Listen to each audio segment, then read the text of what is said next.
Alright, so I'm not even really sure where we want to start yet.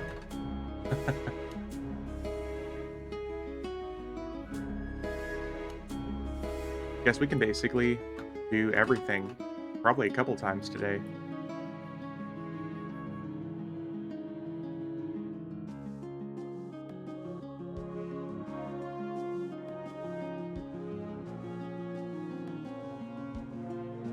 Alright, yeah, we'll start with some. We'll kill an rook. Start with some simple stuff.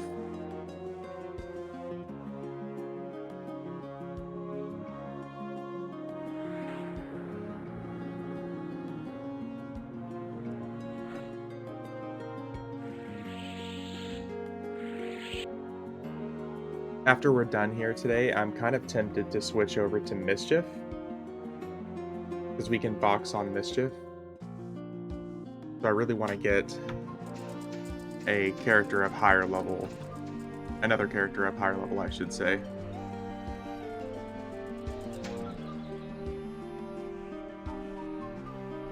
Get a third character up to like 75 or something on Mischief.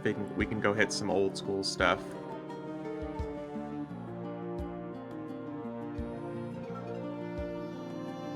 The only problem is everything is so expensive on Mischief. I don't know, it's because people are used to like just selling stuff at higher prices, but Chrono is so cheap right now, and you get basically nothing for it. All the cool twink items are... Hey. All the cool twink items are like really expensive. 47 platinum. An extra lucky bonus. Nice.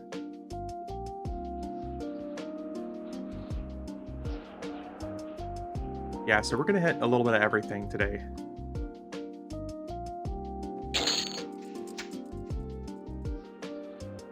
We normally won't hit Enaruk because he's really not worthwhile hitting, but we'll start off slow.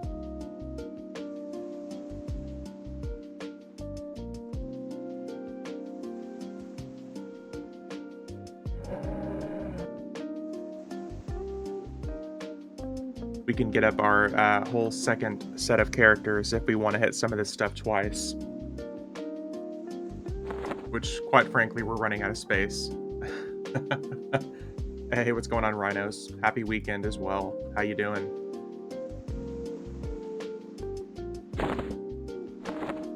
How you doing? It is definitely weekend. All good here? Nice. Getting some coffee in, trying to wake up. Hey, what's going on, Dimitri? Good morning. Good morning, good morning.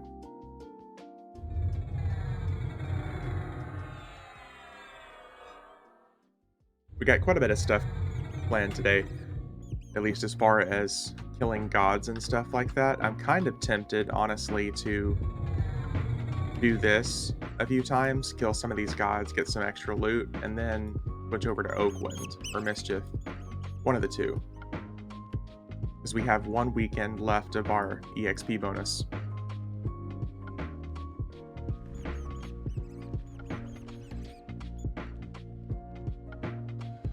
Gotta get as much EXP in as possible.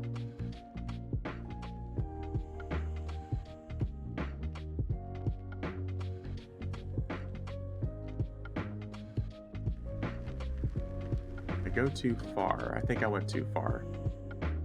Yeah, here we go.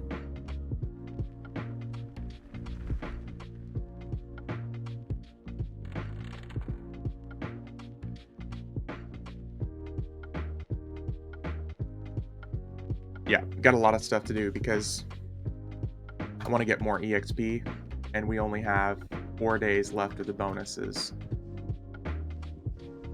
I don't think I've ever seen this.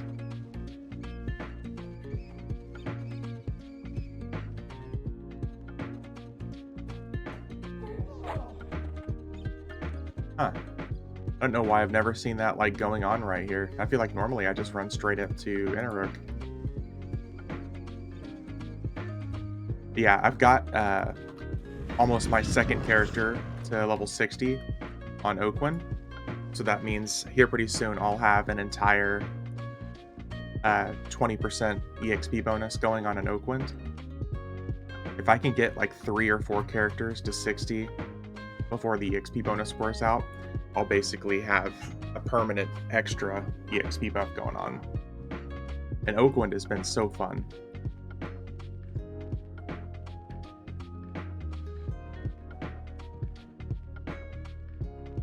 It's also nice seeing how damn popular the server is. Like 5 and 6 general chats, and there's tons of people there.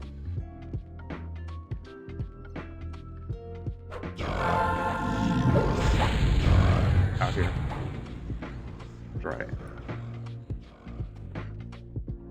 Gotta kill Mr. Homie.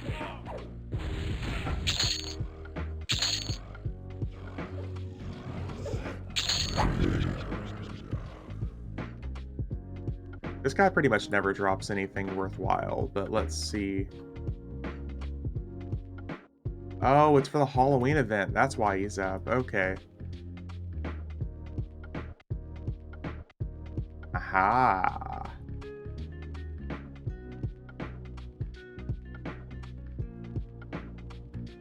I mean, I guess that's not bad. The two-hand slash, though, that's pretty mediocre. The mask isn't bad either. I think more than anything, my problem is I just don't like the way that it looks.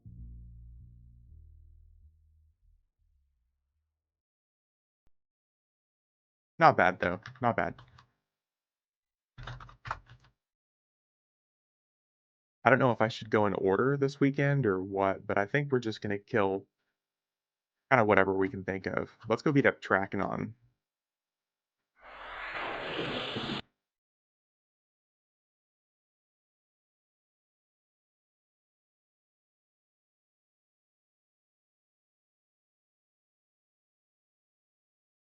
We'll hit Trakenon, then we'll move on to Veeshan's Peak.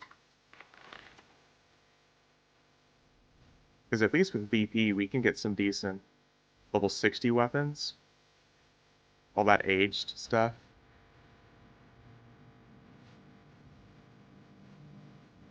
I don't know what buff I lost down here.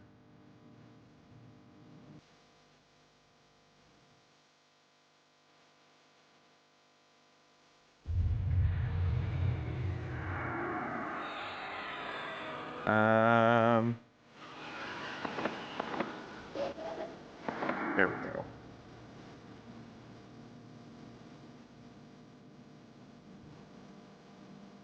Yeah, we'll hit, I guess, basically whatever we can think of. I didn't really go into this with a plan like I normally do.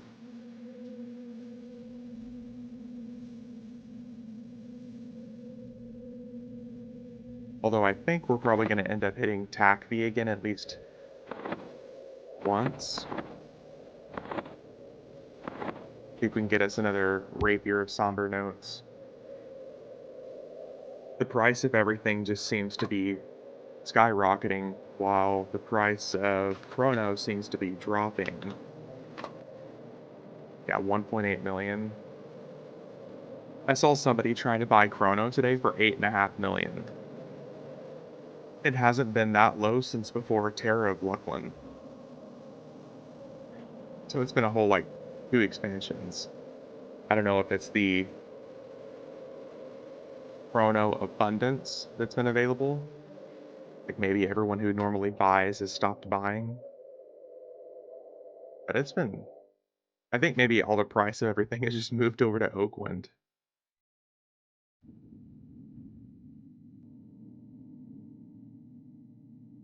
Actual Luclinite two-headed sphere. That's the best two-hander in the game right now.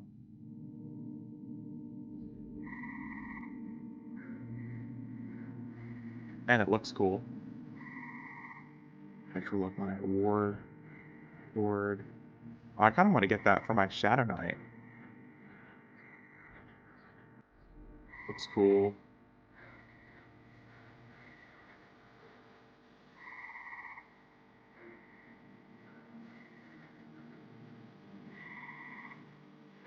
And another thing from the beta that's been kind of surprising is all the level 125 gear that's in the game. I don't know if it's just low stat for a reason, but it's not even any better than like the tier 1 raid stuff from Night of Shadows. I expected a pretty substantial jump in stats, but maybe it's just placeholder stuff.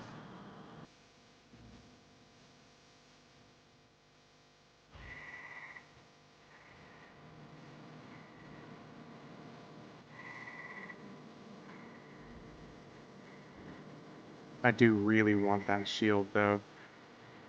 That's a fat AC bonus from the Valium endowed stuff I'm using.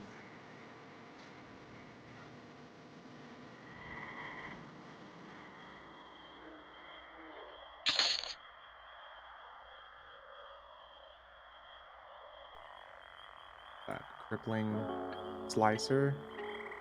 Oh, it's a tank. Tank item.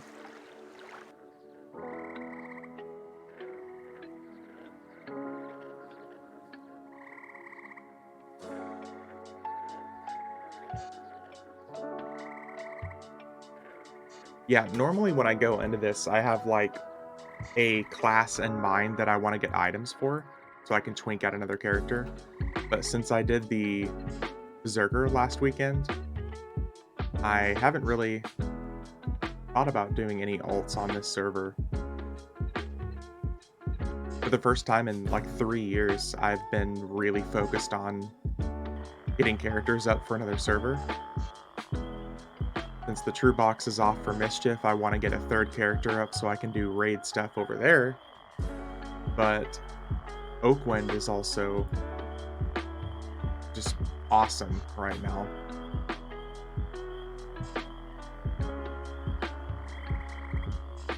And the more characters I get to 60, more EXP bonus you get. And since we have a whole extra, I want to say 3 months of the cap being 60, I can get quite a few characters to 60 in that time. I'm honestly kind of tempted to level like 6 rogues so I can raid on 6 different rogues or something. Because all the items are heirloom. So if you get like a really, really good no drop item for rogue, you can just put it in your bank, pick it up on another rogue. And all of the lockouts are now character specific as opposed to account specific. That would be actually pretty cool.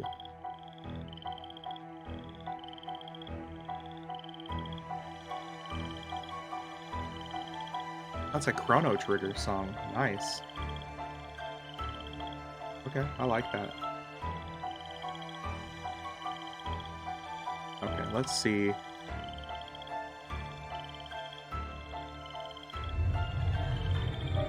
We'll go in as a goblin since we're in Kunart content.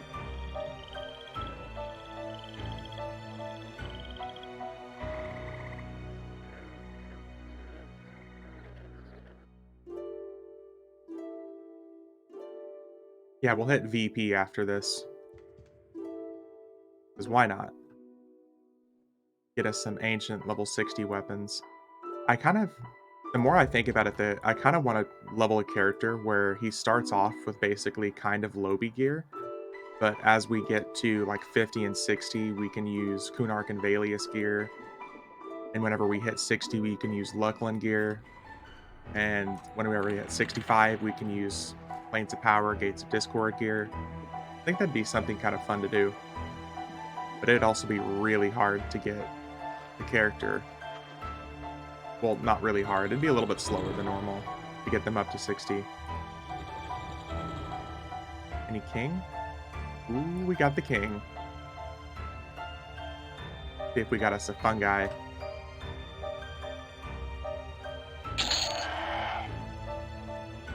Where's he going? Gotta love that pathing. Hey, we got a fungi. You know what? I'm not upset about that.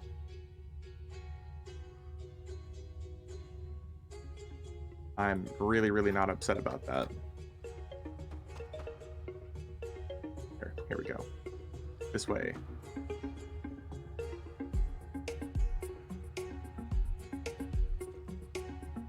Surprise fungi. I'll take it.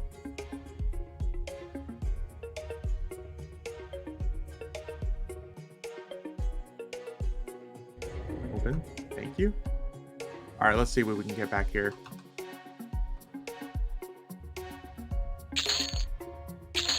Hey, what's going on, Hulk? How you doing? Good Saturday morning.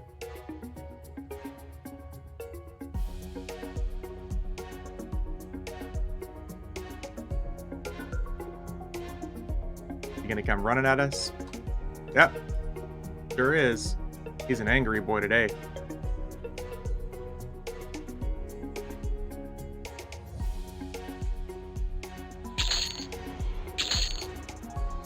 Sometimes he'll like see me like all the way across the room, like today. I don't get it. And then sometimes I can just walk right up on him. Oh, nice. Got the Ranger clicky. Ring of Fate art. Missed the last couple of streams being on holiday. Watched the Berserker VOD. It was nice, but holy moly, fast leveling. Yeah, Hulk. It's pretty fast. I feel like it would have only gotten better as if I stuck with them and went until 85. Because Berserkers at 85 start to get a whole lot more like throwing AAs and combat abilities, where those axes actually start to be more viable. I was really surprised that it didn't get any better from like 50 to 75, the damage itself. It helped, obviously, with the insane damage shield that I had going. But I really feel like 85, the damage would have just skyrocketed. So we might end up going back to him, because I still have him on my account.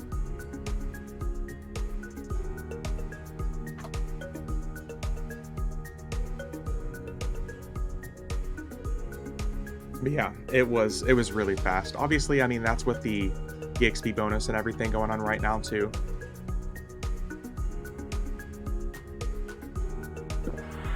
All in all, a lot of fun. Berserkers, I think, are like super underappreciated in the lower levels anyways. So it was nice to kind of shine a light on, hey, they can actually be pretty good. Obviously, if you use like a level 118 axe.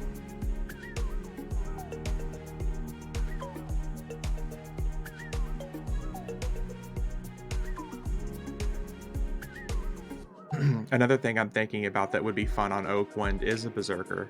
Because obviously whenever Gates of Discord drops, there's no level cap increase.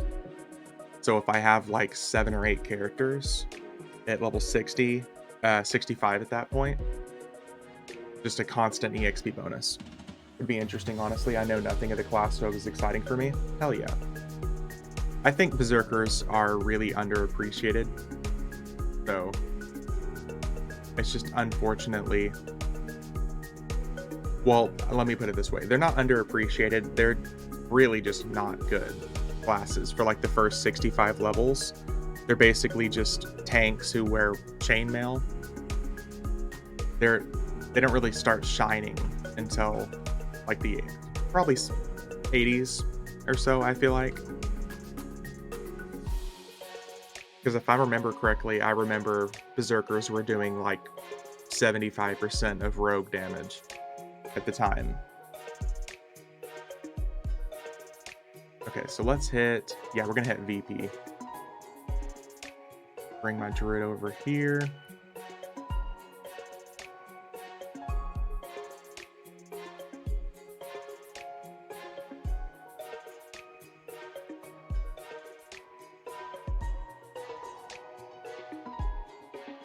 Aren't they regarded as not meta DPS these days compared to when they were added? I really don't know in current endgame. I feel like everything I've heard for the endgame, Berserkers are decent. I just don't think that they are, yeah, I don't think that they would be the meta DPS. Or they're still beast at high end. Hey, maybe I'm wrong.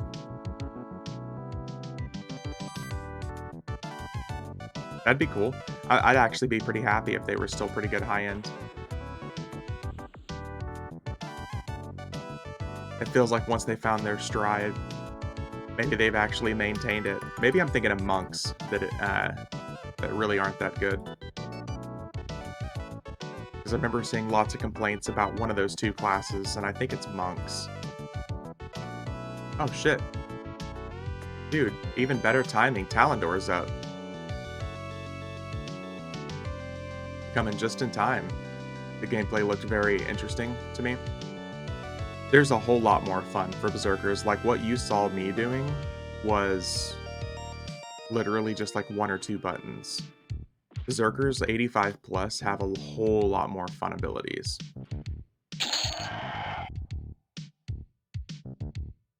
Especially between like their volley of axes and things like that.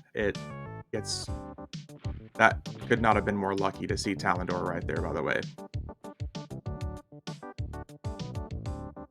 Field of the Red Dragon. Nice. Dude, this would sell for a chunk on Oakland.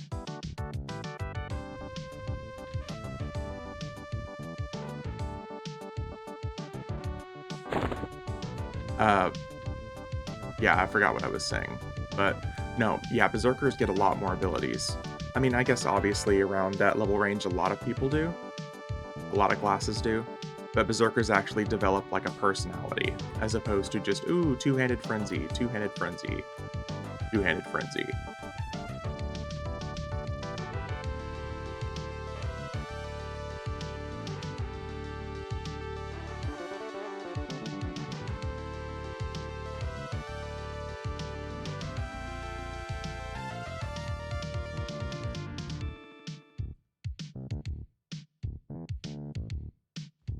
All right. I don't even really know what weapon I want to get from this. All the weapons that drop from this raid are phenomenal for level 60s. Because they're almost on par with like elemental plane damage delay ratios, but they're only required level 60. So Veeshan's Peak at this point is like the perfect bridge gap between Luckland weapons and Planes of Power.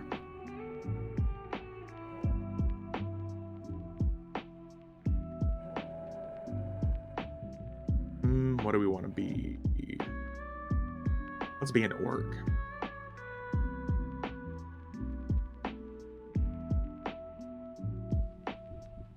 And there's some pretty decent level 60 augments you can use from this.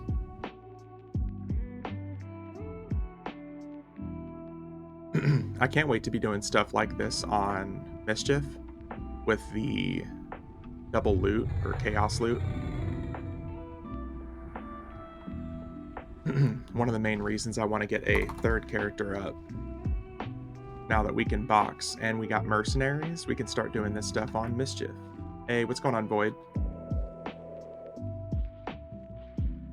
Good morning. Or afternoon. For your time zone, I'm guessing. Still hanging around? Hell yeah.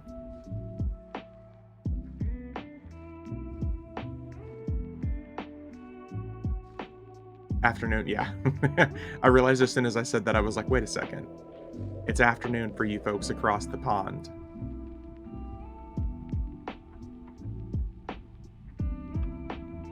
Alright, give me weapon. Weapon. Okay. You know what? I'm not upset about it. That's a really good damage delay ratio for a dagger. Hit 44 this morning. Get a bit nice. On what? Oakland? I feel like I get the servers confused that certain people are on this. You're on FE. Oh, nice. You liking the EXP bonus right now? We got a whole 4 days of it left.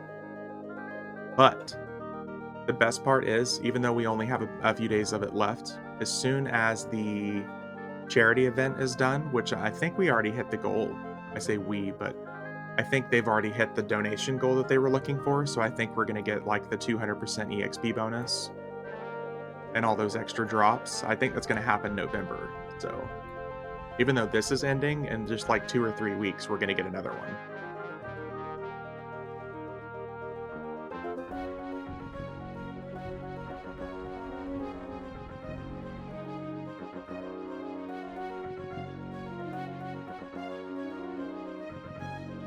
Yeah, that's awesome. 44, nice. You can get level 65 buffs in just a couple more levels.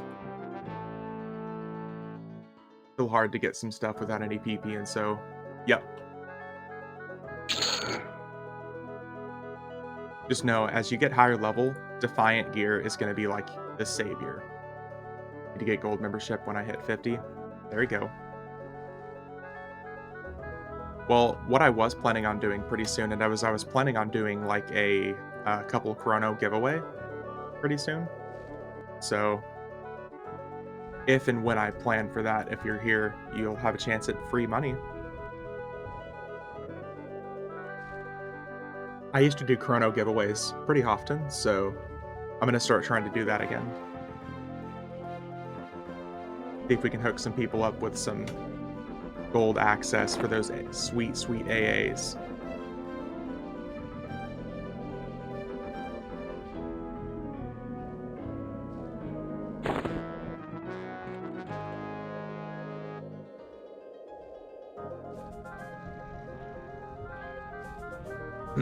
Let's see here.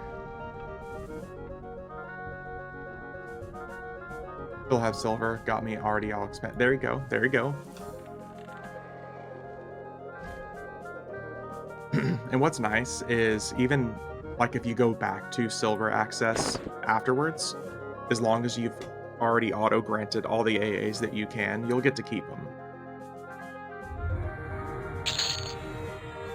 So it'll really help in the long run, especially if you get up to like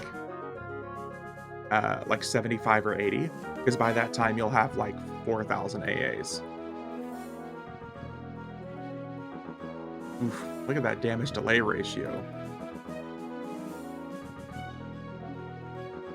7250.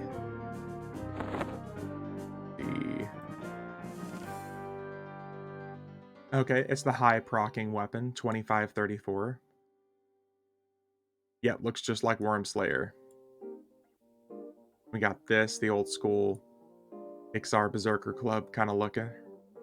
582 damage. Look at that wisdom and dexterity.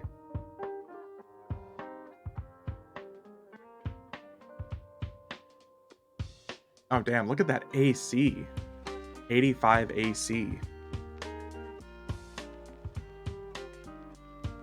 That's really good for a chess piece at level 60.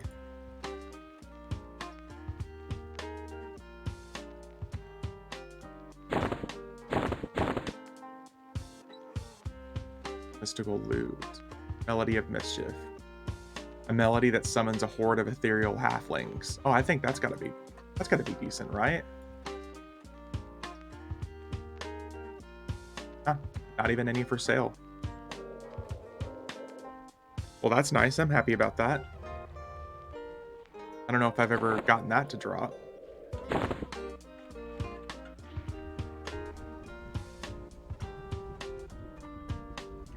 Speaking of Worm Slayer, that's what's actually kind of funny on Oakwind.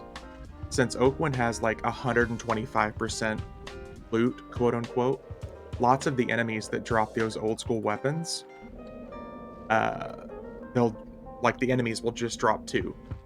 Because you can't just get 25% more loot. It's literally like an additional dice roll for another item. So I think one of the enemies that drops the Worm Slayer, I've seen people talking about getting 2 of those to drop at the same time. Request. Slayer. Worm Slayer. No, it's a quest. Never mind. I remember seeing somebody talk about one of the items dropping twice. I don't know if it was the Worm Slayer itself or just maybe one of the quest items for it. As soon as I said it, I was like, I don't know, that sounds like a quest item.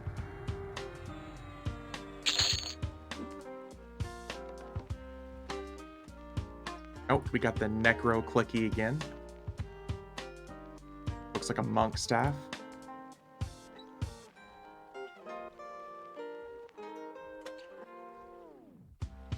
This stuff is so good for level 60s, though.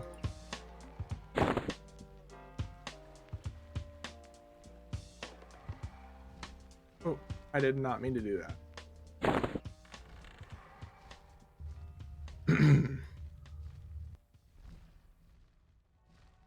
Yeah, I was almost kind of tempted just to like not do the typical lockout stuff that I do and just go straight for EXP grinding. But I figured I would do this for a little bit. Get some extra loot, and then we can switch over to either Oakwind or Mischief.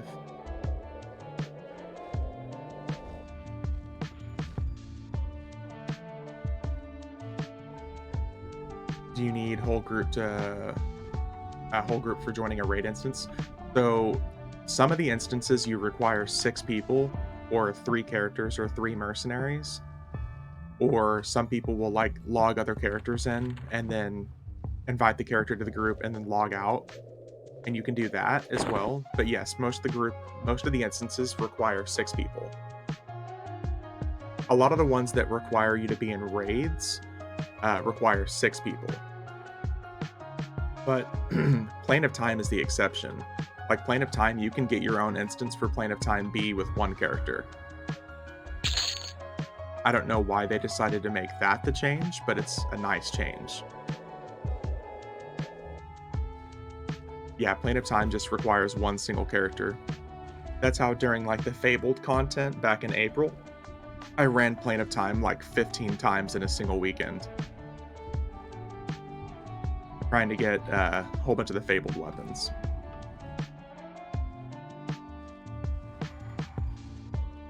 Cloak of Necropotence. There we go. Wow, 41%. See, VP is so underappreciated these days. I guess just the difficulty compared to some of the Defiant gear. But a lot of these items are really, really good for level 60 characters. Way more consistent stats than stuff from Lucklin. And you only have to be 60 to wear it.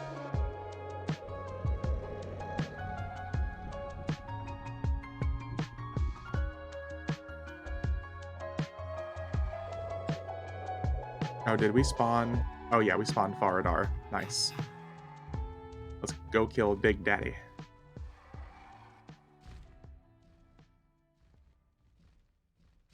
But yeah, let's just make it easy for you. So any of the Agents of Change instance givers require 6 people. Whether they be online or mercenaries, it's irrelevant. So if you have like 2 characters and you like spawn several characters in from 1 account, log in, invite it to group, log out, and log into another character, invite it to group, log out, that's fine too. Any of the Agents of Change, any of the, I want to say, like TAC-V content plus requires you be in a raid of some kind. Most of those require like 6 active players. Like you can't use mercenaries.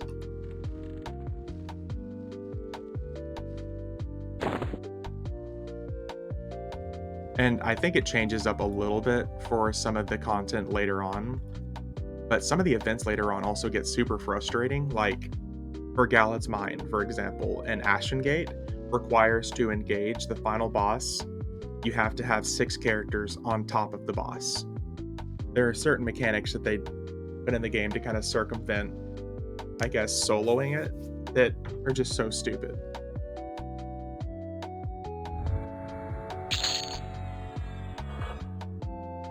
Yeah, it's definitely not nice. Oh, here, let's loot before we kick ourselves out. Aged Claw Faradar, like this. This is what I meant by really good weapons. It's 2122, only required level 60, with a really good damage proc on it. When most of the weapons with a ratio like this, well, almost a 1.0 ratio, weren't really introduced until the Elemental Planes. That's a really, really good weapon for level 60.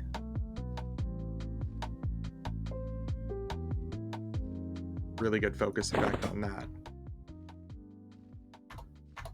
But yeah, what I've been saying and kind of, I guess, complaining about, you can say, for the longest time is that they should remove all like group requirements and all back flag requirements for basically all of the raids from like 1 to 100, I think. Like honestly, you should be able to go through, and if you want to do any of the level like 100 raids in beforehand, it should require no back flags, no group, no merc. Especially with like, I mean, the cap's about to be level 125, so it's not going to be surprising to see people soloing level 105 content at that point. I mean, shit, depending on the class, probably 110.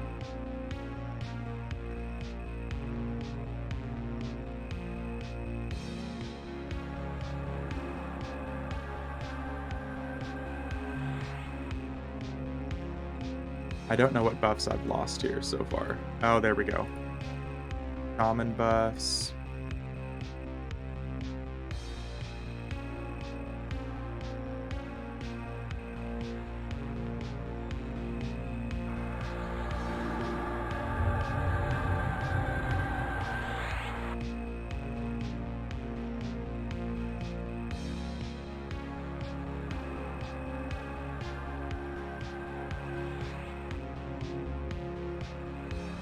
Okay, we're good.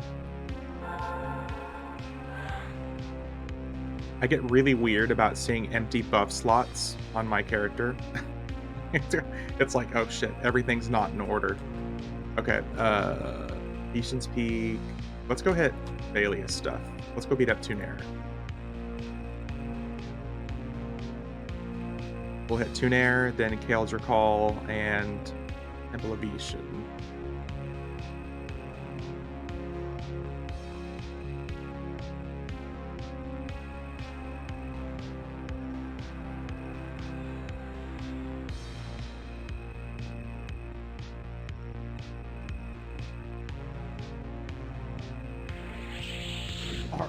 Are all bosses now in instances, or still old way in the early days? So let's just say, for example, on TLPs, there are the open world bosses, and there are also instance versions of those bosses. So people can still race to get like the first open world kill, but there are instance versions of all the old world bosses now. There's a few exceptions, I want to say, as far as instances. Or I guess it depends also on what you mean by old world. So like if you mean by old world, like everything Planes of Power and beforehand, yes. Pretty much all of those zones have instance versions. But there's still the open world versions of them that you can go in and fight and kill. So say the first group to get to Plane of Growth on Valius launch, yes, they can go through and kill Tunair in the open world zone, but they can also turn right around and grab their own instance.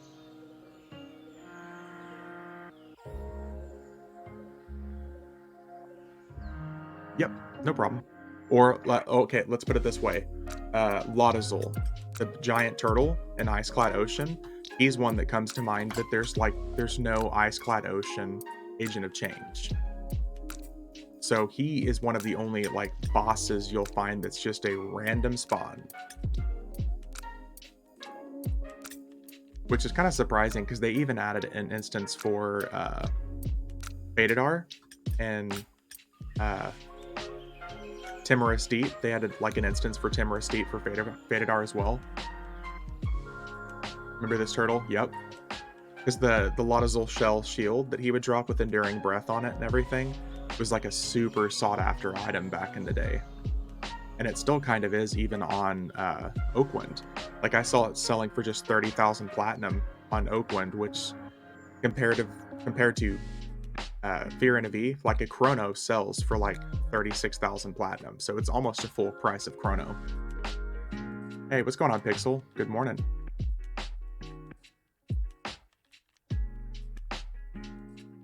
Yeah, Lotazul's like one of the bosses that's not instance, but for the most part, everything is. Isn't they required for one of the epics? Maybe that's what's the difference and why they instance. That could also be it. Yeah. Yeah, it could be the fact that it's an actual required quest mob. AFK a few minutes. All right. No problem, Void. Gathering my hundreds with my SK right now for some EXP grind. Nice. You enjoying that EXP bonus? I think it's only 50% right now, so kind of chump change compared to what we're going to get for the, for the Extra Life event. I think that's going to be like 200%. That is going to be nice.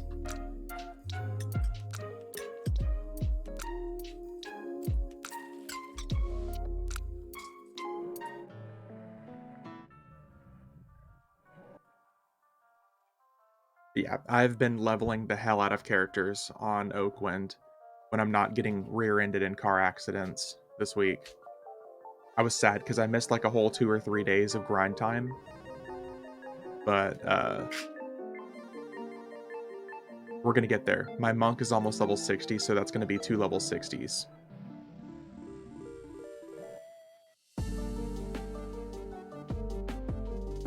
And with Luckland dropping in just like 2 or 3 weeks, that means we're going to get AAs, and I get that sweet, sweet EXP bonus for AAs, in addition to the natural EXP bonus from the Oakwind Evolving Trade set. It's going to be so fucking good. I'm excited to get my Druid parked in Umbral Plains and just camp Disturbed Elysian Remains and farm those fuckers for their Elysian drops. That's going to be so good. Some of the best wisdom stat gear you can get outside of raids.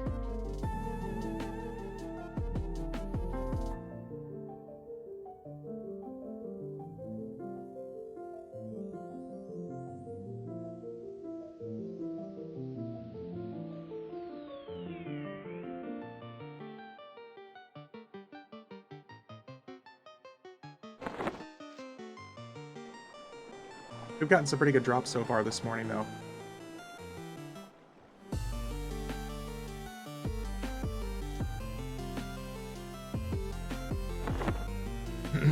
Remember farming EXP and Luckland back when it was new and thinking 10% of a level for an afternoon was good experience. Such a change these days. Yeah. Oh, yeah. I mean, even on Oakwind right now, with the EXP bonus at like 55, I'm getting like barely 0.5% for some of these kills. And that's with the EXP bonus. As opposed to Fear and a V, if you don't get a full level in a single day, depending on what level you are, you're going really slow.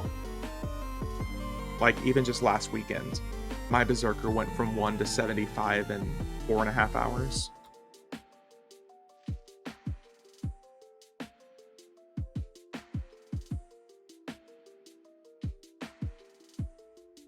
I just completely... Oh, there's the tree. I was like, where the fuck is this tree? That was back when they didn't tell you how much EXP you had. I think it was before Variant would allow you to see how much mana you actually had. Yeah, I think that was before like mana numbers, and it was also whenever you saw the EXP bar, it was just a yellow line. So whenever you saw it move like a smidge, you were like, oh my god, I've gotten EXP.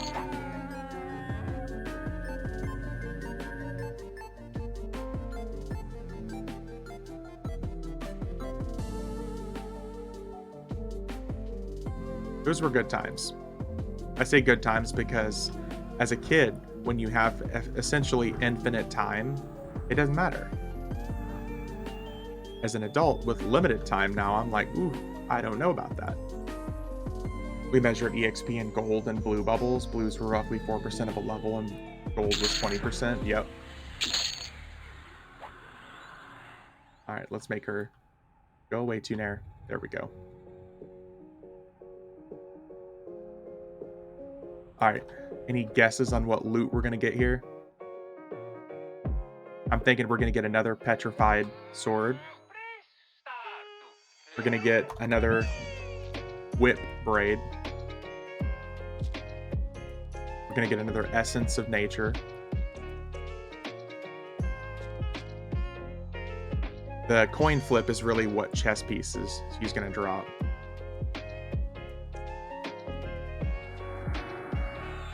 Ooh, she's got look at that. Fire Fist, Nature Skin. Alright, and now we get to wait and just let everything run to us.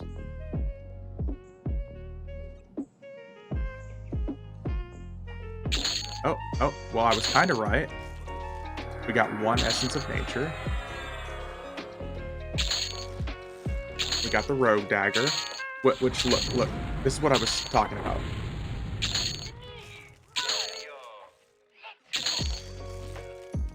Look at the difference, though. At level 60 as a rogue, are you going to use this dagger? Or are you going to use this dagger? 15, 20, 75 HP. Oh. Well, actually, this one has an extra backstab damage bonus. So... But this one's 15, 18.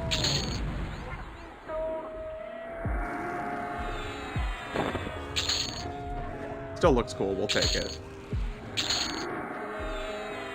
Always, we got the Sap Encrusted Branch.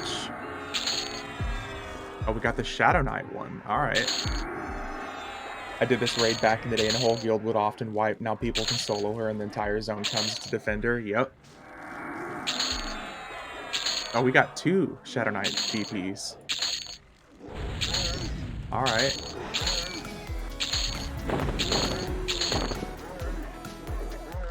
That's actually not a bad loot haul from her. The best part is, like I said, everything comes running, and everything drops tons of money. Let me just turn down sound a little bit there so it's not cha-ching, cha-ching, cha-ching. But my mercenary is just killing, and everything's dropping anywhere from like 20 platinum, 30 platinum, 40 platinum. It's like the ultimate platinum farm.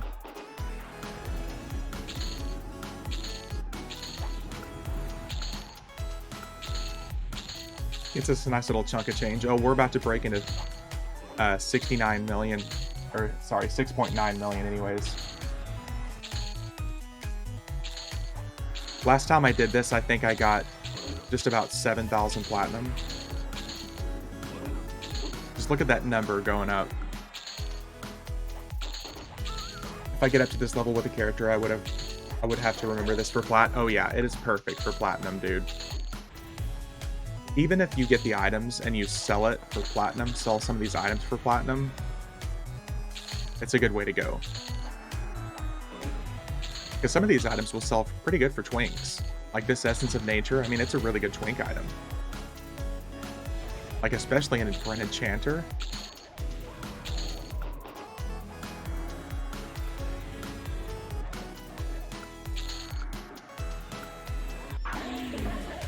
It's not so bueno for your faction, though.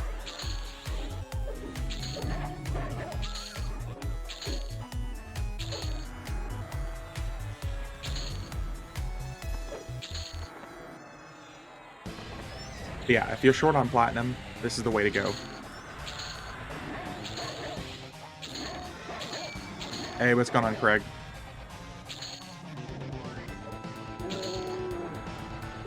Played an XR Shaman back in the day. My faction here was not ever going to be good. That's true. That's true. I can imagine being a druid or a ranger. This was not the place you'd want to raid, though.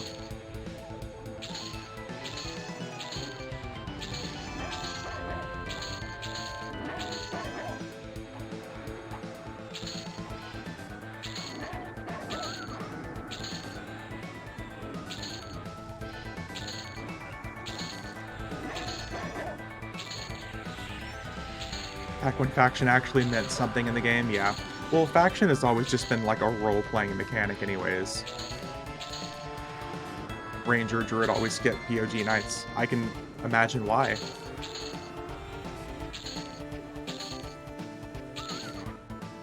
Don't want to kill sexy big mama in here and lose your faction.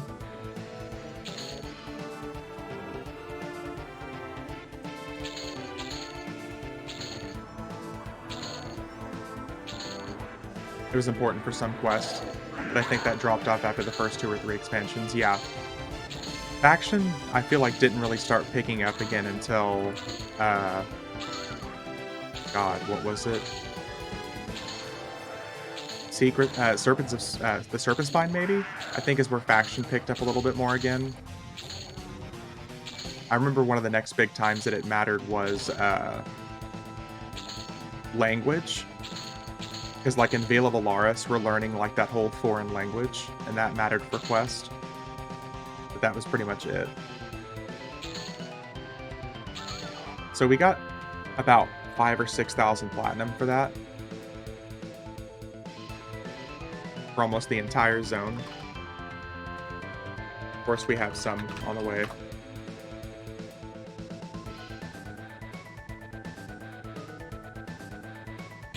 Gotta get our nice little tea bag in.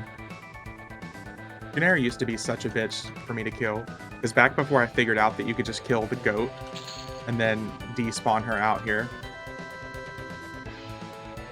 Original devs had interesting ideas, but those ideas weren't applied evenly. Yeah.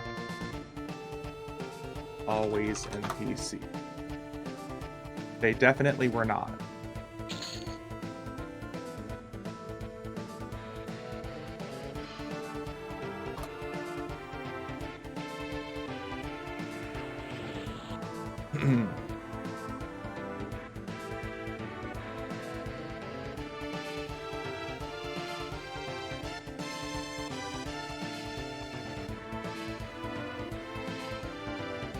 Well, that wasn't a bad haul.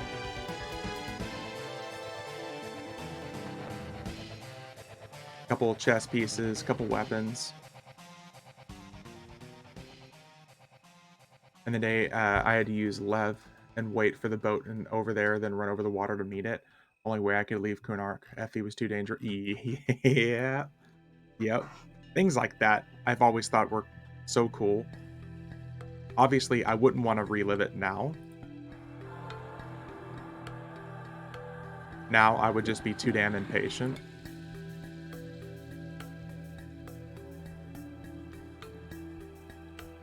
Nowadays, there's mechanics like that, and I'm like, you know, no.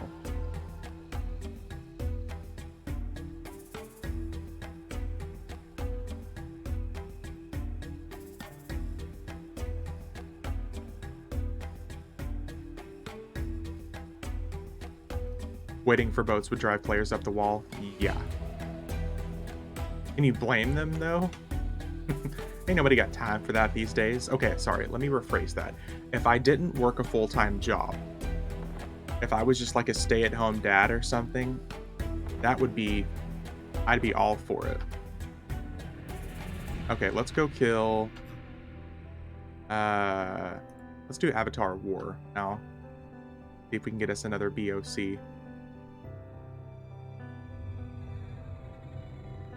Would be a lot of rage quits. Yeah. It wasn't like the levitate that they added something later on. Because I feel like people used to, like, I felt like I glitched out of the boat several times back in the day. I think that was one of my problems. I really feel like I glitched out of the boat at some point, and then they ended up adding levitate.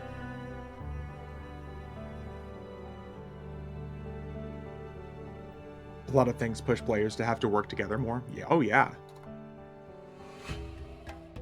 I wouldn't have been surprised if there were people that were actually, like, giving countdown timers and stuff back in the day. I think it was just computers, internet keeping up with each other. Yeah. God forbid you were in the middle of a raid and your brother's girlfriend called and he picked up the phone and kicked you off.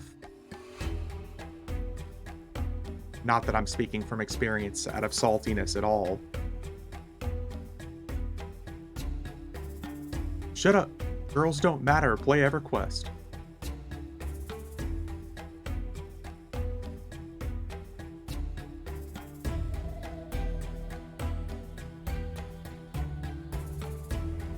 The good old days of dial-up that P99 seems to miss, yeah. Kids these days don't understand yet. Yeah. What we went through, yeah. And it's funny because, like, from a kid at that age, like, I keep on saying at that age without giving a number, but I started playing EverQuest when I was 12. So literally, nothing mattered to me more than what I wanted at that age. And what I wanted at that age switched from, like, playing baseball to playing EverQuest. And if anything interrupted that EverQuest, it was just, like, utter disappointment and rage. 7th grade, yep, yep. Because I started playing in 2001. Yeah, 2001. And, like, Luckland was just about to come out, I think is what it was. It was around that time. I'm probably getting the years mixed up, but Luckland was just dropping. So, of course, I didn't really get into the game until Planes of Power dropped. And then from there, it was just like a whole new world of gaming. My problem with most emo servers is that they want to stop only after a handful of expansions. EverQuest has some good content across most all expansions.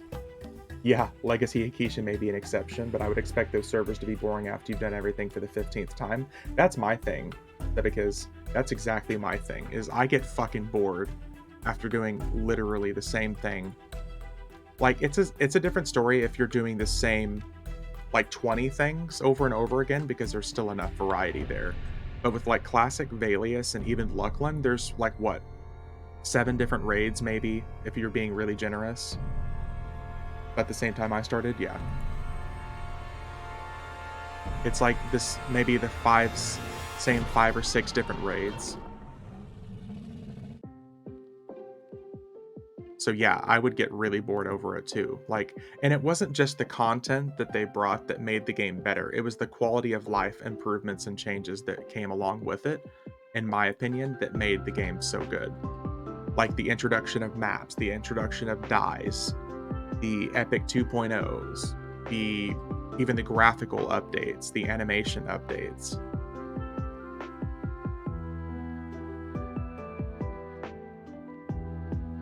There were so many quality of life improvements that were brought into the game with the later expansions that the emulated servers miss. And I get that there's like a whole subset of people where like their favorite thing about EverQuest is making it look as antiquated as possible. And I get that. I 100% get that. And I'm sounding like a boomer talking about back in my day starting on EverQuest and Valius and Luckland. Yeah, go play a running sim then? Yeah. Couldn't play 12 hours at a time these days, did a couple 15-hour raids in Valius, farming dragons, yup. Do not miss running for 20 minutes, yeah. Yeah, so because, like, for me, like, the bulk of raiding I got into back in the day was around Gates of Discord, Omens of War, Dragons of Norath, Depths of Dark Hollow. That's where I really, really spent a bulk of my time raiding, because I was old enough at that point to really make choices and balance time between school and gaming. So I spent a lot of time on those raids back in the day. But the moment that, like, work was thrown into the equation, and even a bit of college was thrown into the equation, when I had to really place a value on my time, I wouldn't be able to do that these days. I could probably raid for 4 hours out of a week. I could probably set aside like one night a week for raiding. But definitely not like 7 hours 4 times a week like it used to be back in the day. I remember my guild on Saren's server back in the day, we were a guild that was like 2 expansions behind, so we always had tons of content to do. And they really liked to raid Monday, Wednesday, Friday, Saturday. And we had to start at like 5 p.m. Like 5 p.m. Central, and we would raid until like 11 or 12 o'clock at night. That's just not sustainable. My first long raid was when we tried to do our first BT one-shot run, was only, oh, Jesus. Started raiding around Omens, but then over to the Combine when my guild on Lannis folded and started there from EverQuest Gold with the guild. It was fun progression through the expansions. Yup. I'll wake up at 4:30 for work. I'm not raiding till 11. Exactly, Demetrius. That's what I'm saying. Like, I'm an early bird. I typically go to bed at like 8:30 at night most nights. So I really don't like being up late at all. At all. And most of the like the raiding guilds that I see these days, they're like, "Oh, we start at 7 p.m. PST, and we raid until 11:30 PST." SS3 time, I feel the power. Fuck yeah, dude! This guy that redid all these old school Dragon Ball songs as like metal reimaginations. It's so cool. It was like one of my favorite finds, just looking through music on Spotify.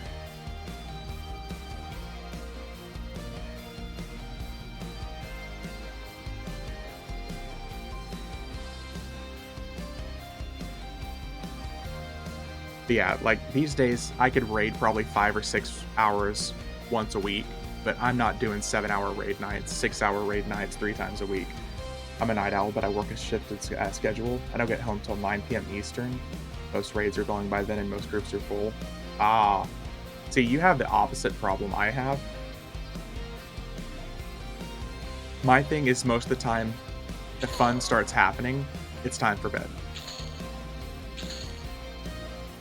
Literally, by the time people are like sorting and putting raids together and stuff like that, I'm like, oh no.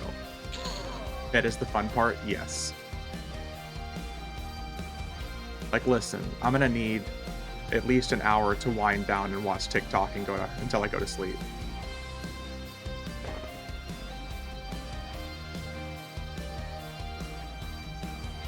Worst part now is the kids getting jobs and not having the driver's license, so I need to play Oh, man. Yep. You get to play Mr. Uber, the Lyft driver. The Miss Fizzle, that's an old school callback. I appreciate that. Good old magic school bus. Oh, hey, nice. The Swift Blade. Only no cash from it. That's worse. That's much worse.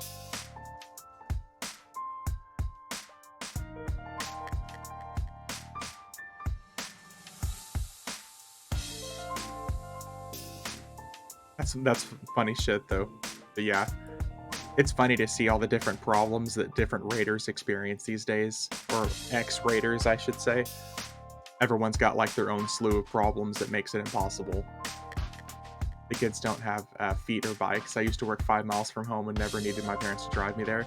See, what was nice is my first job was literally at a Wendy's that was less than like a quarter mile down the street from my house.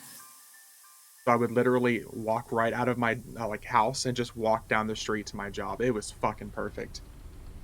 Hey, what's going on, Chrisify? Finally broke down and made a tune on FE, hit max on Mischief and got bored because all there was raiding and I could never make it. Hey, well, yeah, you'll have a home here on FE at least.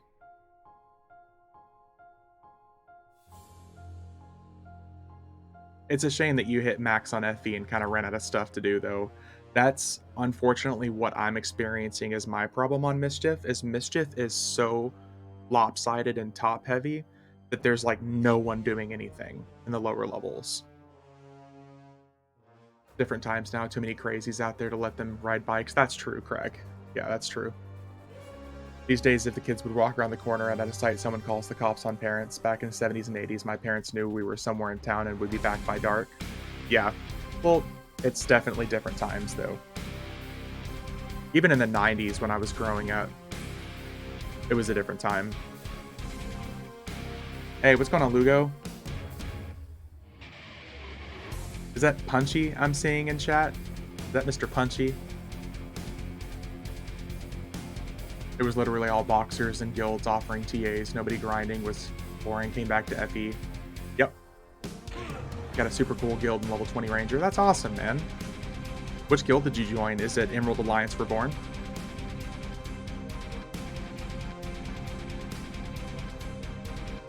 Because if that's the case, then I would Yep.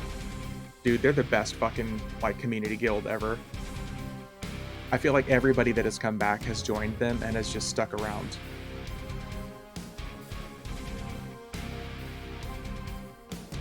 Alright, let's see what we're gonna get here. I'm feeling a couple BOCs. Maybe a Ring of Destruction. Just don't give me pants or a mask, please.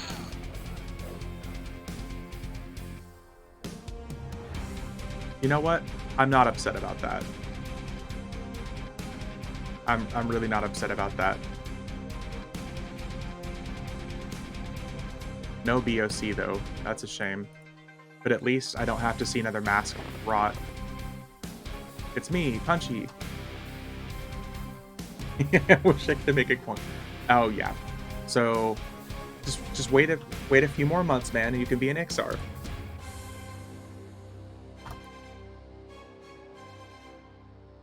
I say a few more months, but it's literally still like 9 months out. It's quite a ways away. I like some of the loot rules on FE. Don't get me wrong, Mischief has its positives too. Yeah. Only 8 more months. Who knows what I'll be doing? Yeah, exactly. That is indeed the problem. Who knows if Quarm is even still going to be a thing in 8 months. And there are the whole sub cost thing to play on TLP. Exactly. Yeah, because on FE it's free to play. Crucify, I will say that I prefer the loot system on Mischief. That's one reason I'm still trying to push myself to start boxing on Mischief to get a 3rd account up. So I can do stuff like this on Mischief and see like the cool chaos loot. You know, kill Avatar of War and get like 3 things from Vulak Air or something. I don't know what Quarm will be. From what I've seen, the pop is about half from launch already. I figured it was going to end up dropping down a little bit. I don't know what... I think the big problem will be is if everyone from P99 ends up leaving and going back to Quarm. That's the only reason I can see it kind of dropping, is if maybe all the people who left P99 get bored and go back to their characters. It's like around... Oh, damn. Yeah, so it's still insanely popular. Still mega popular, it looks like then. Let's beat up TOV now. People are better FE, just from what I've noticed last night. People on Mischief are helpful, but like I said, no one really grouped. Yep. Well, and now the grouping is going to be a real problem on Mischief now that boxing has been completely allowed.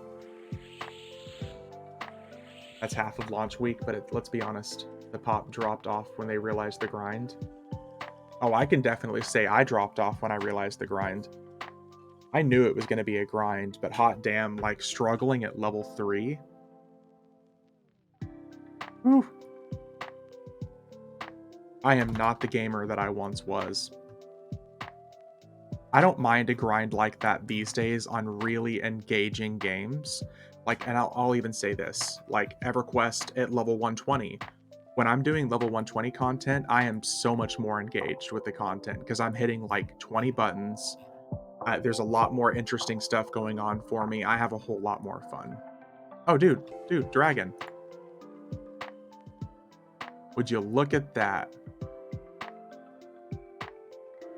Kind of boring, not my favorite class so far. Yeah, the problem on Oakwind, can't get into character because the leveling is taking forever.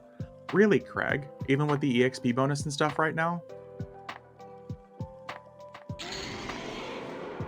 Dude, that's only like the 2nd time that I've seen this dragon up in the open world randomly. In a long time. Like that, my enchanter just now got the achievement. Typhoon. Look at that. And the dagger as well. Aw, we didn't get the Cloak of Crystalline Waters. Old EverQuest is super grindy. Oh yeah, it is so grindy. And I don't mind the grind, like I said, when I'm really engaged with the combat. If I'm grinding the game and I'm pressing like lots of buttons and I'm doing lots of stuff and there's pools happening and all this other stuff, I really don't mind that. I get really bored when the grind 90% of the grind is actually killing one enemy and waiting 5 minutes. I always found a shaman to be fun, probably the class I enjoyed most. I called it the BASF of grouping. Shaman might not make the group, but they always make it better. That's true. Shaman and bards, like very, very class enhancing. It's funny, I never considered playing a shaman back in the day, but there are so many people that seem to love it. Like tons of people, even in like my Discord or I see online talking about loving shaman. 25-year ranger here. Oh, we got a long time floor tank in chat. Good shaman for 8 months fell in love. As you can tell from my illusion problem here, I like to stab stuff, and I've been a rogue ever since my me and my brother's rogue back in the day, 20 years ago. But druid and rogue are home for me.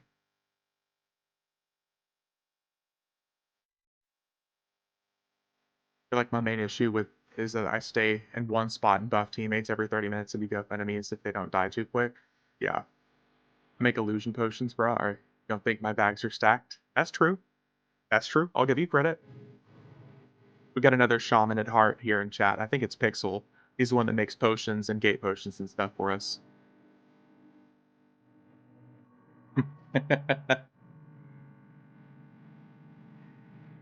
Lugo, that's funny because one of the streamers that I've been watching the most lately on EverQuest, just because of how chill it is, it's this guy named Pitted that streams Oakwind raiding, and his main was a shaman. And watching him raid makes me never want to raid as a shaman. At least in this level of content. Dude, look, we even got Plandikar up. This is how I know that Fioriana V's population is kind of dwindling a little bit as far as like the farmers. Because we're seeing open world bosses up that are farmed religiously. I was the main healer and buffing and debuffing and help some DPS without clarity. Ooh. Someone need yeah, Pixel. And even downloaded an overlay to manage the buff timers. That sounds right. Dude, Klandakar is up too. We saw Caloric Dart, Klandakar. Some interesting bosses that we're finding up here though. Klandakar's Talisman, Worked Dragonhide. See, even this that's a pretty good chess piece.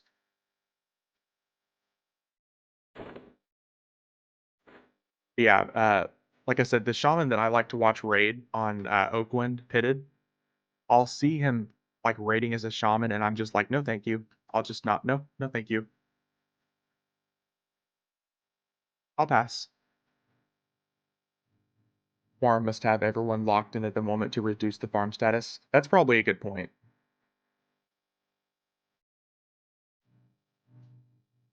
That's probably got a real positive spin on it. Current game shaman is nuts. Funner when people stay alive so I can DPS though. Yeah. I think the biggest problem at first was everything required like the regents and they were single cast. Nowadays, a lot of stuff is group cast. Like even my Beast Lord Ferocity, it's like a 27-minute timer and it's a group timer. Shared Merciless Ferocity, stuff like that. Once everything became group, I think is what made it so much easier.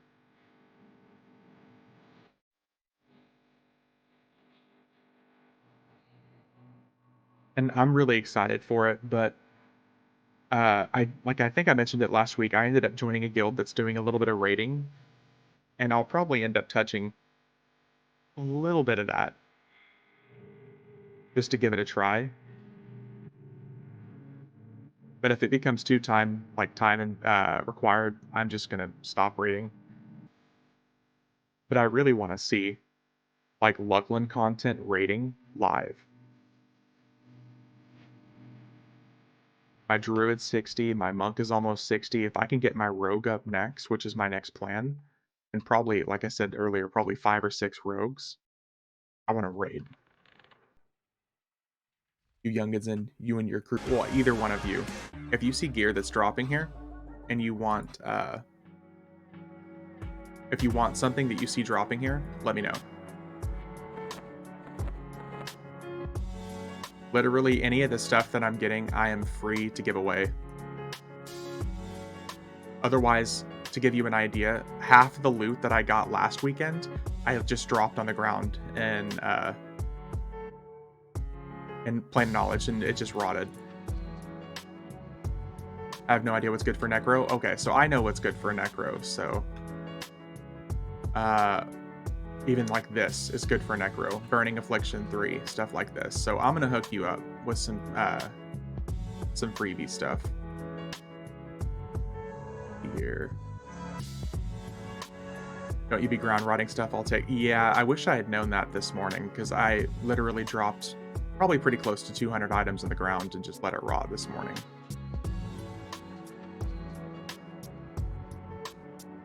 Mask of Terror.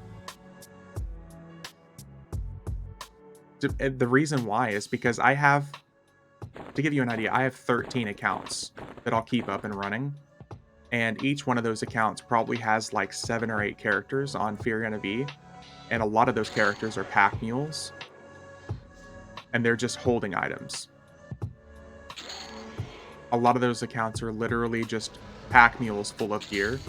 And I'm just running out of space. So at this point, a lot of the stuff that I get, if people don't ask for it, I just drop it on the ground. Problem is, mostly I'm not on it here if you were online. That's true. Let's see here. So Void, you're a Necro. And Crucify, you're a Ranger, right? Okay. We already got some good stuff for both of you guys. Okay. Well, number one, even here, well, you can't wear that as a Necromancer, so we got some good stuff already today we can send your way.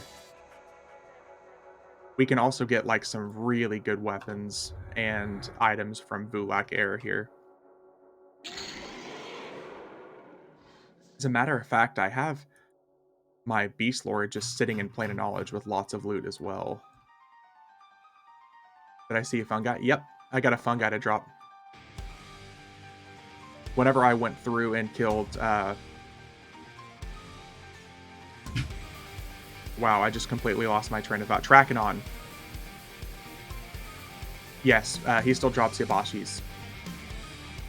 We got a fantastic drop here.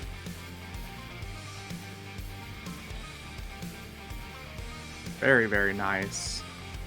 Helix Cord of Velocity. Okay, here's good for your Ranger. Got a Bracer that's good for both of you. We got an Earring that's good for a Necro. Where's the best place to get huge bags? I bought a bunch of 12s last night. To be 100% honest with you, either bags from... Oh, here's a good Necromancer spell, Ancient Lifebane. That'll be good for you. The Marketplace, as far as like the Daybreak store, probably one of the best options. You can earn some huge bags from doing achievement quests, that too. They're a clicky and Viz item. I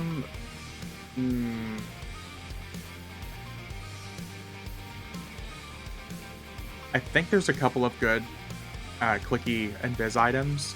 I don't think that they're cheap, though. So here, we're going to get out of here, and I'm just going to send stuff to both of y'all. I'm going to start sending stuff over now.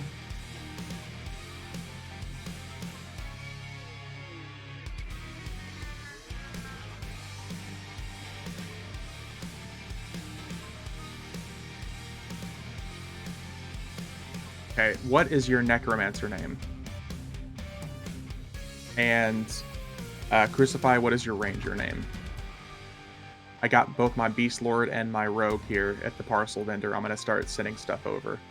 Crucify, easy. Voidberg. Okay, both of y'all are incredibly easy. I like it.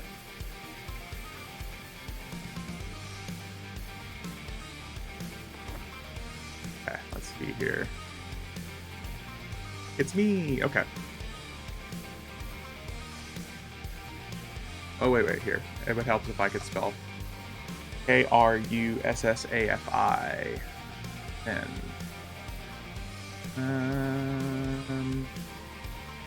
some of these items might not be good until the higher levels for you, but that is a-okay.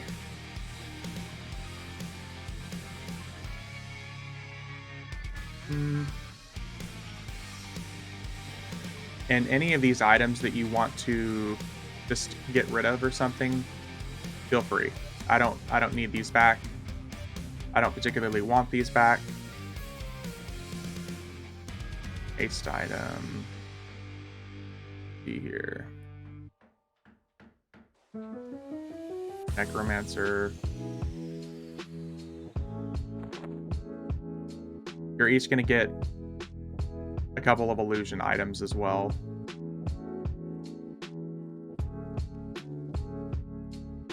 Is that a Yellowneck's talisman? Kalandikar's talisman.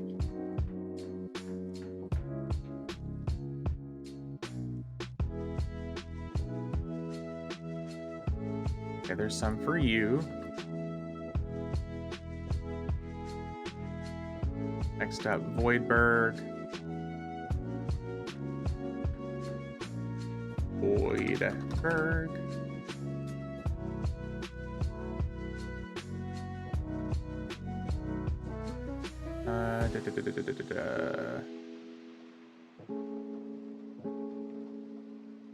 Oh, this is going to be really good for you. Here. That, not that. Not that. Oh, here we go.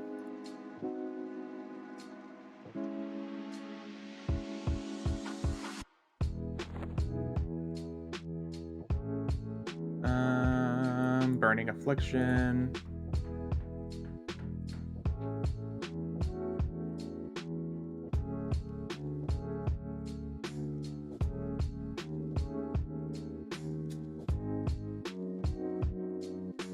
Can't wait for So and N8 run speed. Yep. Yep.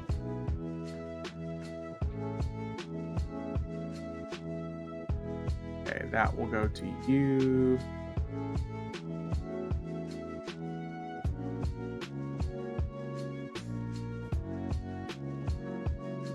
Here, this needs to go to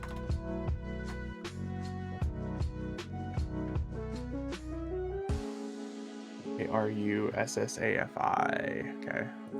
Haste item.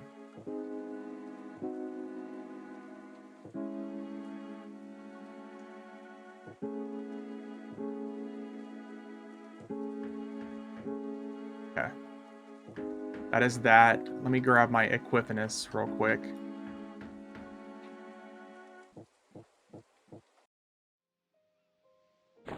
Big dick damage item. Like I said, if you end up not using it or you just want to sell it, that's up to you. Do your thing. See here.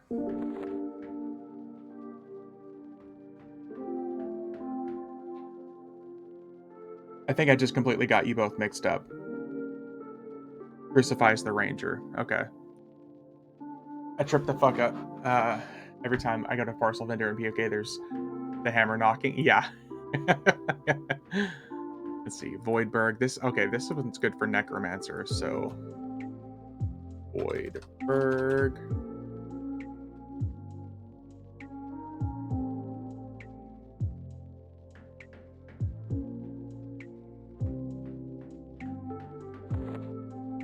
Okay, now I'm gonna send some stuff over on my Ranger. You guys just don't see it on screen yet, but Silver Dagger of Destruction. That's gonna be really good for Necromancer. Voidberg.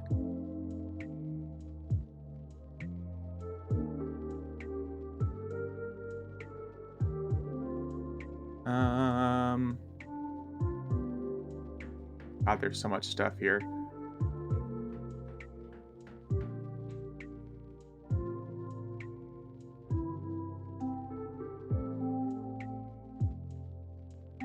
Oh, dude, Void, you're getting hooked up. Just, so far, I've sent you, like, 15 mana regeneration and items. I'm sending you, like, the best twink robes you can use and a couple of the best mana generation items you can use at level 1. You should be golden.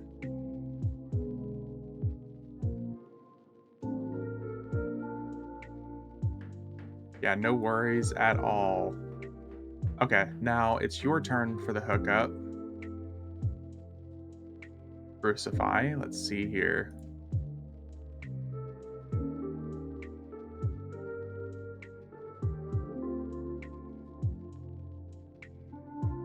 Oh, yeah. Well, that's just part of the fun there, right?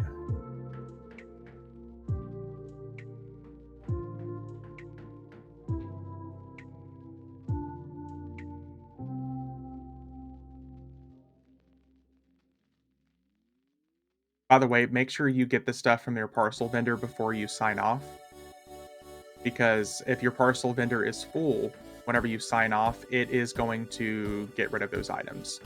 So, Crucify, you have a Blade of Carnage and a Equipinus now. So you should be really good on weapons.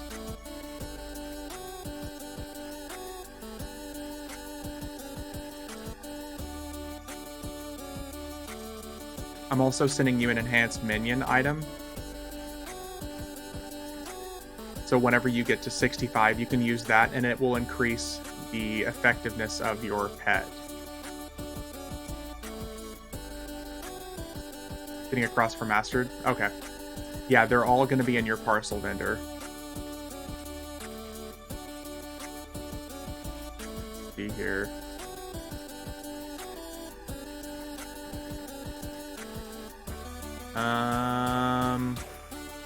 Okay, here. I'm going to send Voidberg. I'm sending you a mount as well. So some stuff you can use at level 1, some stuff you're going to need to use higher level. Just put them on the bar. As long as you're in your bags, you can click any of those and not have to worry about it.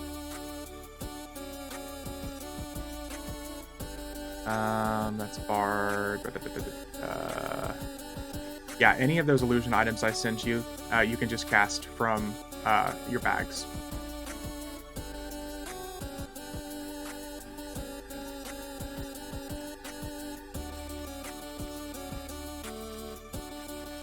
Crucify.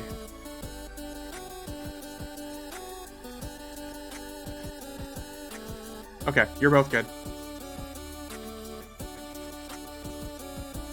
No one has the corner. No one on the corner has the swagger like us. Yep. Yep. Okay, you should be really good now on stuff. Okay, which do you prefer, EverQuest 1 or 2? Oh, big. EverQuest 1. No problem, Crucify. Voidberg, I hope it helps you as well.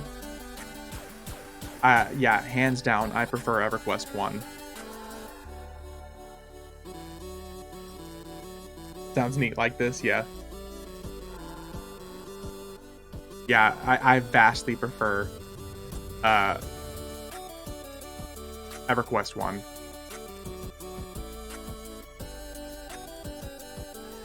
There's no other way for me to say it. Like, I like EverQuest 2. I thought it was a really cool addition. I'm not a fan of the combat system at all. The graphics, I think, look decent in the newer stuff for EverQuest 2, but I do not like the combat in EverQuest 2 at all.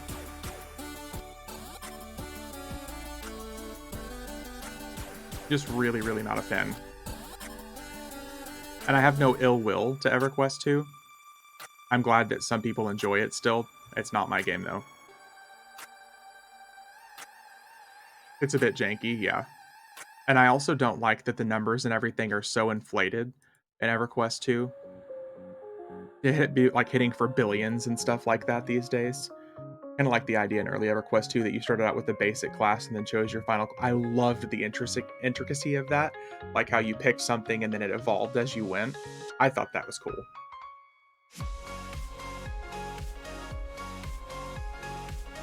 There's so much that I thought was cool about EverQuest 2, but like the more The deeper I got into EverQuest 2, the more difficult it was for me to enjoy it. Okay, we've done all of Alias. It needs a stat squish. It really does need a stat squish. Requires too much thinking for some players, yeah. I think even if they squish stuff down to like EverQuest 1 levels, which is still really inflated compared to other MMOs, this song's too poppy for me. So like even EverQuest 1 is too inflated for a lot of MMOs. If you think of like World of Warcraft and Final Fantasy XIV, which both I've played a lot of, each one of those has done a stat squish 2 or 3 times now.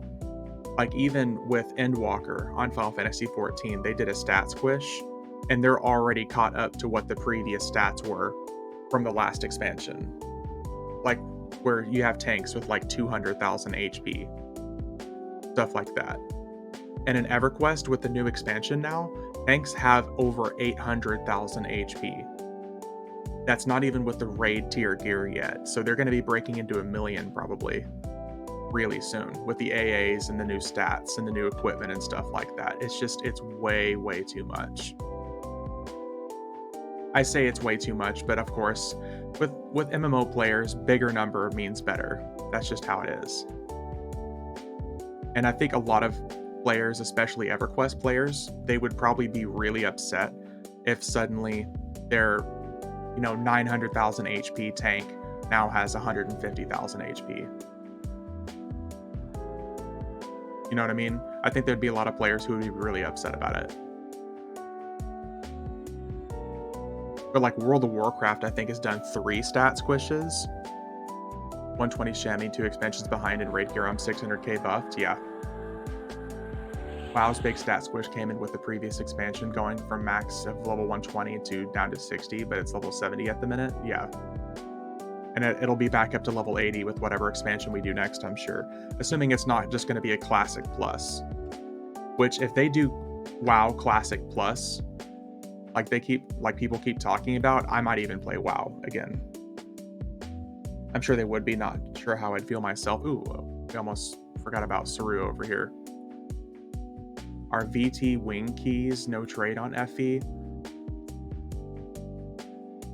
Craig, that's a really good question. I'm not sure. I wouldn't be surprised if they were droppable. But I can't answer that question because as a rogue, I've never had to grind the wing keys because I just use picklock. I don't think they have the talent left in Blizzard to do Classic Plus anymore. You could be right. You could be 100% right.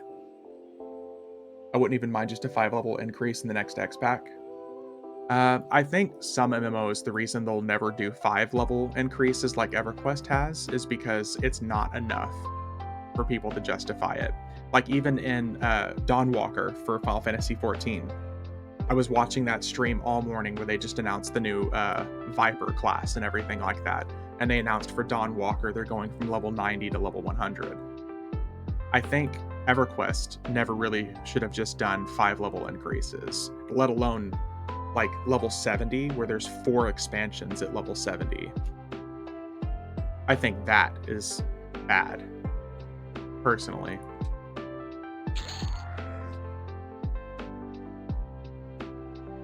But I think certain MMOs, I think that they'll never be able to just do like a 5-level cap increase without pissing off the player base.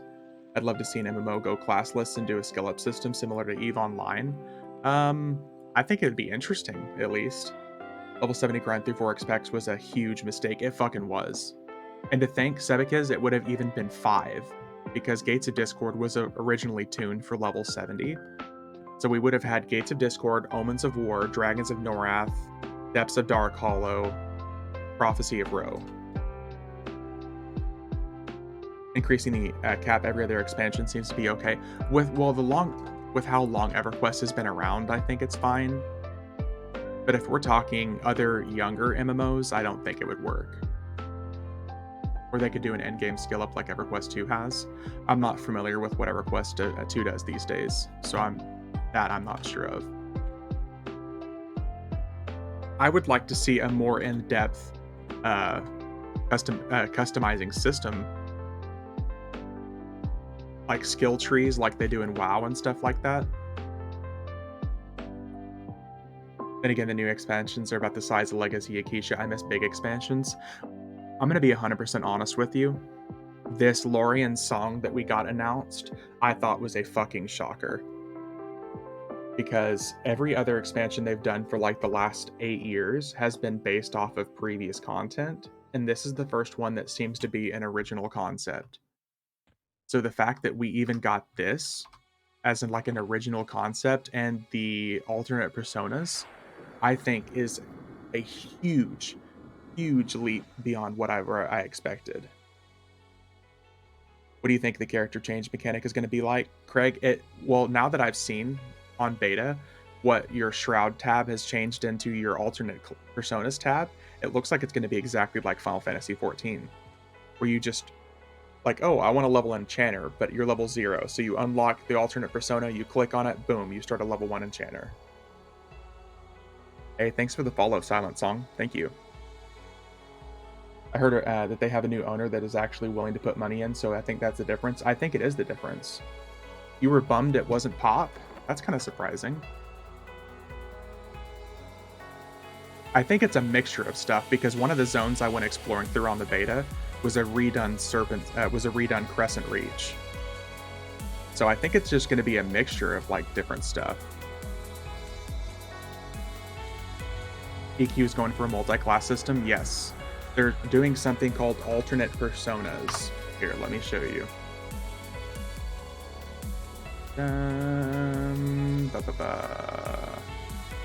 Tradable alternate persona slot.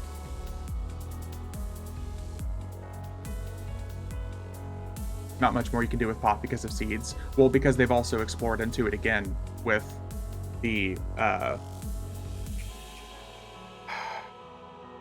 there was another one later on that they ended up doing just a few years back. So you can have alts on your alts now. Exactly. But like the alternate personas, basically on your current EverQuest inventory, you have a Shrouds tab. They're replacing that with alternate personas. So you can unlock every single class on a single character if you want, and you just click that class, you switch to that class, you keep your same keys, your flags, your inventory. The only thing that changes, obviously, is the gear that you're wearing and your AAs. You start at level 1 with the new persona? You sure do. So you have to level it again. If you've ever played Final Fantasy XIV, it seems like it's going to be just like that. So if you have a level 90 ninja and you want to play Sage, boom, you click on Sage, you start at the low level. Of course, this is all just an assumption because they haven't actually unlocked alternate personas to be played with on the beta yet. And level 1 stats, HP's mana, because if the... Yeah, it'll be like level 1 stats again. So say I have this gear equipped as a rogue. I go to my persona tab, I click on Druid. Boom, I switch over, all this gear is moved to my inventory, all weapons, and I'm just a level 1 Druid again. You even save like slots and stuff like that. I love it. If it really works out like I'm assuming so far, of course I'm trying to be as optimistic as possible about it. If it really sticks with what I'm assuming, then it's going to add a whole new flavor to EverQuest that we've never had before. That's exactly what I said. It could allow you to switch to the need of the group. Last weekend when I was talking about it, there was a couple people that were incredibly negative about it, but I think that's just the typical player base with EverQuest that's played the game for 20 years. A lot of people who are coming back to EverQuest seem like they like it because it's like a modern take on EverQuest. But so many people are like, who've been playing the game for 20 years that are burnt out on it. No matter what you do, you're going to make them unhappy. Like some of the posts that I saw on the announcement were people just like, well, why don't you just fix the game, with like no, like completely generic, ambiguous statements about what they think needs to be fixed. Ship-to-ship combat. I mean, getting something new in a 25-year-old game, we are fucking lucky. Would be good if there were cross-class skills. Yeah, like Final Fantasy XIV used to do, where if you leveled up like paladin, you could use some of your paladin abilities on your other classes. Fix the game, but never say what needs to be. Yeah, exactly. It's always just armchair developers who were like, well, this game is broken because my 54 bot army got banned. Like, well, okay. Whose fault is this that we're discussing here? Whose fault is it really?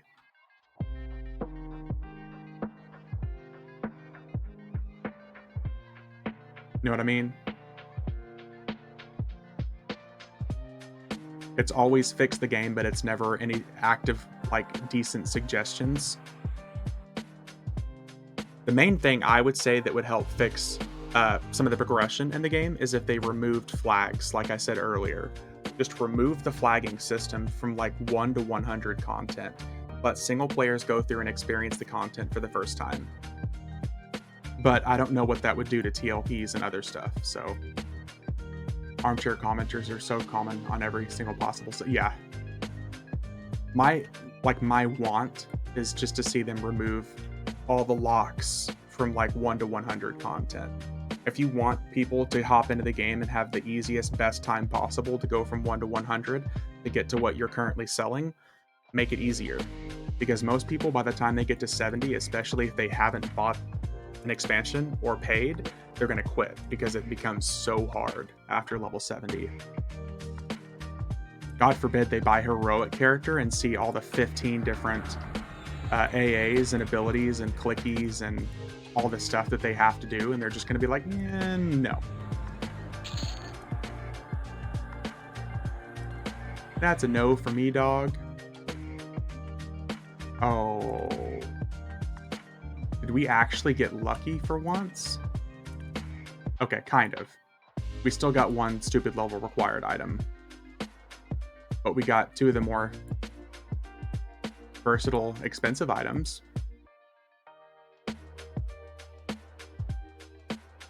I'm not upset about that. From 100,000 to 2 million, we got a little bit of a price variance there.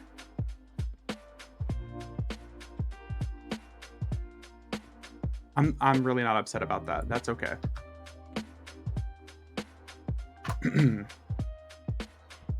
But yeah, as somebody who's coming at the new expansion from a very optimistic standpoint, I'm thinking that it's going to be awesome because now I can finally reinvest all of my time into one character as opposed to making an alt and deleting it, making an alt and deleting it.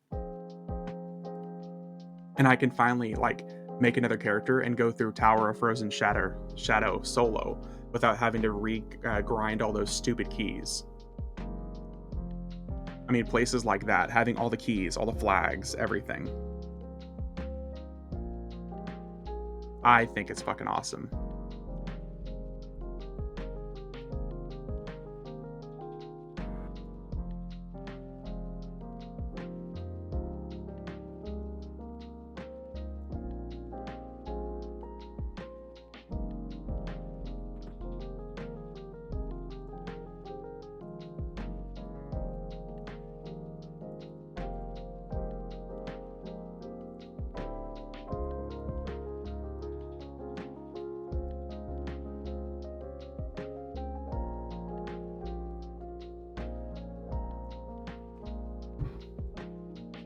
Okay, let's see here.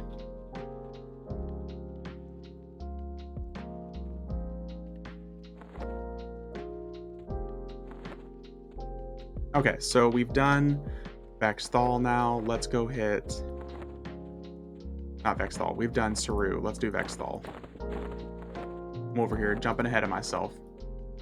My dumbass left POK and forgot to grab arrows from the sweet bow you gave me. Yeah, the bow of destruction, whatever it is. Need those bows, man. Or those arrows. Don't forget, if you use a quiver, it gives you a natural haste on your ranger as well.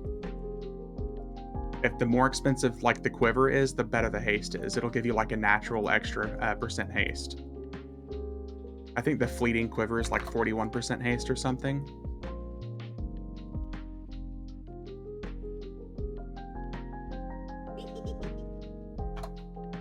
Let's hit VT.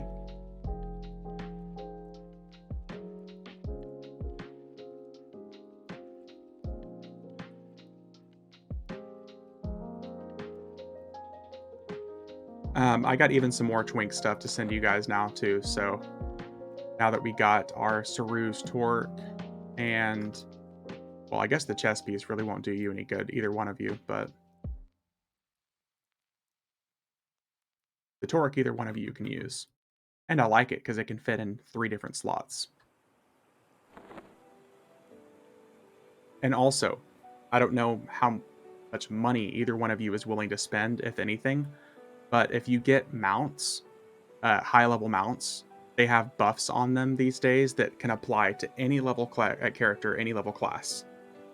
So, like, my level 1 character, my level 1 Berserker from last weekend that had 13,000 HP, it's mostly because I used a mount that has a buff of, like, 4,750 mana, 4,750 in endurance, and 4,500 HP. It's this mount buff right here. Also gives you 42 mana regeneration, AC 77. These mount buffs you can use on any character at any level. Gotta get me a mount? Yeah. These mount buffs are phenomenal.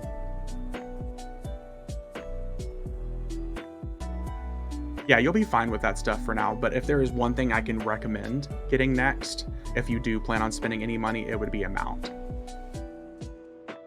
Because those mount buffs are just phenomenal.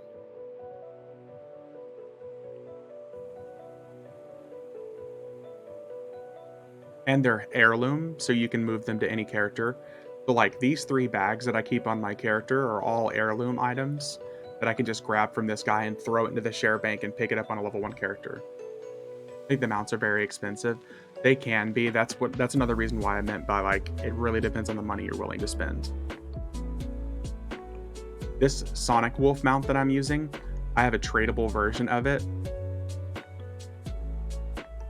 And this one I think sells for like 9 million platinum. But this one has a buff of like 4,250 HP. And still like really good resistances and mana and AC. And I think it looks pretty cool too, personally, but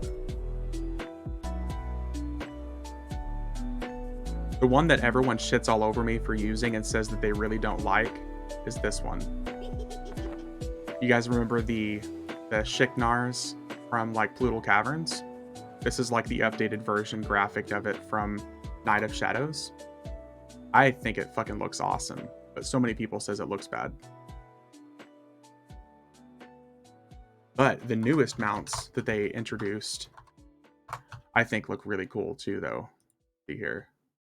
Not your cup of... Yeah. See here. The Polar Bear saddle. This one, I think, looks pretty cool. This is the one for the newest expansion, Lorien's Song. That thorax, though, yeah. I like this one, and I really like the Phoenix harness. Because I'm guessing, like, whenever we're flying on it, like, this is going to be like a backpack, and the Phoenix carries us. This one I really like. But I won't trash talk someone that likes it. The gingerbread cookie illusion looks dumb to me, but people like it. True. True. True, true, true. This visage right here, if they've added it into the game yet, yeah, you can't even see what it looks like yet. In the beta, I need to show you guys, I need to sign over to the beta and show you what this looks like, this visage of the Eldar. One of the best graphics and best illusions they've introduced in the game in a long time, in my opinion. Looks really good.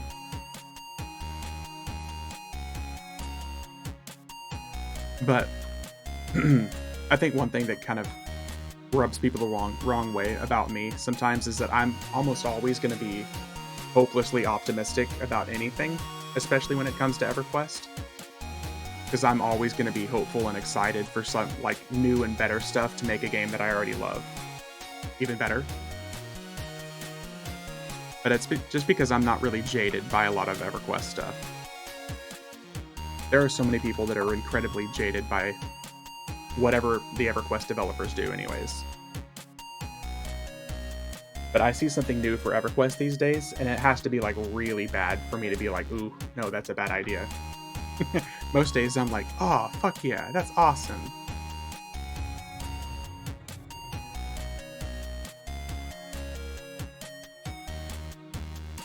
But that's just me.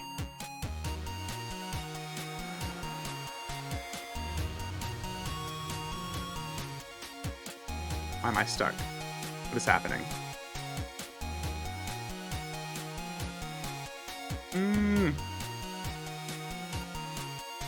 There we go.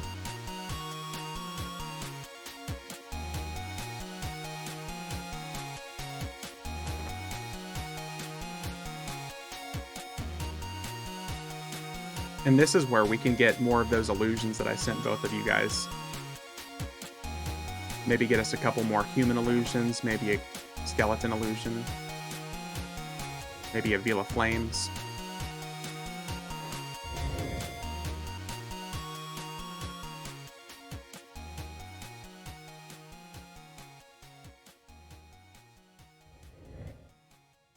However, one thing I'm not really looking forward to for the new expansion is grinding another 10,000 AAs. Ugh, I don't know about that. I'm looking forward to like the actual grind of like playing and grouping and stuff, but man, another 10,000 AAs, ugh, I don't know about that.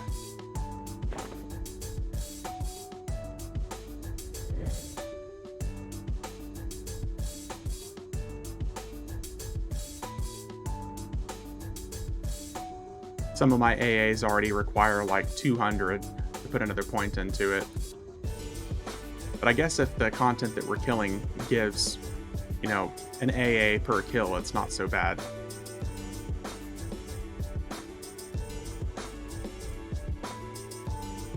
Because a lot of solos are mostly people botting on FE. Otter, I want to say the majority of people you're going to be fighting are probably boxing. There are some people that do still group, but I think the majority of people that you're going to find will probably be group boxing.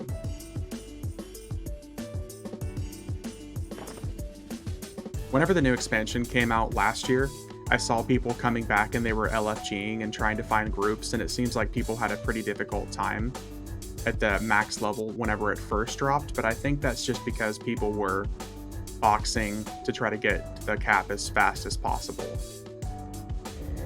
These days, like now, you probably wouldn't have too much trouble finding a group, especially if you're in a guild. But if you're just a random LFG person, I think it'd be kind of difficult. It really comes down to basically being in a guild full of people that are actively grouping themselves. But like whenever the expansion first drops, oh, it's all bots. Like bots and boxes. People rushing to get to max level as fast as possible, especially the people who sell achievement farming and things like that, because their goal is to get to the end game as fast as possible so they can start making a profit again. So they can sell the new shiny thing. Oh shit. We got a Veil of Flames. Nice. Do I already have one on here? We do. Well.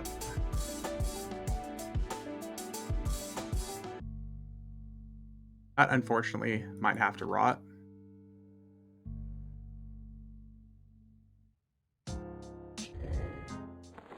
If we do this fast enough and it stays on that that enemy, I'll probably pull out my shared bank. As a matter of fact, let's do this. Let's look.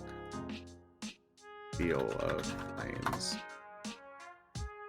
Okay, we don't have one in shared bank, so we might grab it and put it in shared bank. I really hate to see it rot because it's so rare and it still sells for a pretty penny. Might be able to get like 1,000,000 platinum out of that.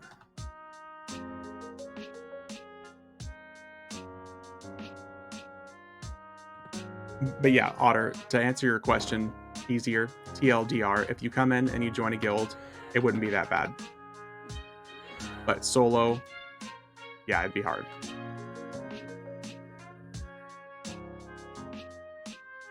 Another serpent sight clicky. See here. Damn, look at that 40 charisma. Yeesh. Thanks for the answer. No worries. FV is still the most populated server out of live servers, so it could be a toss-up. On weekends and stuff, it doesn't feel that bad. But I don't actively look for groups a lot of time. I'm so used to doing everything solo that that's just how things are for me.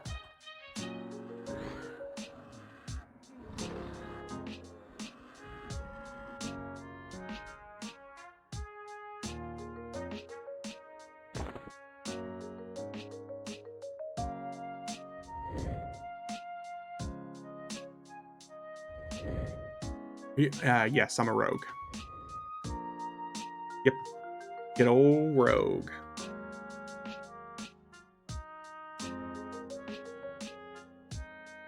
Oh, shit.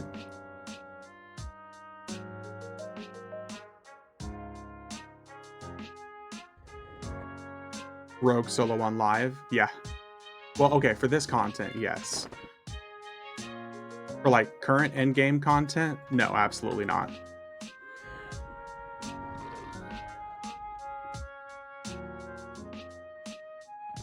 For current endgame content, I'll do, like, Rogue and Beast Lord box with a couple of mercenaries. So it's duo, molo, whatever you want to call it.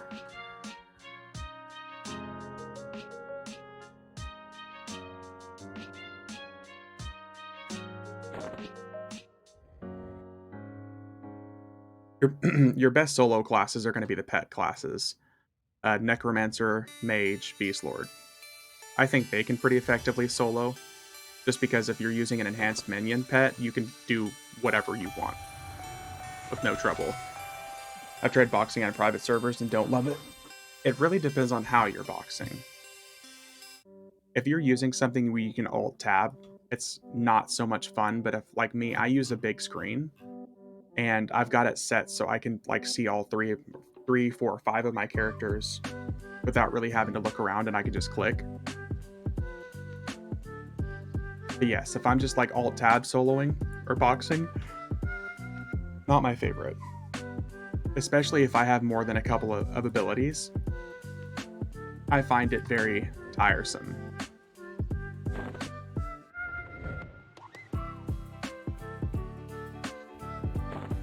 Especially when you get to the higher levels, when you have more than just a couple of buttons to press for each class. That is very, very tiresome. Okay, well, we at least got a Veil of Flames. So I'm happy with that. Let's put our VOF into our bank.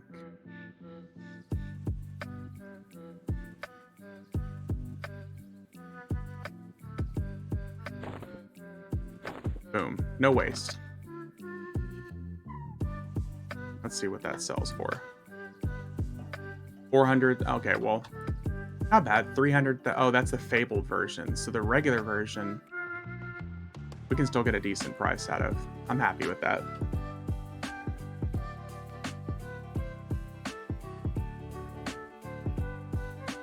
Otter, like, one of the easiest things that I'll try to tell people is if you do come back, play on a popular server and play on, join a guild, like join a really big guild. Because by then, it's going to be the closest to the old version of the game that you're going to experience, because it's still very community-based.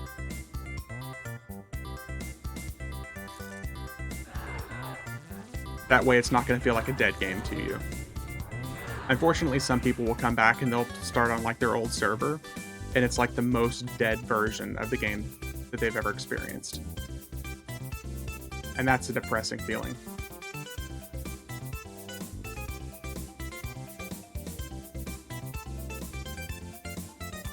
Got some really good stuff now. Ancient Wizard Spell.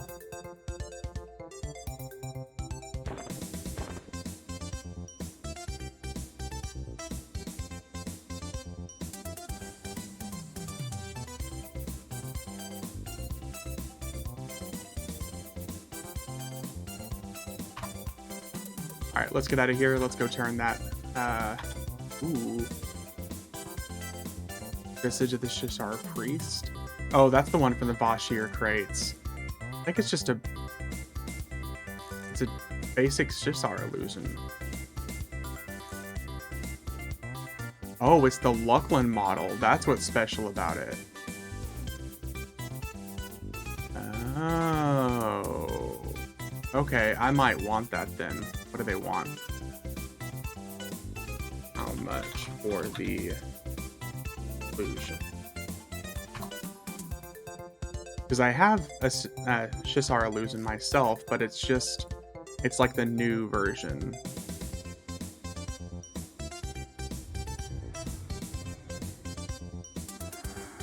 Yeah, this is like the newer version. That's the old school version. I'm kind of curious about that. Oh, 5 chrono. Oh, yo, never mind. He said 5 chrono. No, thank you. Should hit Shave Initros also for the chance to trade skull items in the Bard Cloak. I almost never do Akiva Ruins, but we can do it this time. I don't know why I asked that guy how much. He said he wants 5 chrono each, and we're not paying that. It helps if I read.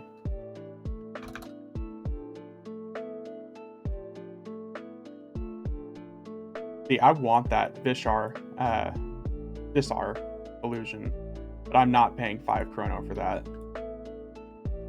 Absolutely not.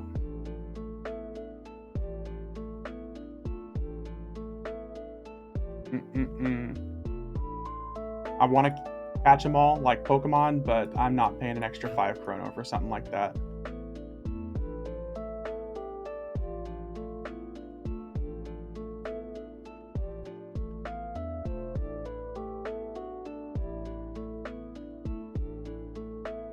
After paying 4 chrono for my Daring Death Fist, my Orc illusion, I felt that in a pocketbook hardcore. No thank you. Yeah, we might actually hit Akiva Ruins and just beat up Shave Initros real quick. Let me just take off my illusion. Just because I haven't done it in a while, I'll do it. But the one that casts Blind, I typically avoid, just because it's so annoying. It'll blind me for like 2 minutes and I just have to sit there.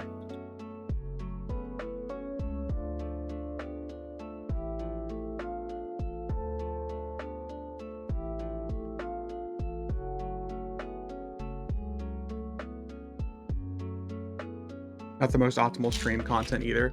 It's not bad though. It's not something that I hit a lot anyway, so I don't mind. But the trade skill items could probably be sold pretty easily.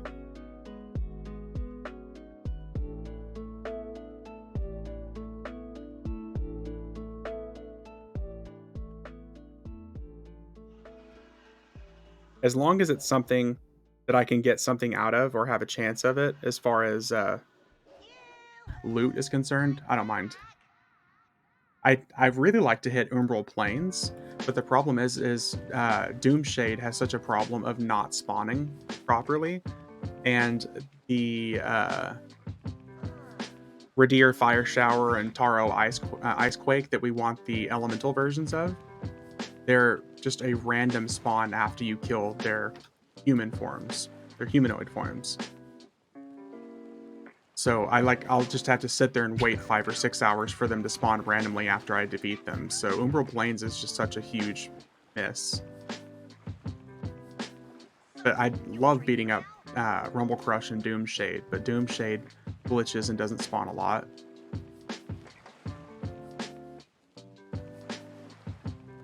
Eva Ruins.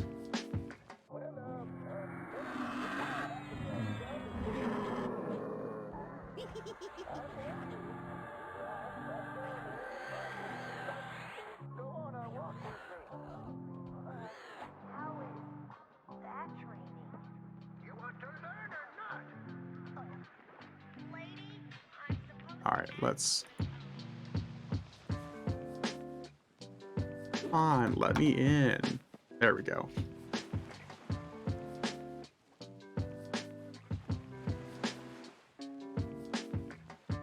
Cachet drops what the shears with like the tailoring on it, or the blacksmithing hammer, I think is what it is. No, the blacksmithing hammer I think is from Valius.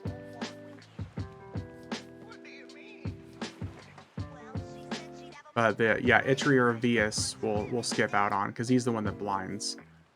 Remember when those zones were rough to get through and you'd hug zone walls so high and pray for no Yep. Yep.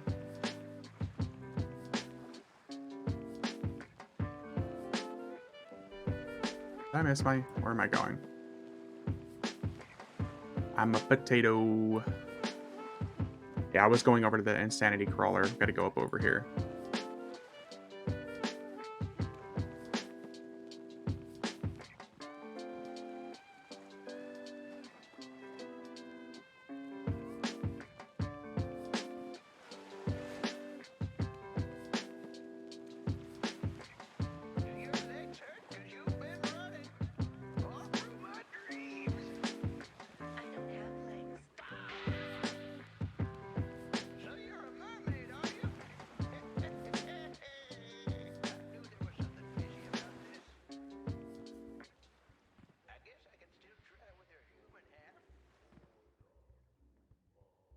Through Blightfire, it's nostalgia time. Castle Mistmore. Oh, fucking love Mistmore.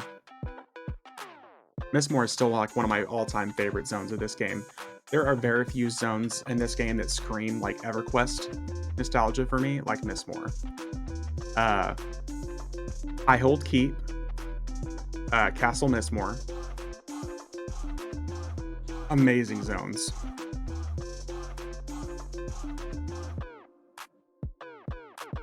Mistmore Trains, yep. It's Blackburrow. Oh, dude, yeah, Blackburrow.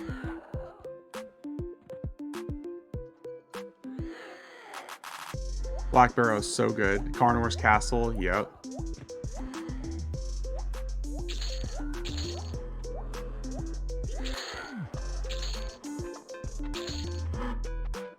Fucking Blackburrow, man, so good. All right, what do we get? Boon of Recovery. Okay. That's not a common drop, I don't think. That's not bad. Let's see here. Hey, dude, the Bard Cloak. Look at that. We were just talking about that. Spent so much time in Kunark. All the Kunark zones are stomping grounds back in the day. Yep. For me, it was Freeport Guards, Necro Life. Hell yeah. Dude, one of my, back on the Saren server, is, like, the gathering area was like the Jade, in Freeport. It was like the Jade Panther or something like that, I think is what, like where everyone gathered to sell stuff. The Bard Cloak is extremely rare. Oh. Well, we just got lucky then, I think.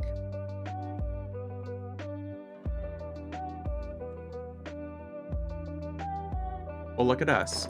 Let's see what it sells for. Oh, come on. 45,000.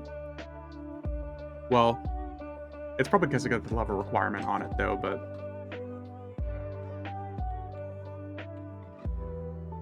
Activating this item will unlock a passive ability that increases effectiveness of your singing skill by 0.9%. Today I learned.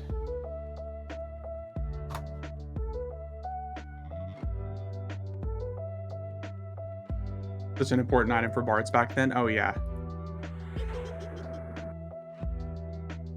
Yeah, Blight. I remember seeing, what I was saying is I remember the Jade area. I guess a lot of SKs and Necros had to get through the guards to get there. So I remember seeing like Shadow Knights with their epics soloing the Freeport guards to get into the area where they could buy and sell stuff. That's what I was getting to. I remember seeing people solo those guards all the time.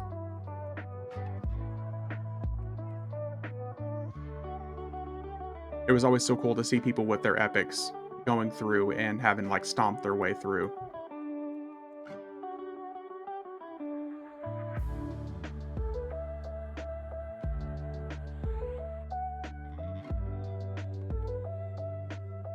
Get rid of this stupid debuff that we got.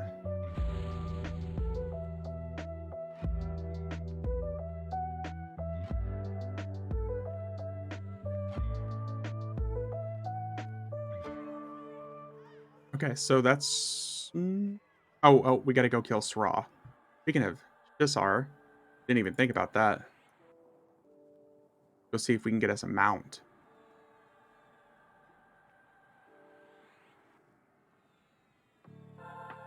Twilight Sea. One of my stomping grounds that I spent a lot of time at back in the day, which I forgot about until recently, was Kata. Kata Castrum, I think is what it was, or Kata... whatever Kata it was in Luckland. That was like one of the places I spent a lot of time in back in the day.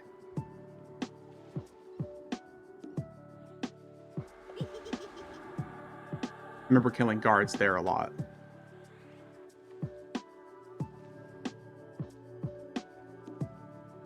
Am I gonna send... Oh, there we go. I cast it on the wrong person. I always got lost around those zones. I fucking loved it because it was so massive. A lot of people only remember the castle area of Kata, but Kata had that huge open wall section that was around a lake that you could walk around. Those zones I thought were so cool. Because everything about Luckland was very dark. It was darkness. Like, those zones were constantly dark. You ever do Solteris? Not really. I've done Solteris twice.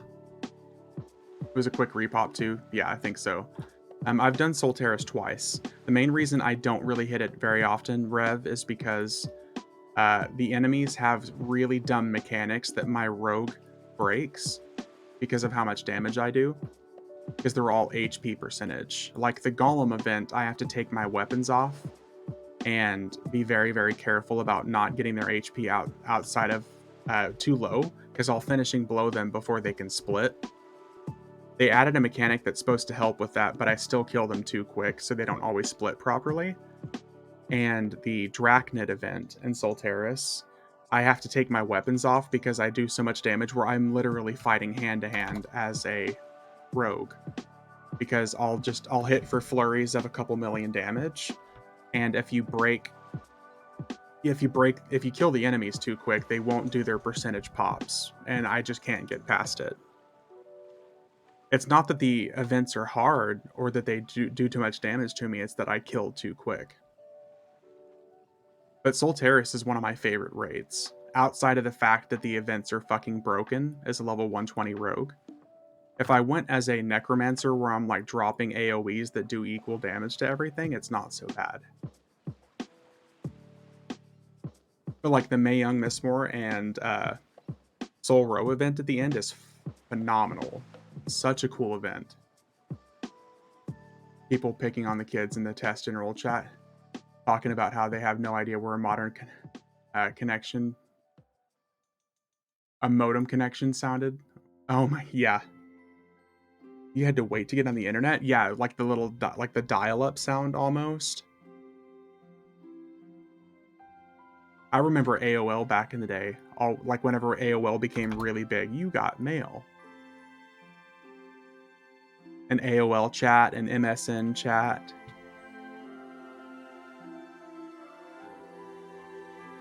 Like I said, it cracked me up. It cracks me up thinking about it now, but how much it used to piss me off. Like when I would be playing on the internet, and then someone would pick up the phone and it would disconnect you. I used to try and play The Sims on my mom's PC with dial-up. She used to yell at me all the time. Yep.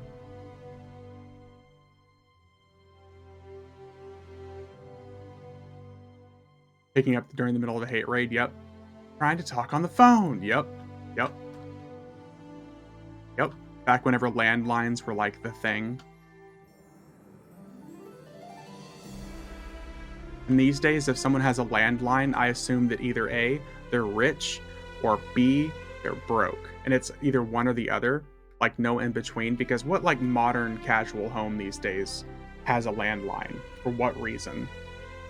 They're either broke with no job or they're rich and they just have it because it's an antique item. Best way to leave a shitty group. Pick up the phone. Yeah. Yeah, get booted out. Yeah. Or they're old. Yeah. Solteris was a fun raid event overall. Was last content I raided formally. Oh. So you went pretty far in. I quit before Solteris. My backing out point was the tip end of Depths of Dark Hollow. They're completely phasing out copper lines in the DC area, ripping out the cables and everything. It's all going to be fiber from now on, as it should be. Dude, I'm in Oklahoma City, and I'm waiting for fiber to be installed in this around the new house that I just got, so I can actually use fiber connection. Because I'm on my internet's quote unquote fiber connection, which is 1,000. It's like a gigabyte down and 40 megabyte up. 40 megabyte. I'm streaming on 40 fucking megabyte up. Just moved into my grandparents' house after their passing, and we have a rotary phone and one with the 20-foot cord in the basement. Oh my god, Craig.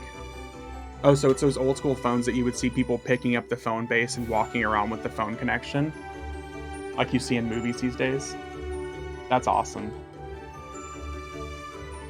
That's cool, actually, though.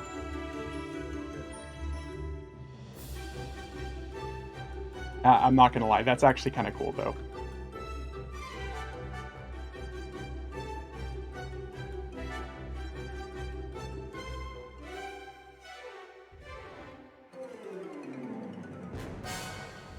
Some of the hotels I support still have copper phone lines. Hotel division is so darn cheap. They don't want to replace 15-year-old switch. Yeah. Yep. I'm the viewer that has that phone system in the UK. What's up, Pokey? They had an alarm and it had to be through a landline. Those old school phone systems crack me up. It's funny because a good chunk of my job is with phones, and there are so many new laws into effect about calling landlines these days because nobody has them. I noticed you click on all those illusions at first. You even have a level 1. See here. What do you mean? In level 1, you have a 15k damage shield. Is that the illusions giving you that or something else? Okay, so a lot of the illusions I have do give bonus effects, like damage shields and stuff like that. That and like the this pet gives me like a 65 damage or 61 damage shield. Then there is my, let me see here. There is my Ice Golem illusion, which gives an extra 35 damage shield. There is my Dragorn Mask, which increases slashing, crushing, and piercing damage. And it also stacks with Miniature Eye Patch, which increases piercing and slashing damage. And then there's this one that gives me a poison proc. And then there is the Drachnid one, which gives you an extra dodge and movement speed. And then there is this one's Mask of Scaled Cunning, which increases movement speed by 60% and attack power by 51%. I feel like there's one other one that I use pretty regularly. Oh, this one, the Ogre one, which gives me an extra 600 HP, or 500 HP at level 1. Those give me all effects, yes, but the really, really, really big damage shield that you saw me using at level 1, for like 15,000 up to 20,000 is my Druid's AA. It's called, wow. Something of the Wild. I just completely, here, let me look at my Druid. Wrath of the Wild. And that gives me like a 25,000 damage shield at level 1. And that stacks on everything. So to answer your question, it's an AA, but all the other buffs I'm using are from illusions, yes. Yeah, and that's not even the highest version of the AA for Wrath of the Wild. I'm using 35 out of 41, so it ends up going up to, I think, like 30,000 that you can use at level 1. We're using Windows 11 to force them to upgrade computers. The old phone system analog works during power outage. Yep. That makes sense, Pokey.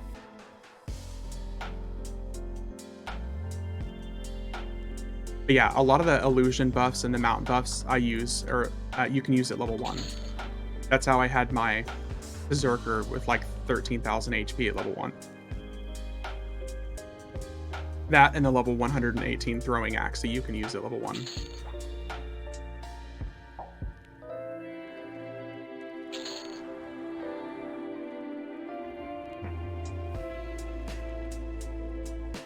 Yeah, all in all, that's all the different buffs, like the run speed, attack boost, haste, thorns. And the thing is, a lot about those visage buffs, they give you lower level versions at level 1.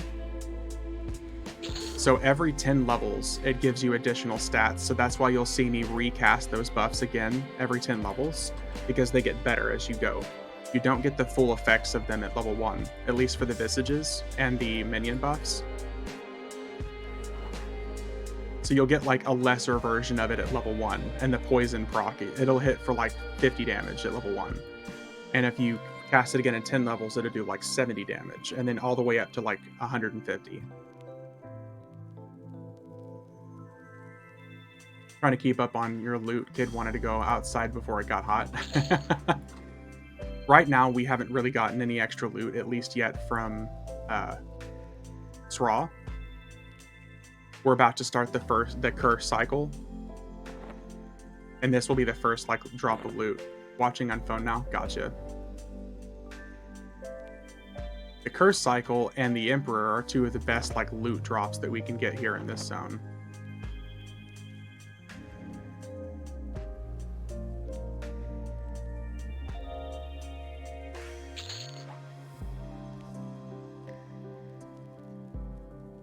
The curse cycle we can almost always get some really good stuff from, like Blasphemous Blade of the Exiled or a Rogue Dagger, something like that, or even the chest clickies.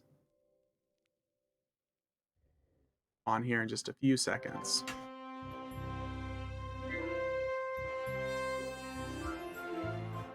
Yeah, almost all of these visages have some additional buffs you can use on them. They just really don't take effect until Seeds of Destruction is unlocked. So on a lot of TLPs, they're essentially just illusions for you until Seeds drops, and then they all start having buffs on them. Which is another reason why I like to collect all these different illusions, because each one of them have extra stats that you can just throw onto a level 1 character and make it insane. Because this Dragoran Mask lets you almost cut through the damage shield. Not the damage shield, the damage cap at level 1, so you can hit for like 50s and 60s. Did we miss something? Oh, we missed something over here. We didn't do the other side.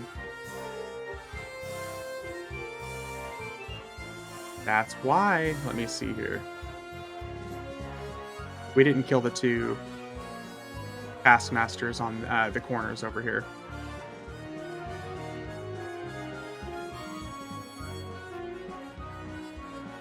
Got a little ahead of myself.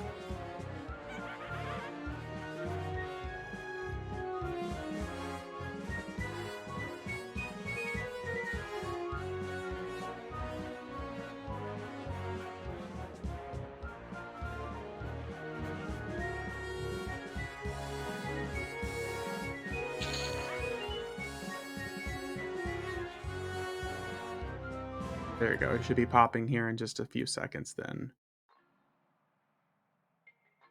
Oh, there he is.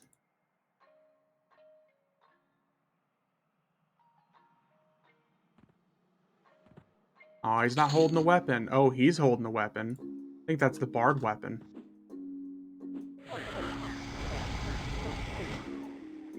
Is he holding? No, he's not holding a weapon. Look at that. This is an illusion I'd be happy to get. Screw the priest one from the Vashir graphic. I want that, like the rotting chest, the undead version.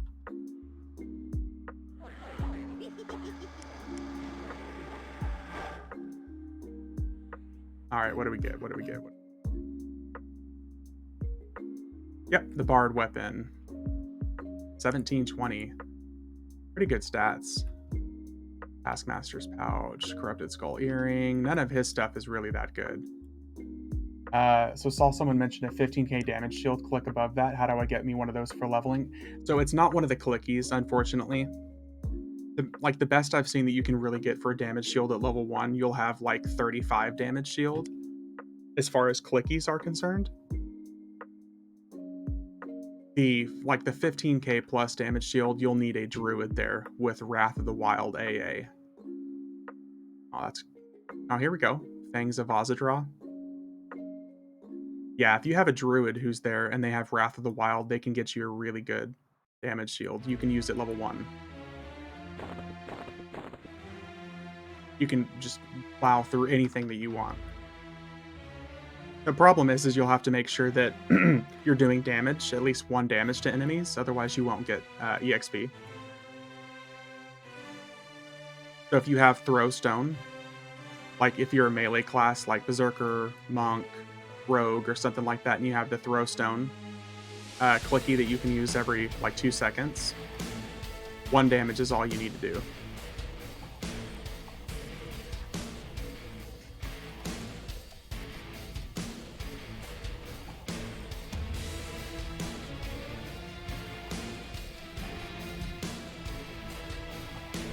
Gonna have to start bugging guilds for buffs, yeah.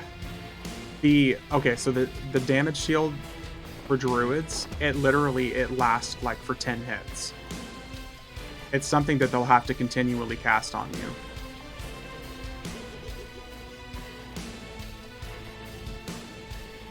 That's the iffy problem. If you don't have someone like following you around. Otherwise, the best damage shield you're going to get from a druid is like Shield of Spike. That new alt mechanic, do they buff or stay when you change?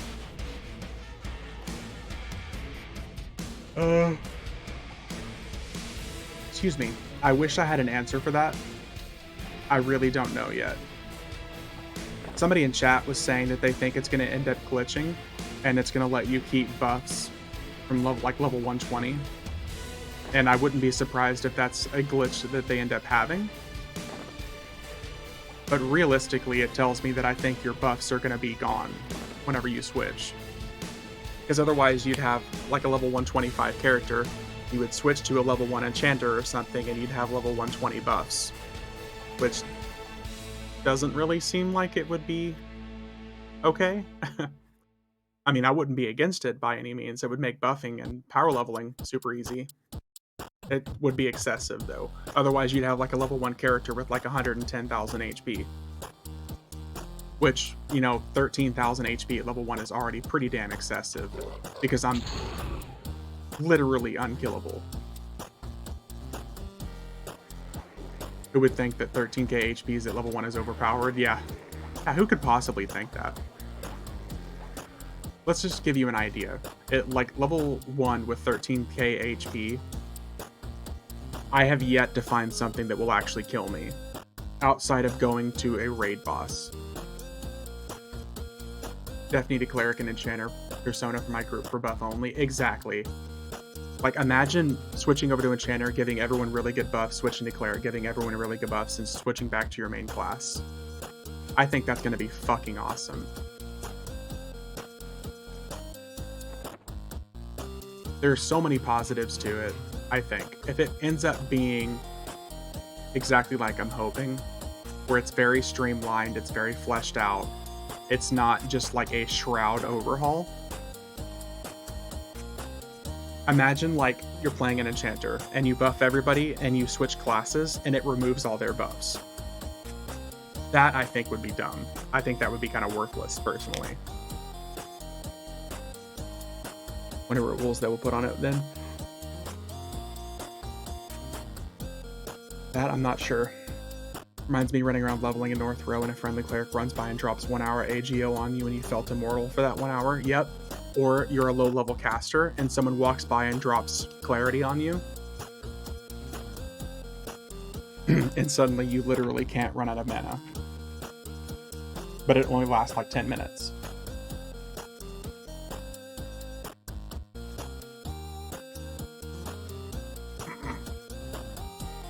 Yeah, as far as like the limitations of switching, if it's like Final Fantasy XIV, you can't do it while you're in like fixed zones.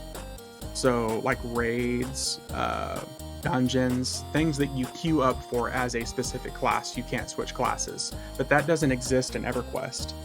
So the only thing I could think of is maybe like in a raid, it won't let you switch, just like how in raids it locks your mercenaries, where you can't use your mercenaries.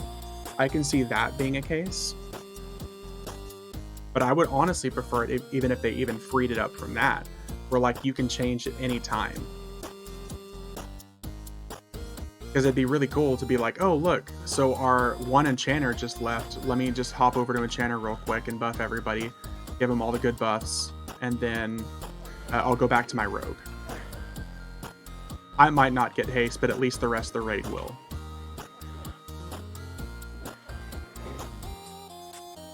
You know what I mean? Because in EverQuest, there's not really many locked encounters or locked zones, like you're teleporting into a random dungeon finder or something.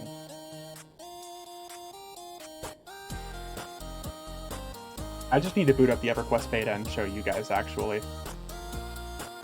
So it seems they push you towards leveling in Crescent and the newer zones. EXP and Mistmore is less than half per kill of those zones. That's kind of surprising. Well, okay, it also depends, Crucify, it depends on what the hot zone is. Because like Blightfire Moor, I think is a hot zone right now. That's probably why you're getting like an extra 30% fighting in there. Because Mistmore is sometimes the hot zone, and it'll look the other way around. The big improvement to the new zones over those old school zones is typically respawn timers. Because like in Crescent Reach and Blightfire and those other Serpent Spine zones, like the longest respawn timer is usually like 2 or 3 minutes. In the old school zones, it's not uncommon to see 7, 8, 9, 10-minute respawn timers. Like, God, I don't know if any of you remember leveling in the old High Hold Keep back in the day, when the respawn timer was like 23 minutes for those goblins. And you only had like, what, 9 goblins to kill? Yeah, it's definitely weighted to give you more Defiant gear in the new zones, for sure. It was so far to run here, though, yeah.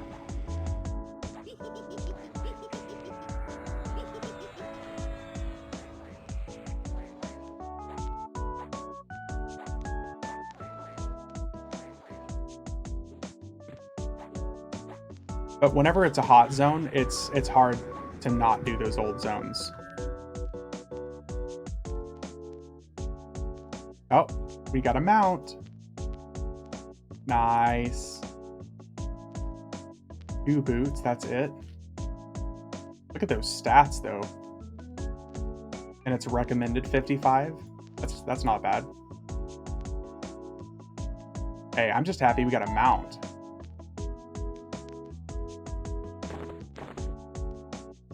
I think our Ornate mount can still sell pretty good. Yeah, almost 1 million platinum.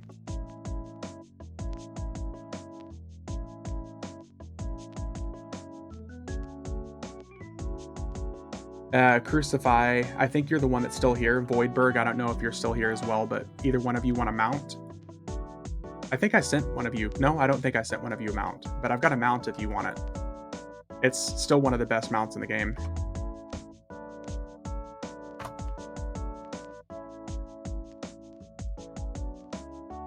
Yeah, it's very fast. And the good thing about these mounts is they have like 0 ramp up speed and 0 stop speed. So like you'll start fastest and you'll stop as well.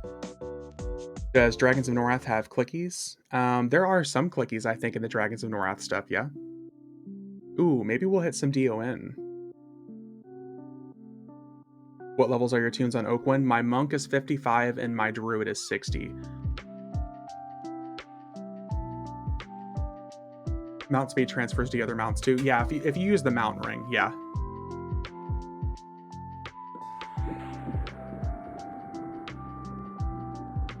Mage is 60. Nice. Did you get power leveled, Pixel? Is that how you got there? Or did you group?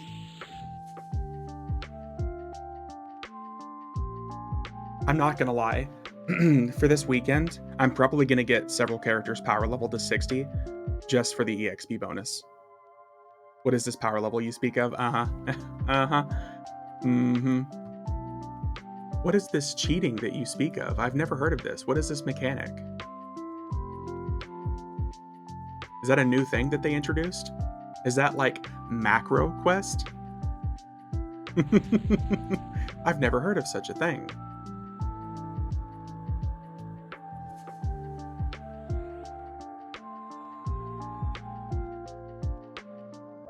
I'll snag mount when I go back inside. All right. Trying to get my full team to 75 and ready to blitz EXP in November. Hell yeah, Zenti. I've never heard of it also. Yeah. Cheater, I've never heard of her.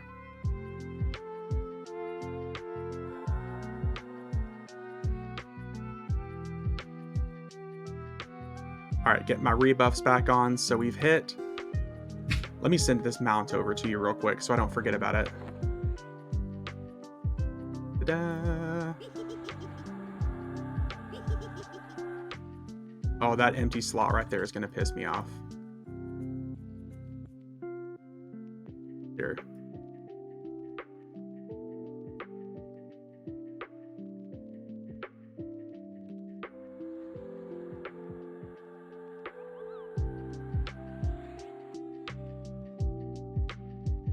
Okay.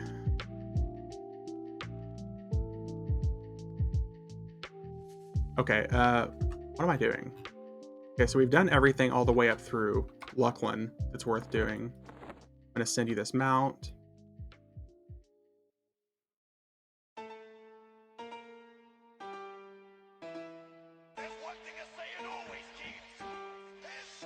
Crucify. Hoiberg. Did I spell it right? Krussafi. I think I spelled it right. Let me scroll up and look. Krussafi.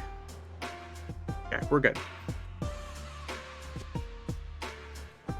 Alright, you're good. Honestly, one of the best mounts you can use in the game still, though. It doesn't give you a buff, but it gives you that sweet, sweet run speed.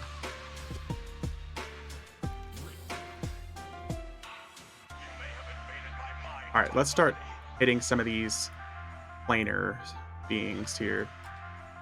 Actually, I've done all of my lockouts that are important. That's the real question.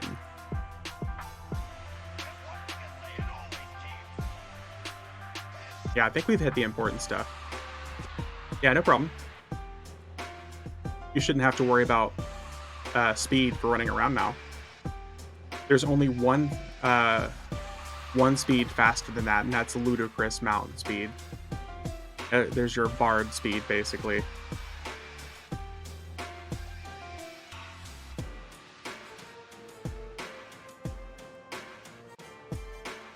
We'll probably hit... We might hit Plane of Time a couple of times, actually. See if we can get us an extra Song Blade. Or 2. Or 3. But knowing my luck, none.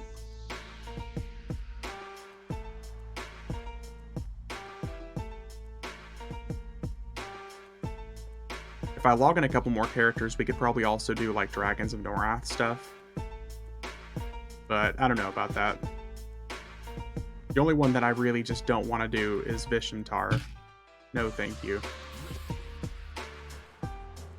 I don't feel like spending 30 minutes saying shoulder my burden to avoid a death touch.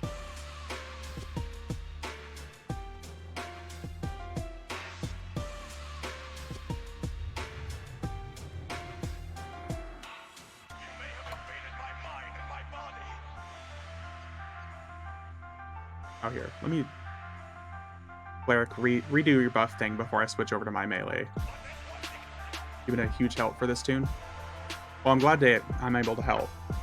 Like I said, I really just feel bad when I get a whole bunch of this gear and it does me no good and I just end up dropping it.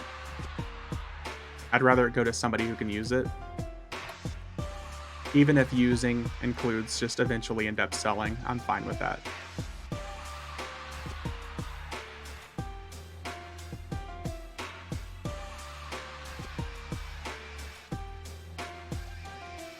I already have like several sets of gear that I move over from like character to character to twink characters out.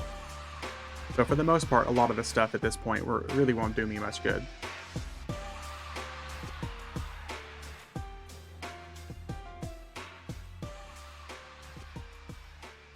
There's just some items that I want to get as often as possible. like Songblade of the Eternal, Rapier of Somber Notes, Mace the Ancients, 2 million for the set of 4. Someone's selling 2 million for all of those? Bruh. I might just buy that. Here. I'll buy all 4. Here, I'm gonna buy one of this and I'm gonna hook you up, Crucify.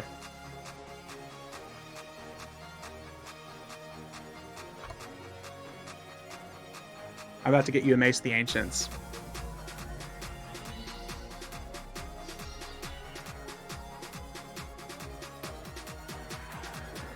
Biggest train I ever caused was in Plane of Air. Accident Song of a High Sun on a boss mob when we were killing. Oh man, it was a glorious wipe. Get my left nut for Mace the Ancients, but the cost of the item is outrageous. Well, I'm about to hook you up, dude.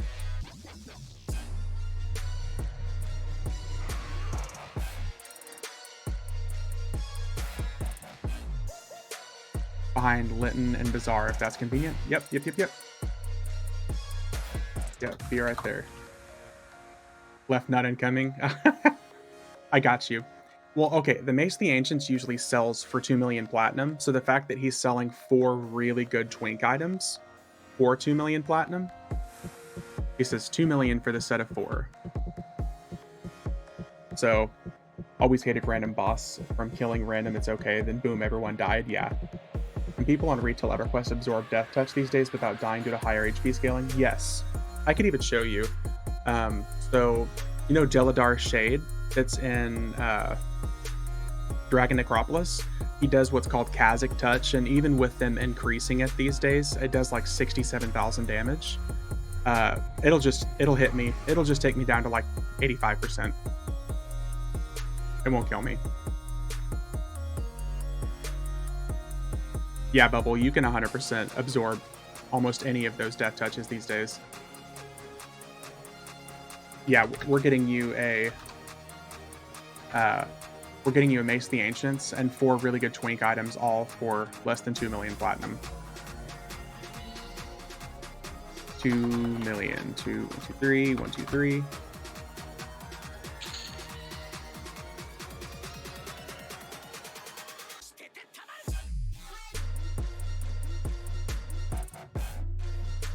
Yeah, it's 100% a steal.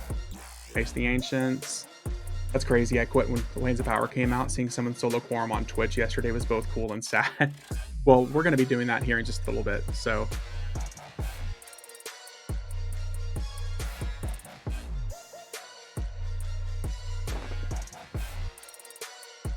All right, I got you the hookup, man.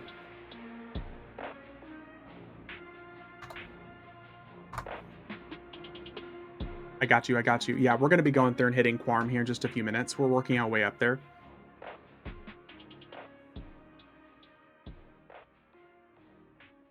Realistically, at this point, I can solo easily up to Caraferm.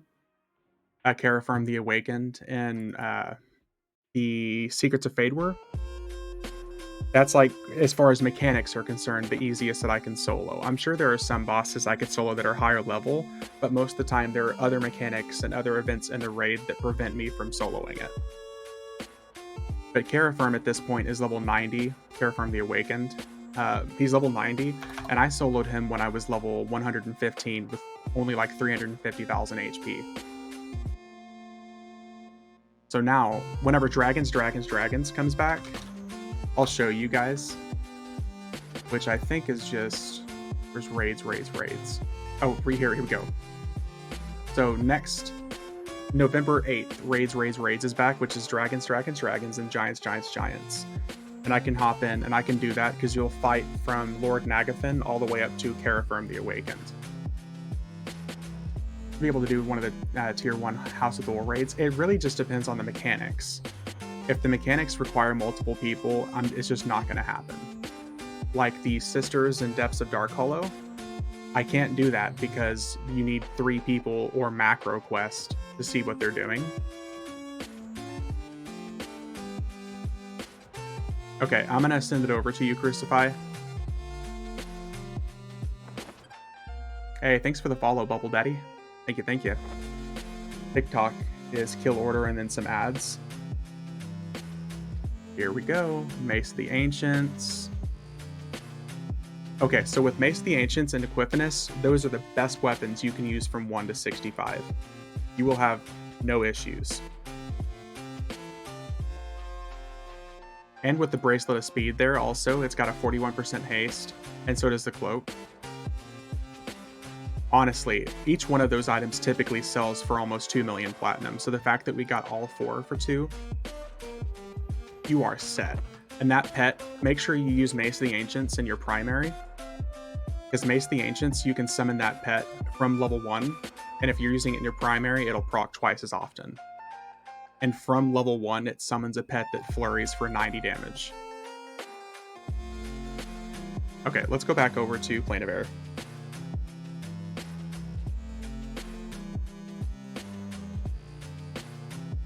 Yeah, with those 2 weapons, dude, with the Equifinus and Mace of the Ancients, best weapons you can use.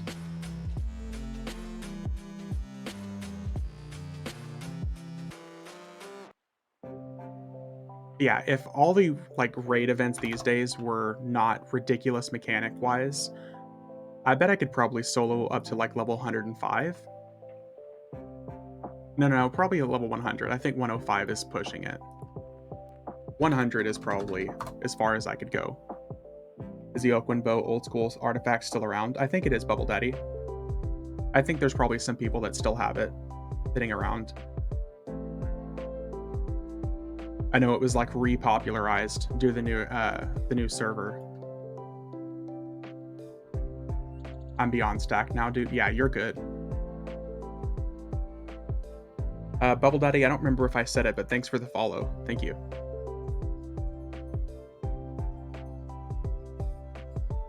Yeah, dude, those 2 weapons, like I said, Mace the Ancient's primary, your Equifinus in the secondary, you're good. Not Richter, thank you for the follow as well. Thank you. And what's nice, Crucify, is whenever you're done with this Ranger, if you're ever done with them or you're done using those items, you just bag it, put it in the bank, move it over to another character. Like, you can use that for Ranger, you can use it for Rogue, because then you can switch places and put the Equifinus in primary. Best dagger you can use on a Rogue at level 1. It's honestly better than any dagger you're going to use all the way up to 65. 65 is the exception, because then you can start using fabled weapons. And from 65, you'll jump from like a 1918 dagger to a 3720 dagger. The fabled weapons you can use at level 65 are just ridiculous.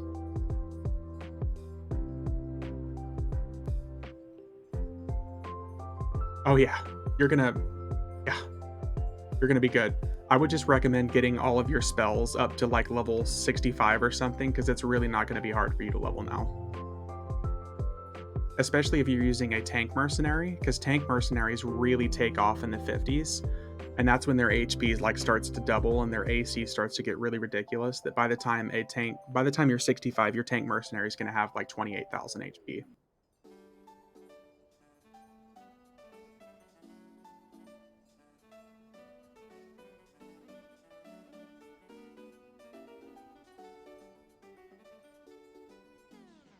Oh shit. I do allow that. It keeps saying twink is a derogatory term. You've got me super twinked for several tunes. I'm going to be an alcoholic. Welcome to the club. Welcome to the club, my friend. This is why I have like 14 characters on this account, and I have to keep deleting old alts to make new ones. Twink is a bad term for a young gay person. I don't think it's a bad term though. The gay friends I have, twink is like a positive term. That's what's like cracking me up. Oh, nice. We got the monk weapon. With that blue glowing fist.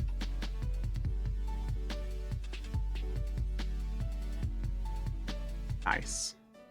We can leave the mantle though.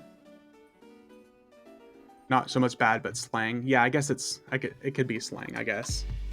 It just cracks me up. Every time, like, I feel like my bot learns and it gets used to it, but the moment one person uses that term, like a new person uses the term, it's like, wait, bad. No, you can't use it. Other people can.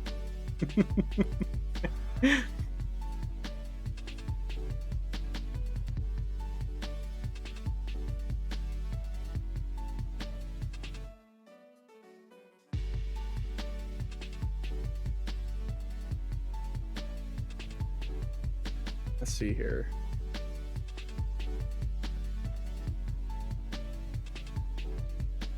Okay. We still got plenty of time.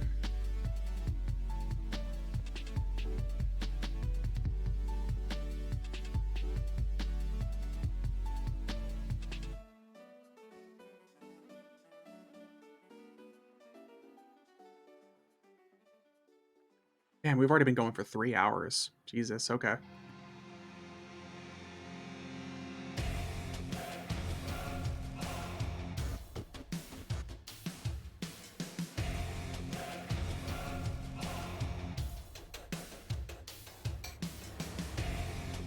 And in Ro's turn, it is. One of my old school favorite raids for sure. It's hard to beat. Like the success and the fun it is beating up Finn and Ro.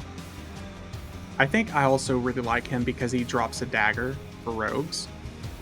And it was like one of the daggers I wanted so bad back in the day because it was 1819.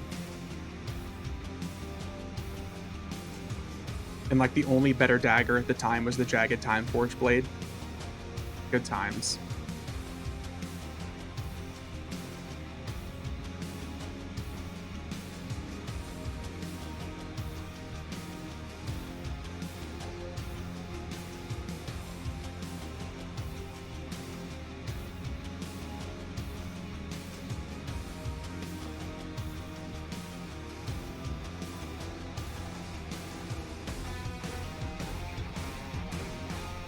The days I spent farming AAs in there is embarrassing to think about today.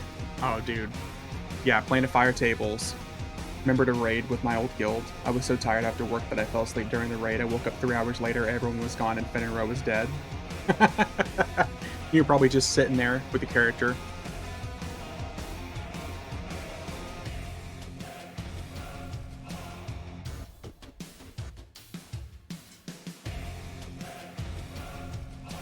Ooh, someone's selling the Ice Giant, Visage of the Enchanted Armor Guardian. Okay, we already have both of those. If someone would just sell the Visage of King Geliqua, I'd be really happy, because that's one of the few that I'm still missing.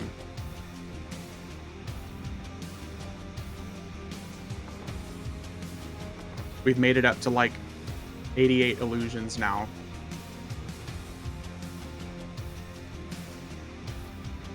Make us a little train.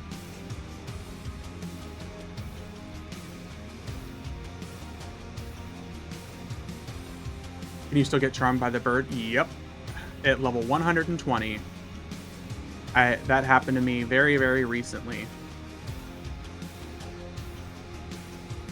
Because normally whenever I like attack something, I'll backstab it and it dies almost immediately. It didn't actually kill the bird outright. And the bird turned around and charmed me. Yep.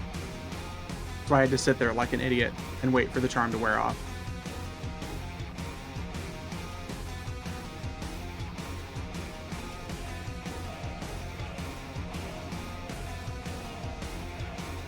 Oh, it's Frogger.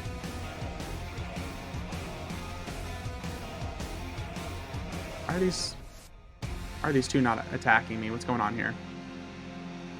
Oh, you've been summoned. Oh, that's good. Hey, hey, Mr. Demon Face.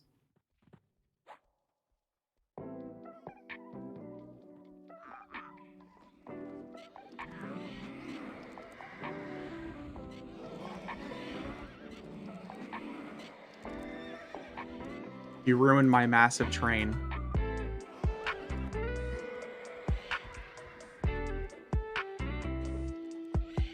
Gazelda docs. Oh man, the good times. Did we kill them all? I think that was all of them. Did we get us a clicky orb? We did. Look at that.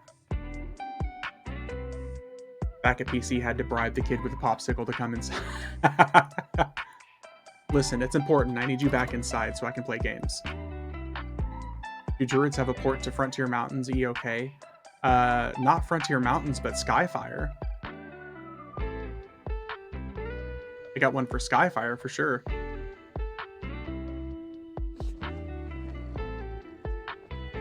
Let me just double check. Transport, Kunark.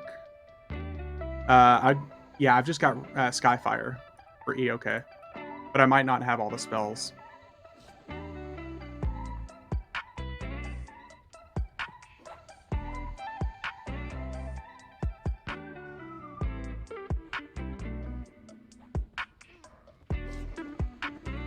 Merc, do your job.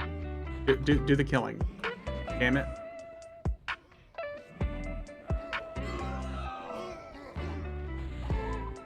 I'm so happy whenever they introduce Agents of Change to live.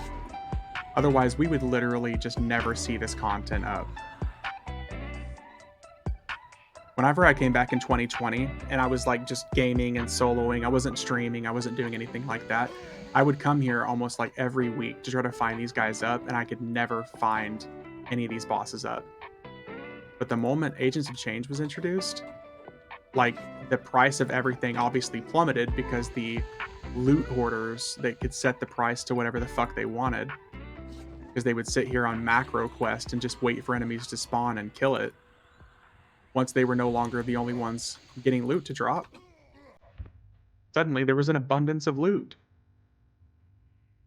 There was twink loot everywhere.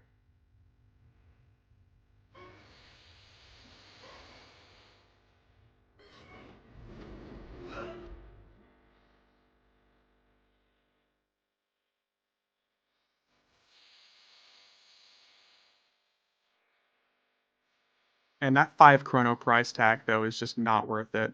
Is there a buff that comes with it? There's not even a buff that comes with it. The Visage, I think, it looks cool. It's nice that it's the old school Visar graphic, but there's not a single buff that comes with it.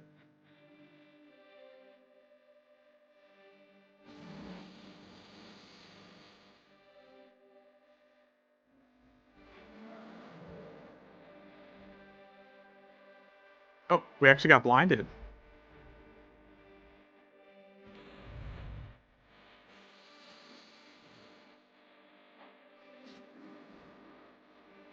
But look at that.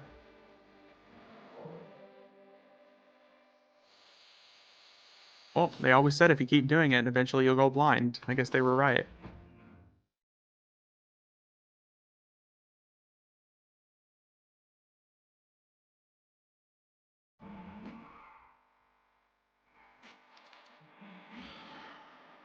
Put our Merc on passive here, otherwise he's going to kill Finn and Roe before we get us a nice little screenshot.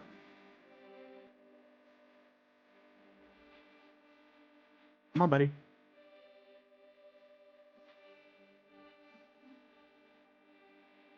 Come over hither.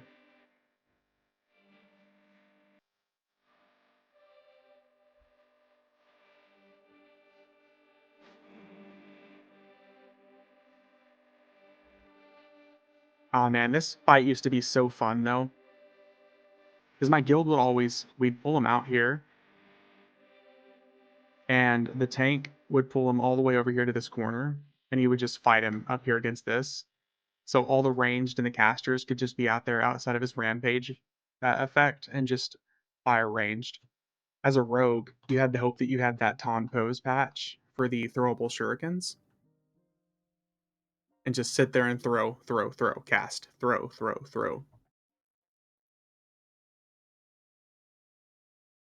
One of the best looking bosses though.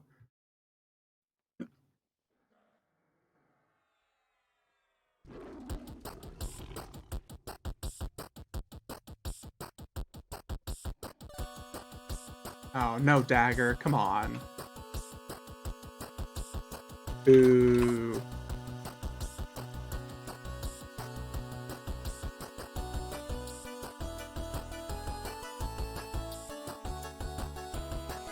All right, we're gonna get teleported out here, and then we're gonna go.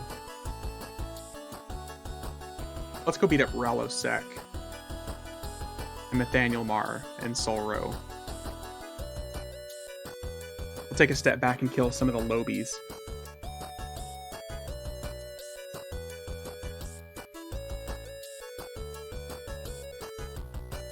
This mount zooms. Oh yeah, dude, it's a good mount. It's a reason it still sells for like 1,000,000 platinum. The instant start and the instant stop speed is just so good.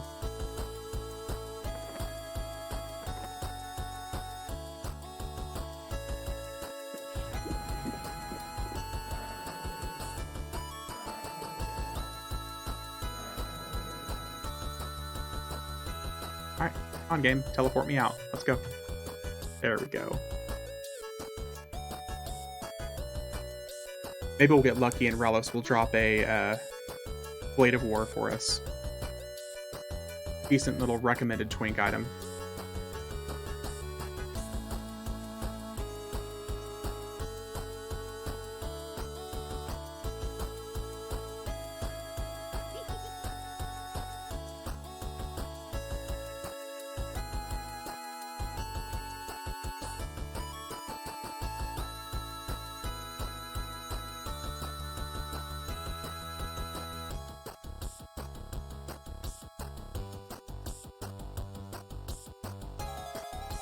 Well, we've gotten pretty good loot so far today, I would say. I think more than anything, it's just been nice because we've hooked some people up. As long as the loot doesn't go to waste, I'm okay with it.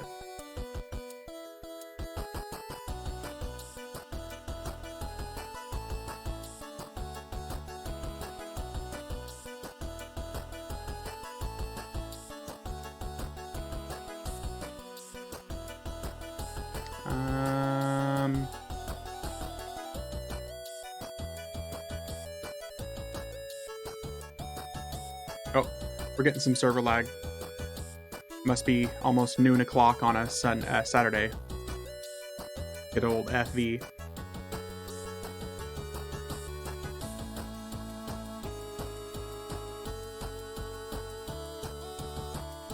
Oh, actually, not do that. Let's be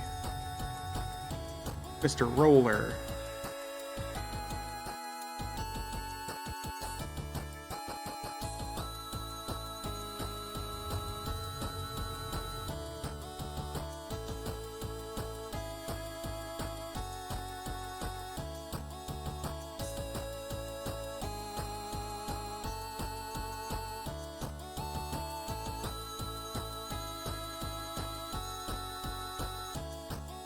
The sad part is Ralosek is probably up in the open world zone right now, too.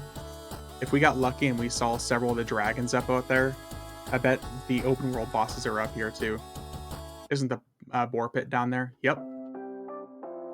One of the best spots to level, especially when it's a hot zone. They almost always rotate between Bastion of Thunder and Drunder Fortress of Zek for hot zones here. And that area is phenomenal for leveling. The only problem is if there's like a train of boars that start stampeding around, it'll mess you up. Distinct 109 on my ranger. Dude, nice. Congrats. Making some use of that EXP bonus going on.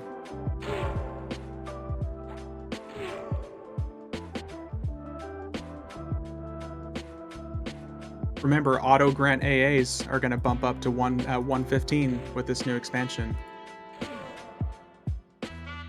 So you'll get auto granted AAs all the way up to level 115 pretty soon.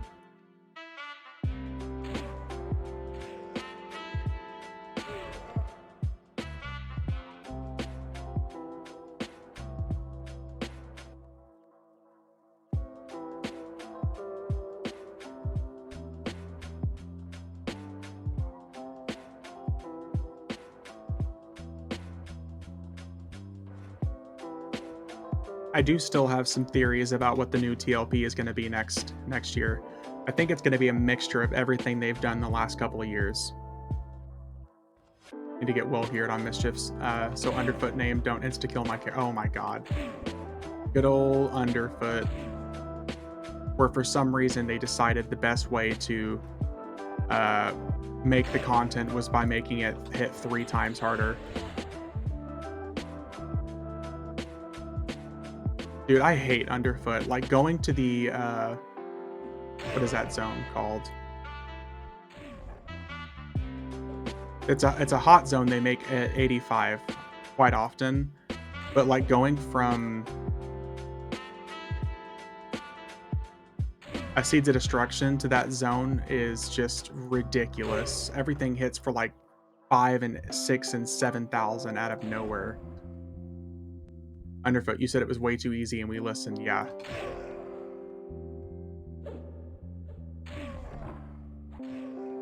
Tier 1 Underfoot AoE 12 to 16k. Tier 3 to 4 24k AoE. Yeah. Underfoot and Gates of Discord, you could tell, were both knee-jerk reactions to community feedback. Both of them. Because Gates of Discord, everyone complained about how Planes of Power content was too easy. After they nerfed it and people finally got into Plane of Time, people were like, well, it's just too easy. We just need something like harder. Because Legacy of Acacia was too easy. Lost Dungeons of the Norrath was too easy. And they were like, all right, well, Gates of Discord, we were going to raise the cap to 70, so now we're not. It's going to stay 65, and we're just going to fuck you up. It used to be a lot worse also, yeah. Gates of Discord was like, oh, group content? Oh, you need a high-end raid gear character to be able to do this, so if you don't have a raid gear tank, good luck. I remember doing group content in Gates of Discord when enemies went from hitting like 5 and 600 in Planes of Power to 1200 in quad hitting in Gates of Discord. God, and TACV as well. Like the Maastricht elite barriers.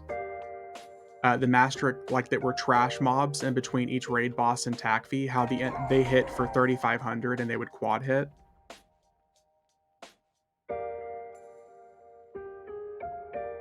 Council just messed up my Berserker. I didn't think it would be that bad.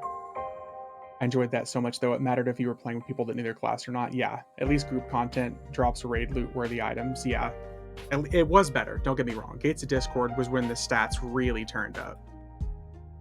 Because like in Gates of Discord, the content, like the items went from dropping like 200 max to like 265, 285, and even like the raid chest piece from Tunat Murum had over 300 HP on it.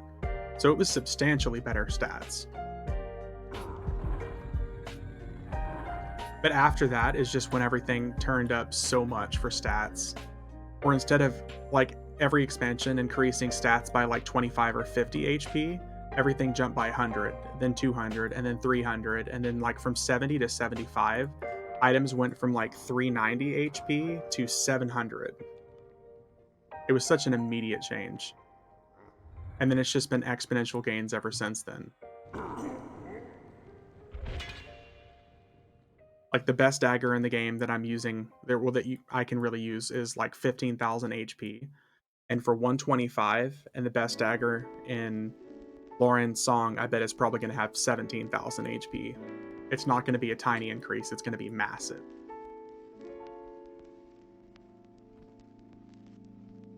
Oh, come on. No sword. Boo. Crowd goes mild. Boo. That's fine. Maybe we'll get the Druid Scepter or Druid Sword from Nathaniel instead.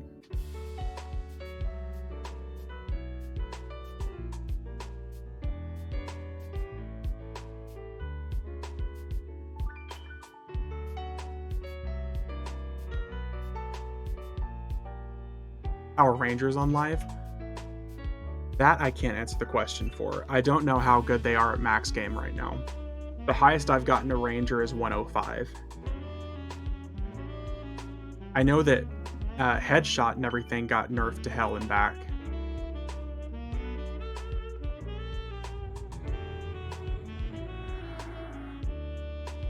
Get a Prick of Fear in your golden? Yep. You know, a little Prick of Fear that's shooting toothpicks.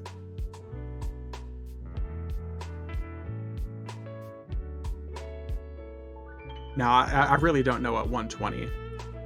I feel like rangers are probably pretty good now because like their thing was always about like hitting flurries and stuff like that because they got triple attack first and then flurry and all that other stuff. So they're probably pretty decent. I just don't know comparatively speaking to like a rogue.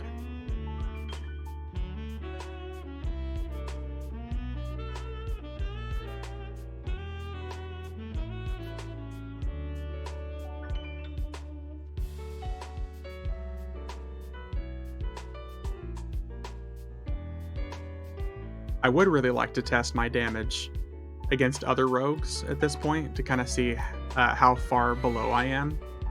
Because I am missing quite a few focus AAs still. And my heroic dexterity is not nearly as high as it should be. I would like to see how far below I am, so it gives me a goal, but I'm not going to put up with rating. I would rather just buy the items at this point.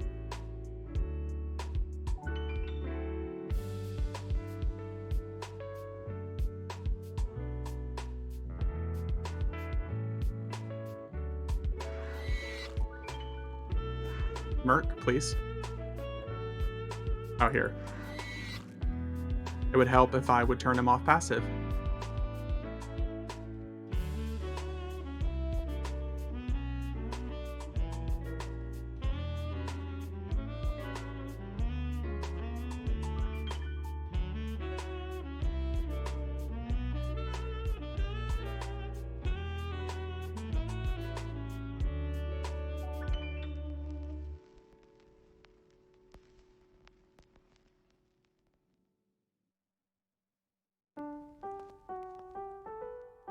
All right. Come on, come on, come on. Give me Druid Sword, please. The only time I'm ever going to ask for that Druid Scepter. Or Druid... I keep calling it a Scepter. Druid Scimitar. A Lobi Druid could use it.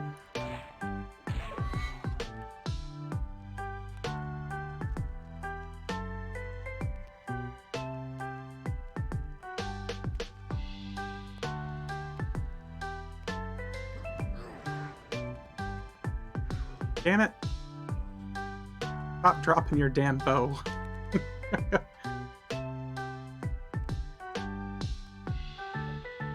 Cloak. And an enhancement. That's not bad for the effects. Ooh, we got Defiant to drop.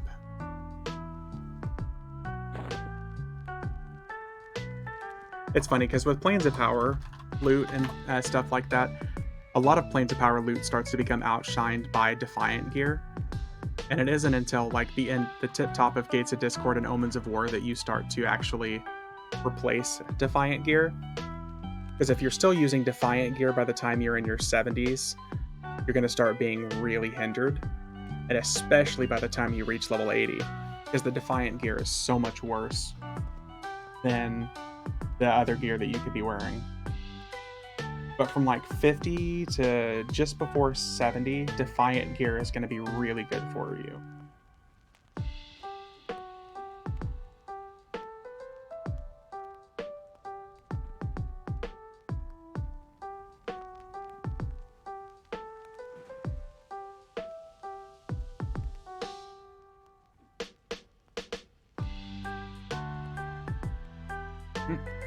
My mercenary's having a good time.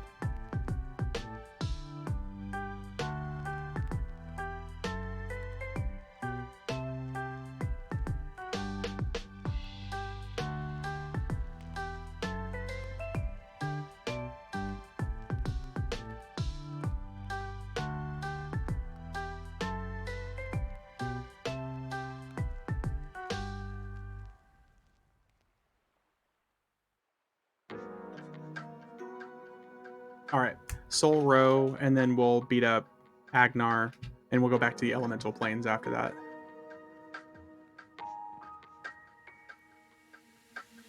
See if we can get us a Gold Rune Mithril Knife.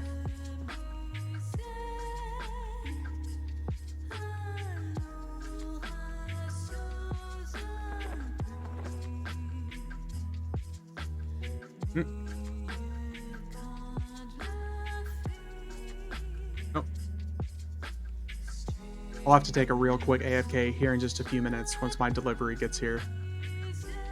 It'll take me like 10 seconds to pick it up from the door.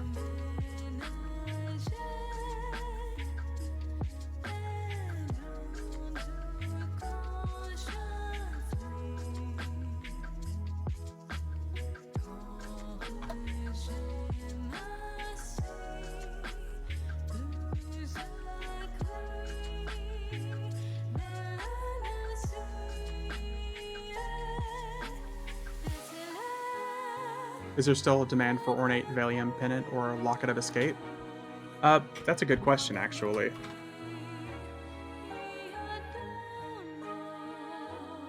Let me check.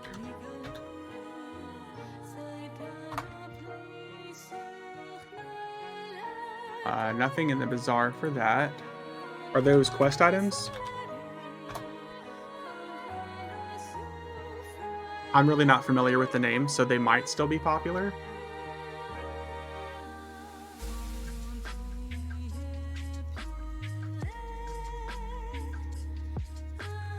I typically assume if they're not in the bazaar that they're probably quest items, and you know, it's a toss-up. It could be mega worth it. It could also not really be sought after. The Locket of Escape, is that like a teleport item, I'm guessing?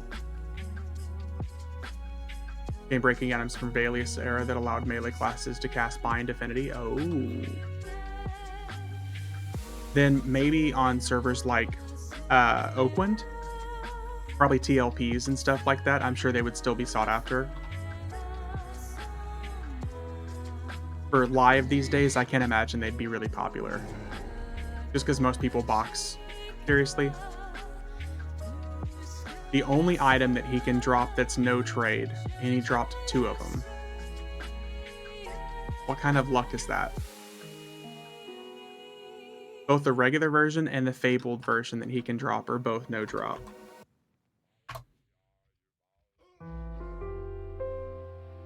That's a bruh moment for me.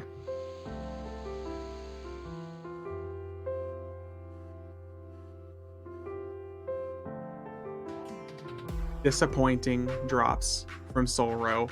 Solro and Saru both have been dropping very disappointing items the last few times that we've done them.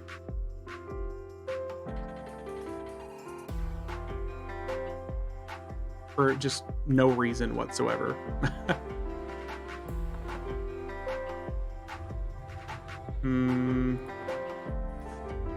Here we go. We'll be a Sarnak for a little bit.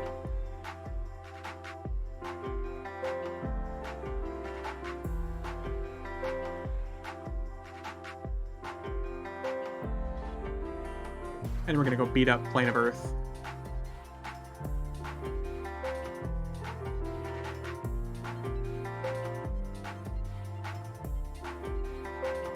After that, we'll hit Plane of Time.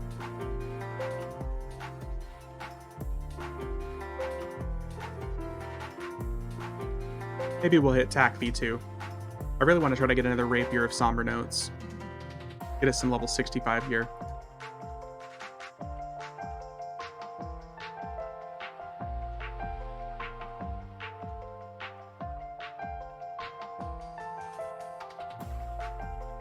Oh, I almost forgot about Agnar. Okay, Agnar first. Good old Bastion of Thunder.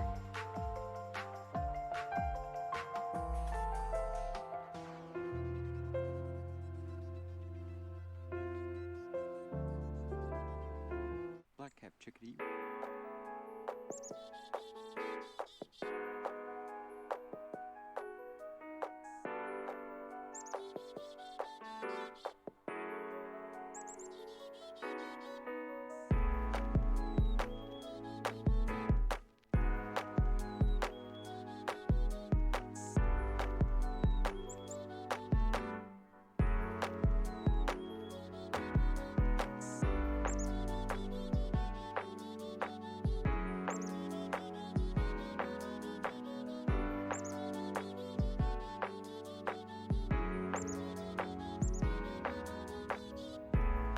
Need to hop on the EXP grinding pretty quick too.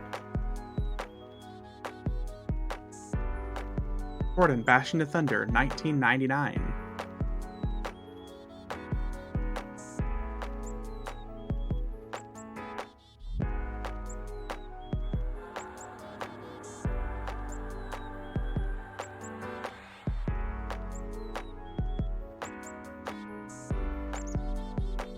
Yeah, I really want to get at least 2 more characters to 60 on Oakwind before the EXP bonus wears off.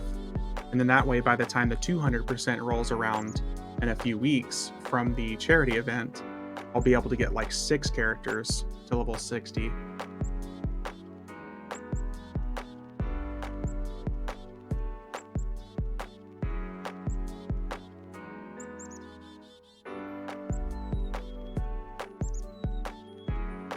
Can't wait to make a Beast Lord and just race him up as fast as possible with those EXP bonuses.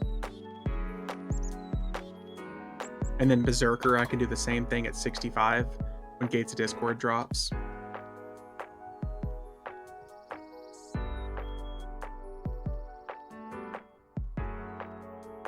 Aw, no named over here? Come on.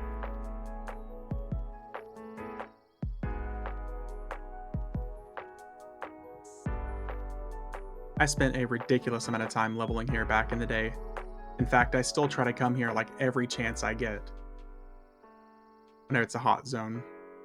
Because Bastion of Thunder is perfect. You can get here at 57, and you can be here until 70.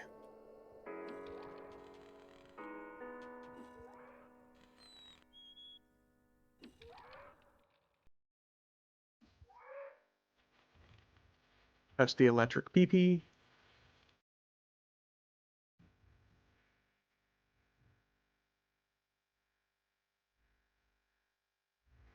.3% EXP right now on my 100s with my 120.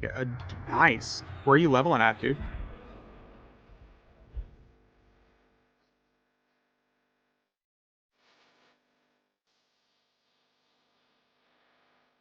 Because depending on where you can go, you can get much better than that.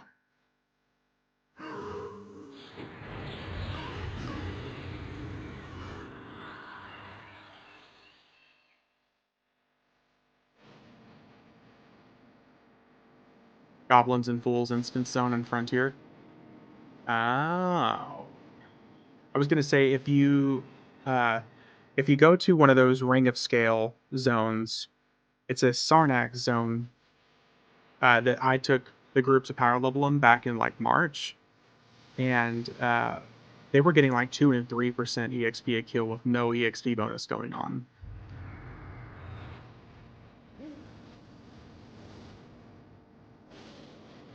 Because those enemies will go all the way up to like 110.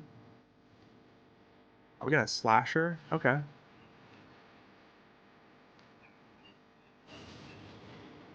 Not bad. He doesn't ever really drop anything too worthwhile.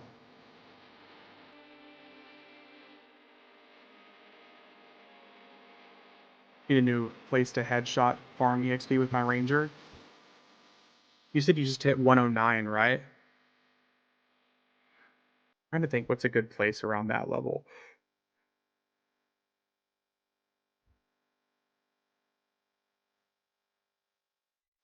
I don't know. I mean, at that level, you could probably still...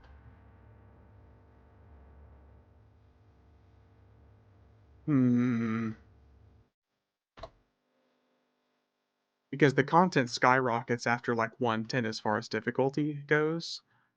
So, I mean, even if you go to like Drowned Catacastrum, you could kill the Shisar there because they're anywhere from like 99 to 102, 103. You could probably still do that pretty easily with the Mercenary. But I think the problem is they summon. So doing it solo would make it pretty difficult.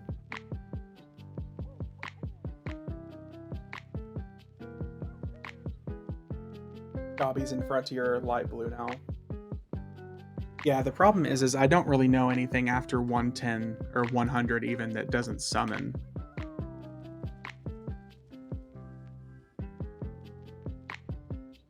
Summon, by the way, is one of the dumbest fucking mechanics in the game.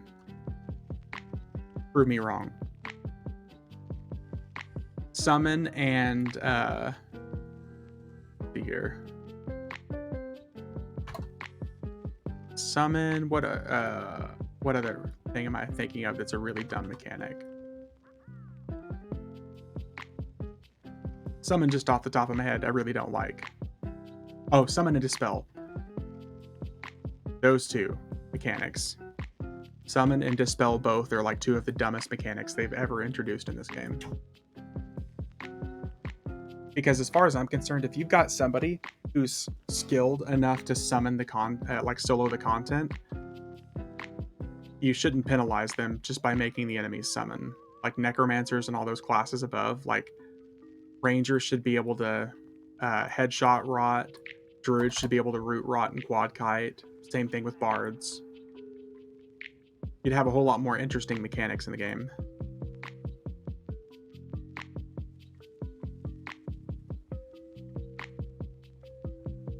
Looks like we didn't get lucky with a prismatic basilisk. Damn it. No ranger weapon.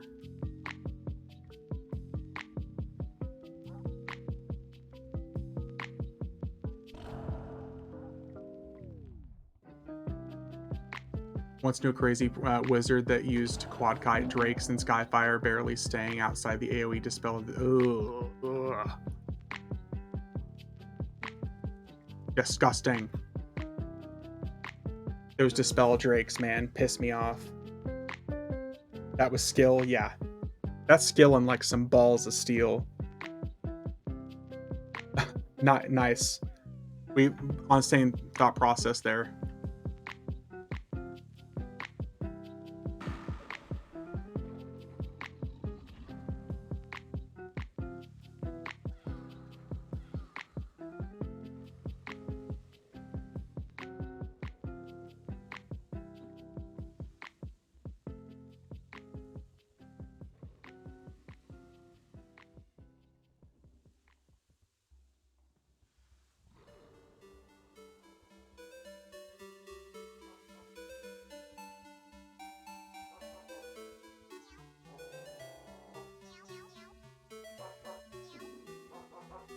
Oh, come on, let's go.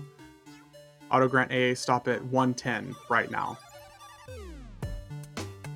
Yeah, auto grant AAs are all the way up to 110, soon to be 115.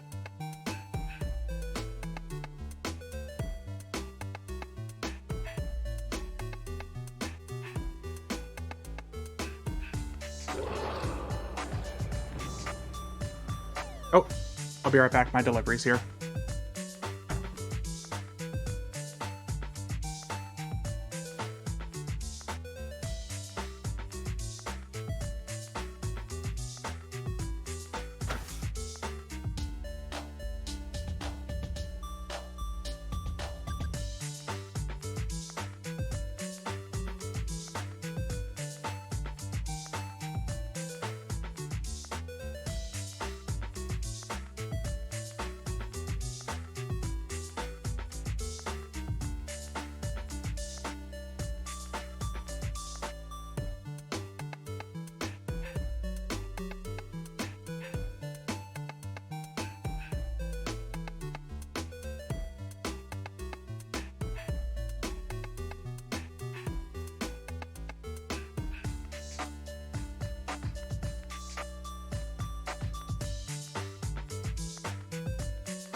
That moment when the delivery person delivers me my delivery order and also somebody else's, I think they're gonna need those. I ordered some stuff and like a whole bunch of extra groceries came with it, and I really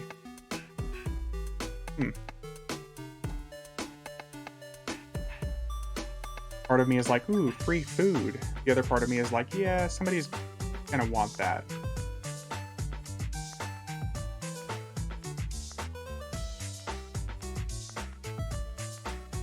Ethical dilemma incoming.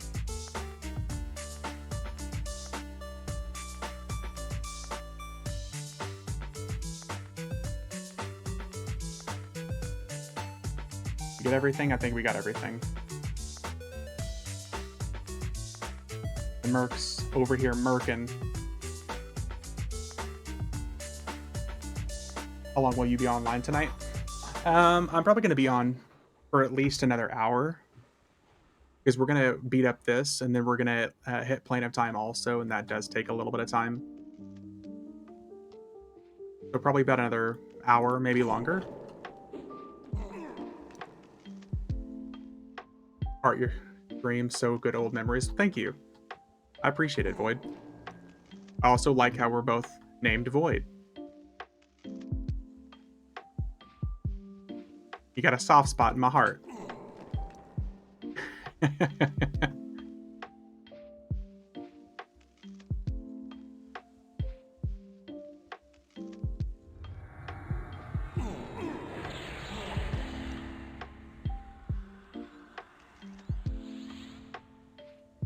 I call myself for ages in games like this. Really? Yeah, Void is something I picked up 2006. I don't want to install the game now and check my old characters on Antonius Bale. Oh, dude, you know you're one of the AB players. Nostalgia overflow, hell yeah. That's what I'm here for. The number of people that come into my stream and talk about reinstalling the game and coming over to FV, it makes me happy. Because even if I get just a few more people to either try the game for the first time or to come back and play, I'm happy. Because there's so much to enjoy about EverQuest these days that a lot of people only played a part of EverQuest back in the day. And there's so much to like give a try these days. It's so different than what a lot of people were familiar with back in the day. Played on FE too, started a week ago on FE, hell yeah.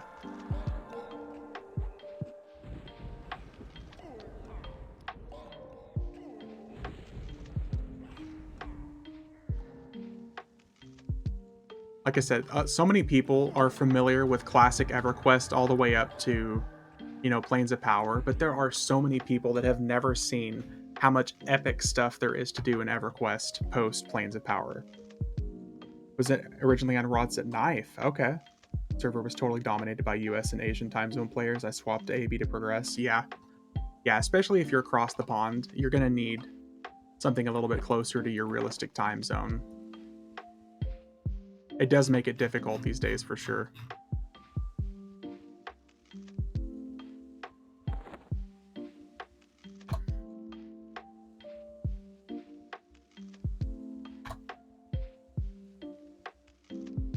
But yeah, like if I could get like one group, like if I could get people to get to one expansion in this game, it's House of Thule. I really wish that there were a lot of people that could actually stick around to the game long enough to see House of Thule, because it is such a great fucking expansion. But everyone quits by the time they get to like Gates of Discord for the most part.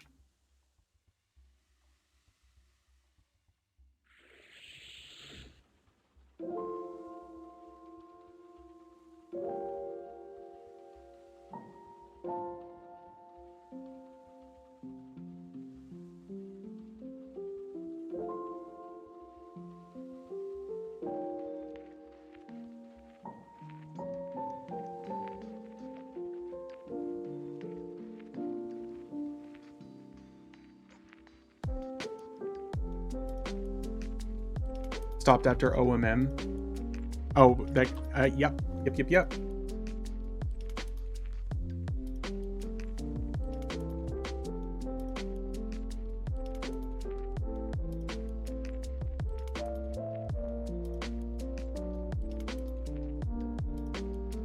my gate just, oh yeah, my gate collapsed. Boo. Played in Mighty Danes. Darkwind was nice, guys. Yeah, some of the guilds back in the day on the Saren server, I can still recall the names of like the big guilds.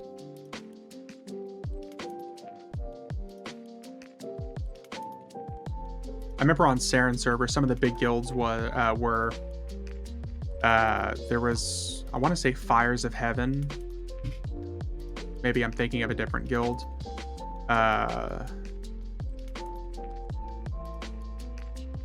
Maybe Fires of Heaven was on a different server, though. I'm like completely drawing a blank now that I'm trying to think of it. Heaven and Earth? Yeah, Heaven and Earth. Good old Heaven and Earth. That one I'm familiar with.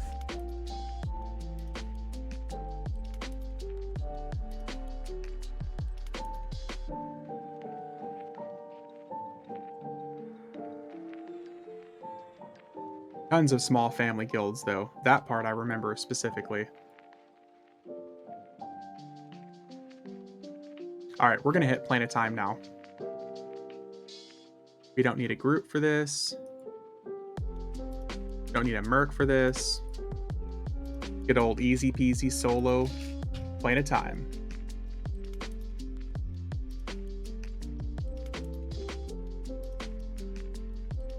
Way back in the day, one of the big guilds I remember was the Black Sun.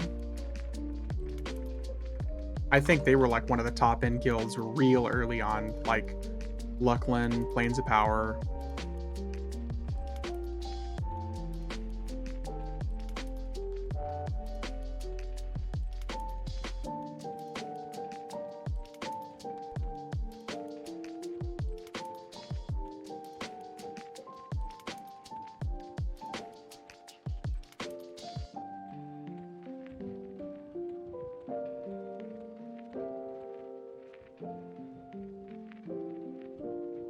All right, let's change up illusion a little bit. What do we want to be here?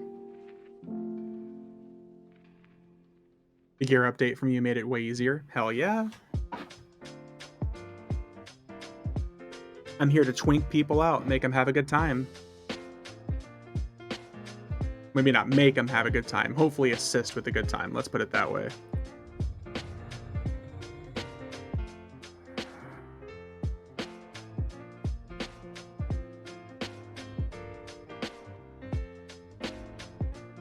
Like I said, whatever you want to do with the gear when you're done with it, it's up to you.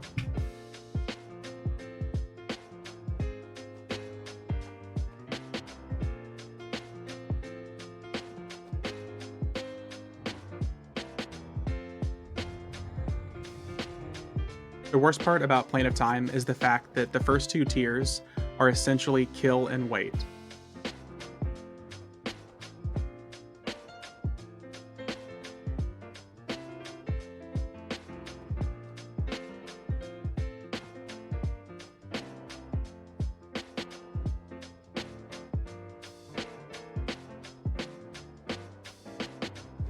Plane of Time is level 65? Yes. Plane of Time was the end game of Plains of Power back in the day.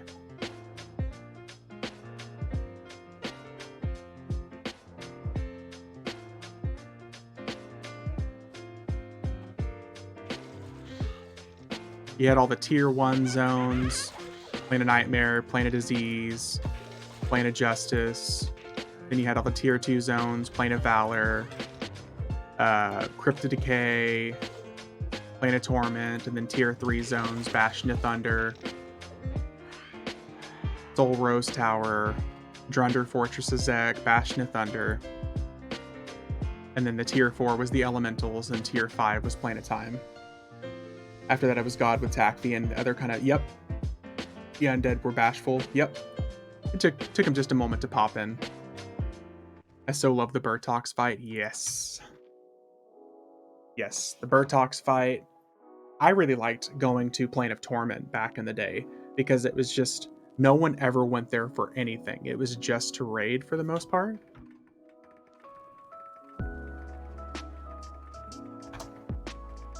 Good old Saren, one of the first crushes. Saren was a shaman's favorite. Time's Antithesis was the best shaman weapon ever. Yep. Saren in Plane of Time. Yep. Plane of Time had so many phenomenal clickies.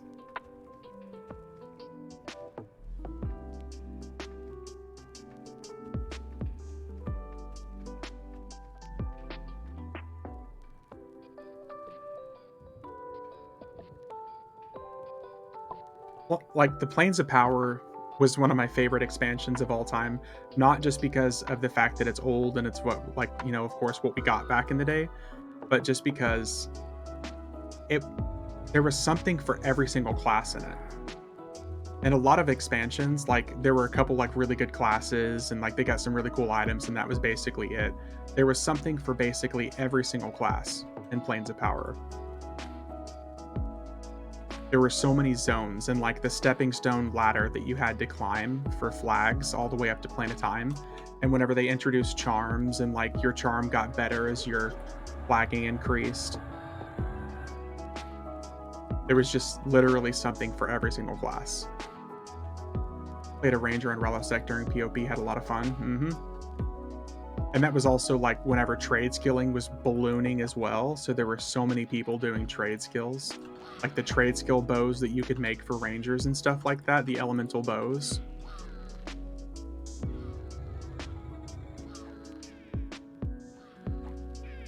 Not to mention you had the Plane of Knowledge clicky necklace that you could end up getting. And then if you got the elemental stones, these elemental stones from all the gods, the elemental gods, and you turned it in, you can get Mace of the Ancients. There's a few different items you can get, but you can keep getting, you could do it every single time. Like every single time you got one, you could turn it in. Planes of Power is just so phenomenal. I know a lot of people stopped liking EverQuest after even Valius, but I feel like Planes of Power was just amazing. And the fact that it was an expansion of not just endgame also. There was something from level 46 all the way to 65. So God forbid you got like 50 plus and you didn't want to go to Sebolus. Valius is my favorite, yep. I know what I said earlier is like not the case for a lot of people, but Gates of Discord is one of my favorite expansions of all time. House of Thule is my favorite expansion of all time.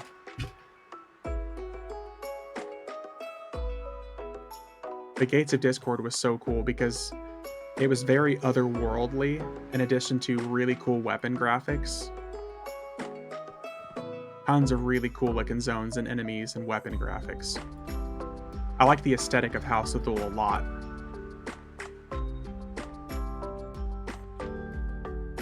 Very nightmare-esque. The lore around Terraform 1.0 was pretty cool. Yep. All the Terraform lore, yep. I like God as well because it was difficult. I had to play well. You didn't play House of Thule, sadly, yeah. All the lore around Terraform was cool, which is why it was so cool when it was reintroduced in the Secrets of Fadewar. And we found out that he had like carved out his whole new home in Fader. Like Gates of Discord had some fun raids, yep. Inktuta, Ukwa.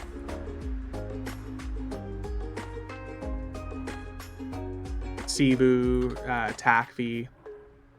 The amalgamation of vowels.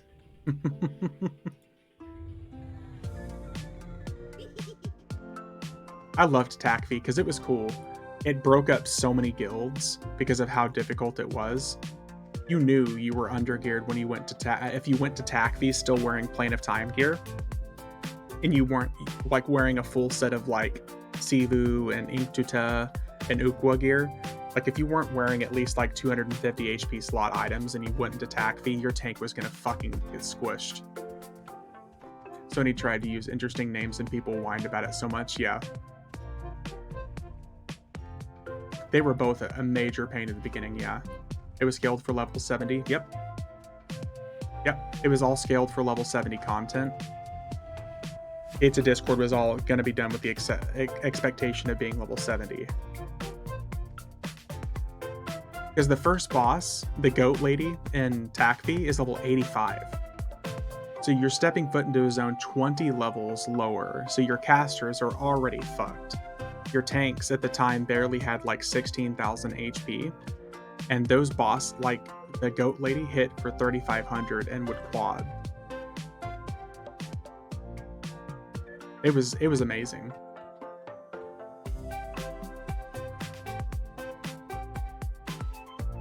But like I said earlier, if they had released it at level 70, we would have had Gates of Discord, Omens of War, Dragons of Norath, Depths of Dark Hollow, and Prophecy of Ro all be capped at level 70.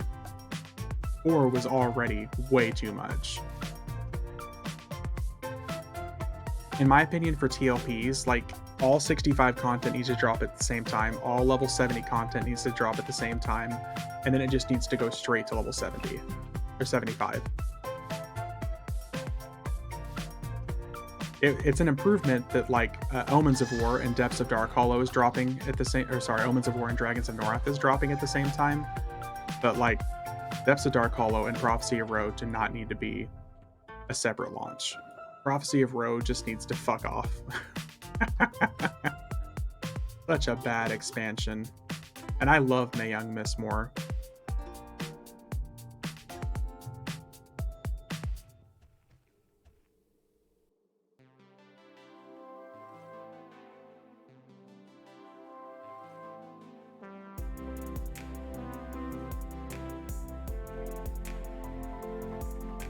I'd honestly be happy if they did like another Lost Dungeons of Norath expansion. Prophecy of Row would have been better as a 75 expansion, maybe Depths of Dark Hollow as well. Yeah, maybe if they had tuned it for 75, maybe that would have been alright. I think Depths of Dark Hollow was pretty well tuned for 70. But I get what you're saying, though. Like, yeah, if they had done Omens of War, Dragons of Norath, and Depths of Dark Hollow at 70, and then Prophecy of Row, The Buried Sea, and what's the other 75? I'm drawing a blank. There's another 75 expansion. Serpent Spine. Yeah, maybe I'll do all those at 75. We really need another Serpent Spine expansion pack where there's like a whole continent where you can level from 1 to 120 in it. Something that smushes everything together. Where's a good place for a level 45 Necro to solo easy and fast? 45 Necro. 45. Dulax Harbor. Probably a hot zone too. Either Dulax Harbor or even Velks would probably be pretty good. Velks might be the hot zone for level 50 right now anyways. Never mind, it's Skyfire. I remember looking at that recently, unless it just changed from the patch. And whatever you do, do not level in Skyfire for a hot zone at level 50. Just don't do that. But with Dulax Harbor, you can be good soloing until like 50 something.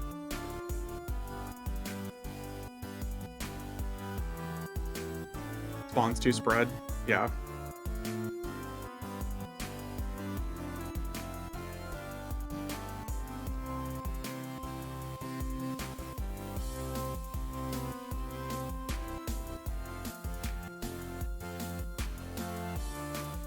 You have 1 additional hour.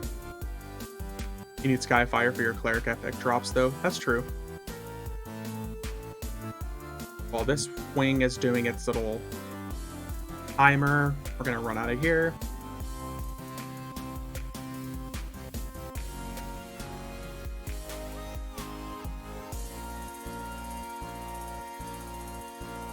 The trick to making Plane of Time fun is gems.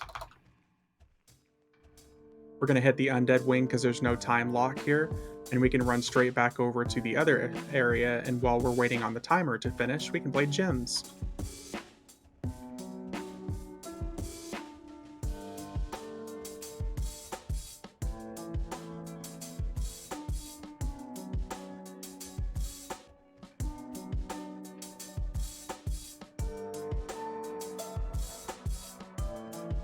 But yeah, what I was saying earlier is that I think the next TLP that they're going to announce for the 25th expansion is going to be like an amalgamation of all the TLPs they've done recently.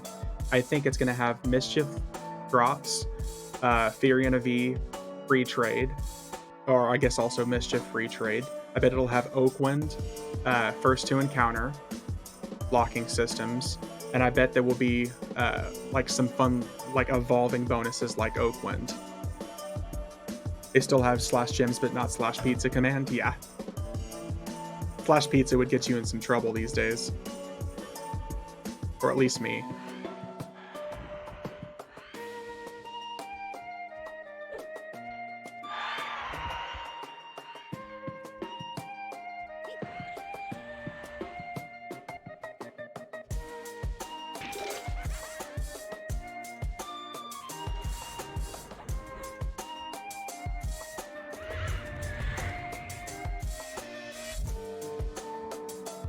Done. Let's teleport out. Maybe. Let me out.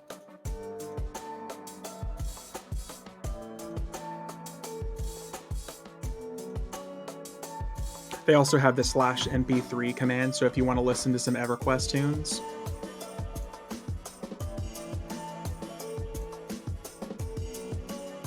Speaking of EverQuest tunes, we're doing Plane of Time, so let's do some EverQuest planar music real quick, actually. EverQuest Planes of Power.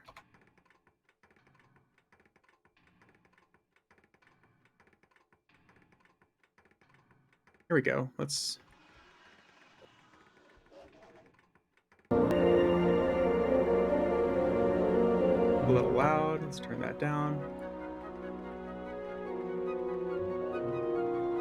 If the music balance is off or anything, guys, just let me know if it gets too loud or if it's too soft. But I figured since we're doing Planes, we might as well listen to some Planes of Power soundtrack.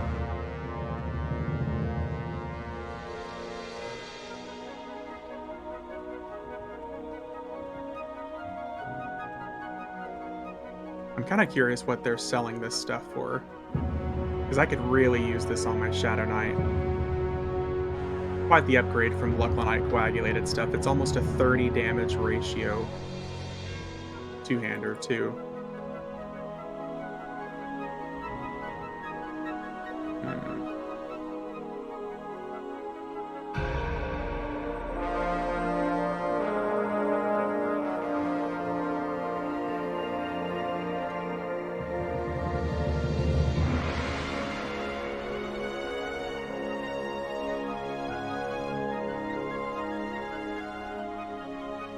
All right, here we go.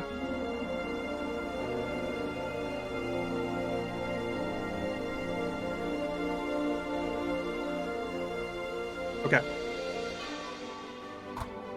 Gems.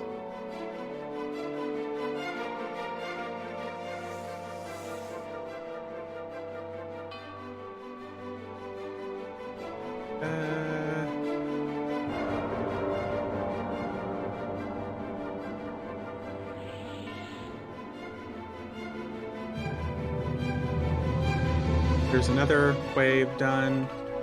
Got one more wave we have to wait for, and I think it's like 5 minutes.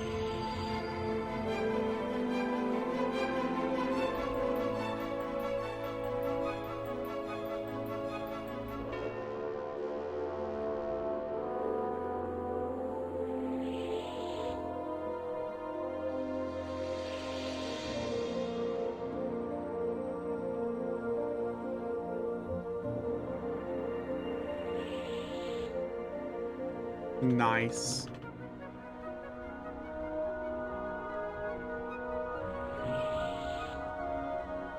Ooh, that was almost bad.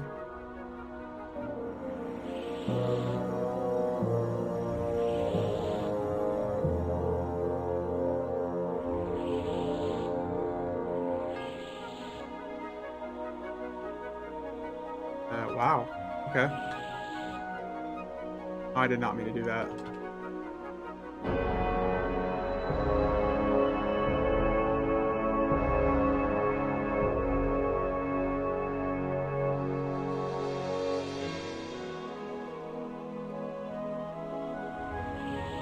Really? No! Messing up my order. I hate this game.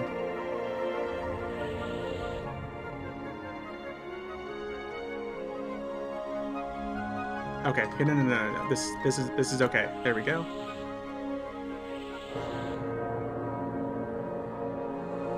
That actually wasn't too bad. We can do another one of those. We can do one of those.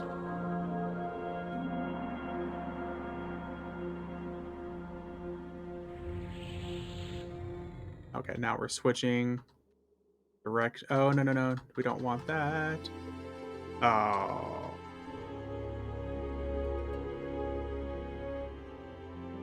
Damn it.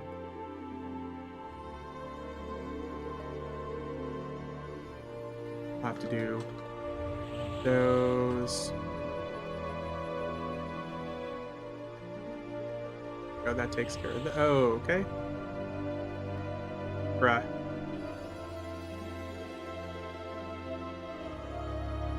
We were doing just fine until I decided to do that.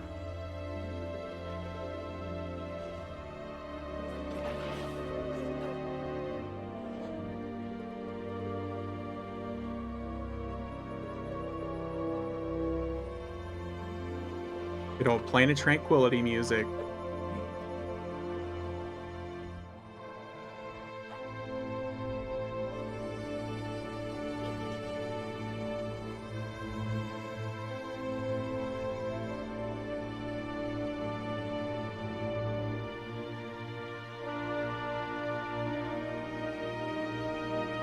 Got one more tier left, and then we can move on to the fun stuff.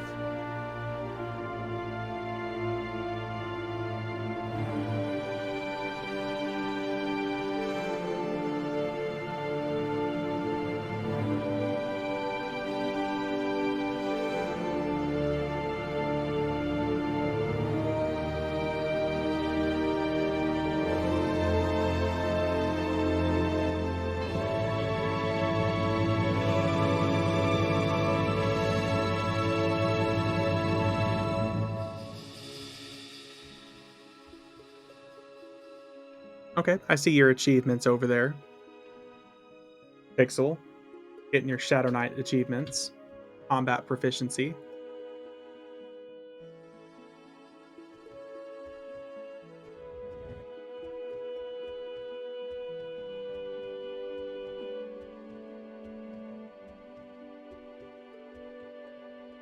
What was the name of the zone beneath Lake of Ill Omen? That is Vexar.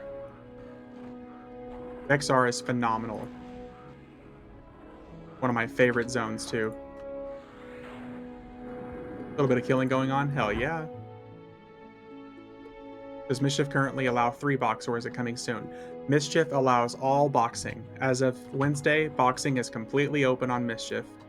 No true, no relaxed, just completely open. Ominous, thank you for the Prime sub, man. Keep up the good work, man. Really enjoy your streams. Thank you. Thank you very much, Ominous. I appreciate it. Thank you for the 3-month, dude. Thank you. I think I'm going to try to move to Contract of War and Stratos.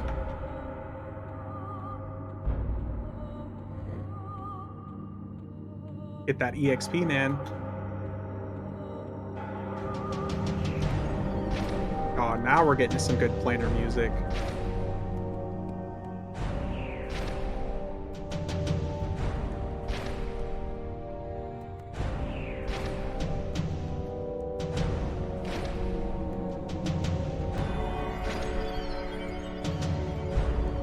Sebikiz, thank you for the follow as well. Glad you guys are here hanging out. I appreciate it. I'm having a good time.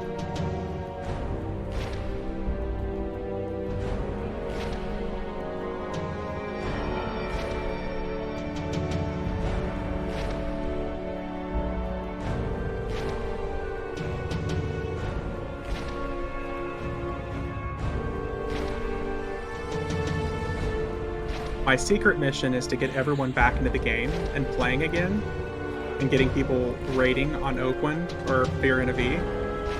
Play with us. I have to balance. It's fun watching you tear through some old raids. Alright, I appreciate it. Thanks for the follow again, man.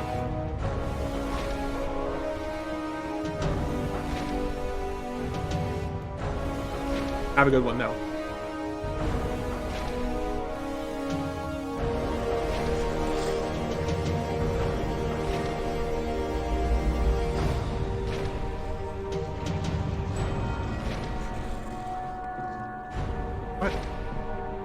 Chilling over there.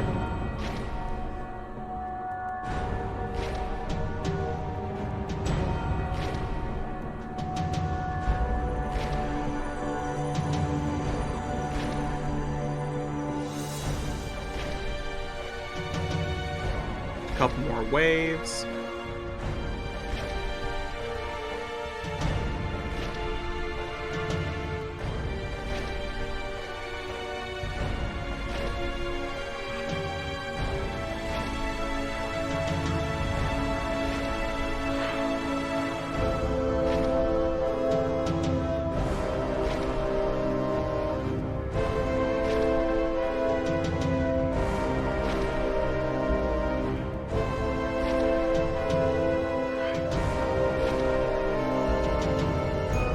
we're missing one. Okay, there we go.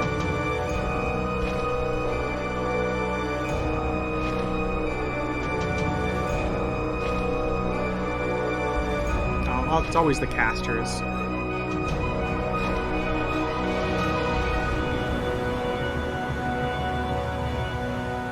What are people complaining about? Please use tell.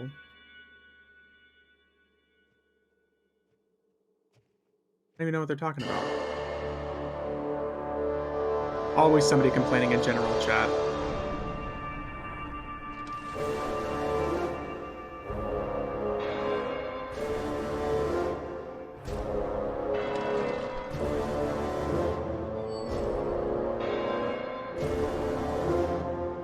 Man, no weapons. Want to hammer of the Time Weaver, Hammer of Hours, Deny the Ancients, and see what good stuff we can get here.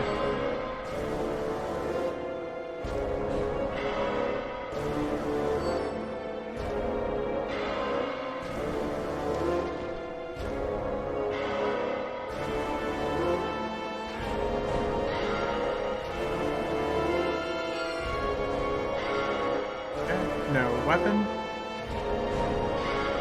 Sad day.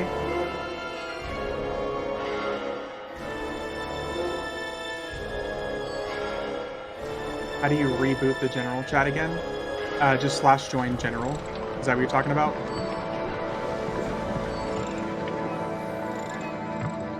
Oh, dude. Okay.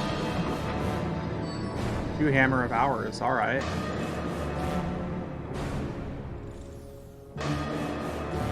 Hella good. Caster, 1 hand blunt.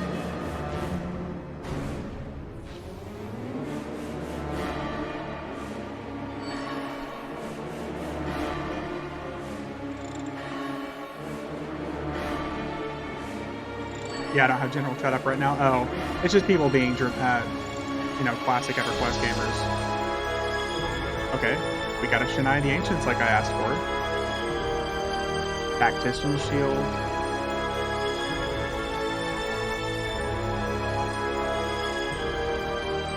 Dude, this is one of the best looking shields in the game, though. In my opinion.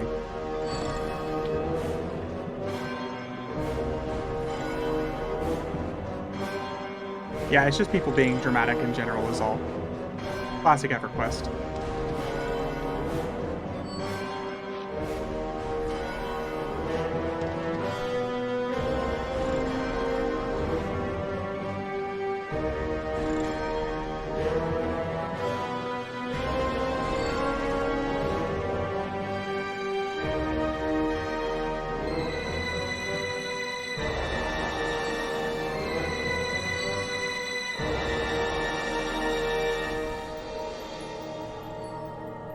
The Plains of Power soundtrack was so epic back in the day. Just listening to it on repeat when I was soloing and playing a Nightmare.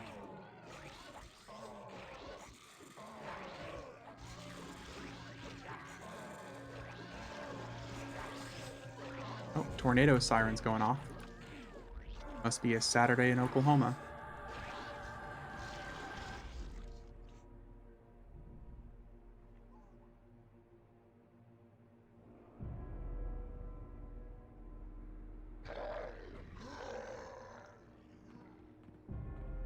Boots of Despair.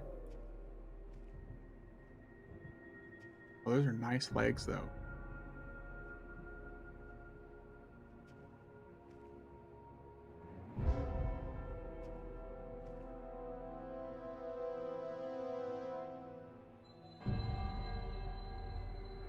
Come on. What are we getting? What are we getting?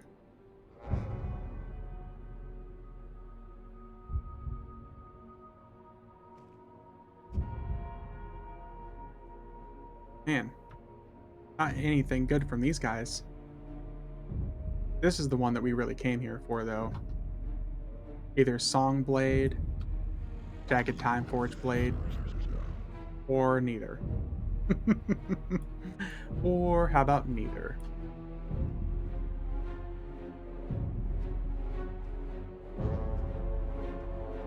Rip.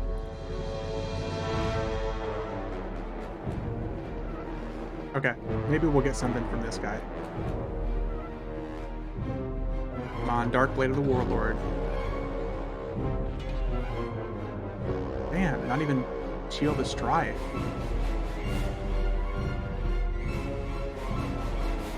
No Ton Pose, no Shield of Strife, no Dark Blade of the Warlord. Alright. We're gonna get something good from Quorum, I can feel it. We're gonna get Hammer of the Time Weaver. Get one of the most broken weapons in the game. Use Hammer of the Time Weaver and put a Shard of Eternal Pain on it. It's an augment from Lost Dungeons of Norath that summons a pet, a skeleton pet. Both of them summon pets. Just get that double proc going on and you'll summon pet after pet after pet.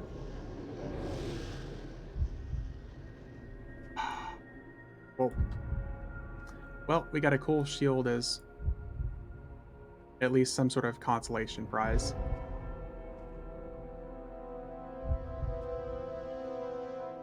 Damn.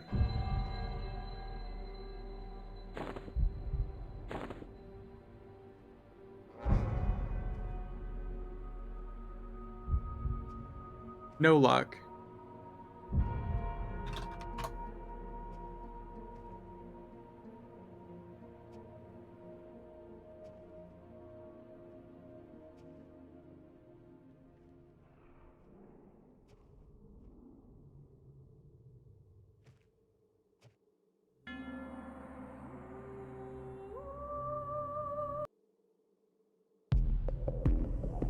All right, well, that's a perfect time to wrap things up here anyways. Time to get some lunch. We'll be back in a little bit. We're going to be gaming it up, probably killing on Oakwind or something. Now's a good time for us to wrap things up, guys.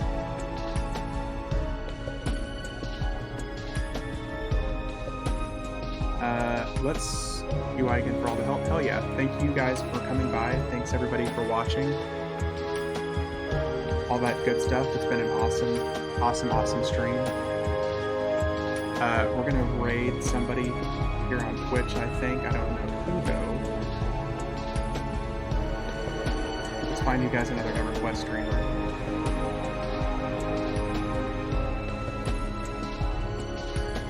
Yep. Thanks for watching, everybody. I appreciate it. We're gonna send you guys over to let's do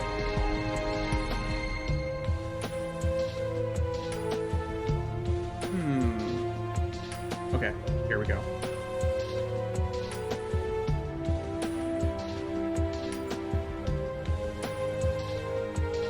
Yeah, we're gonna send you guys over to another EverQuest streamer. If you're gonna stick around, I appreciate you guys. Yeah, thanks for streaming. Thanks for watching, guys. I appreciate everybody. It's been an awesome day. We're gonna send you guys on over. I appreciate it.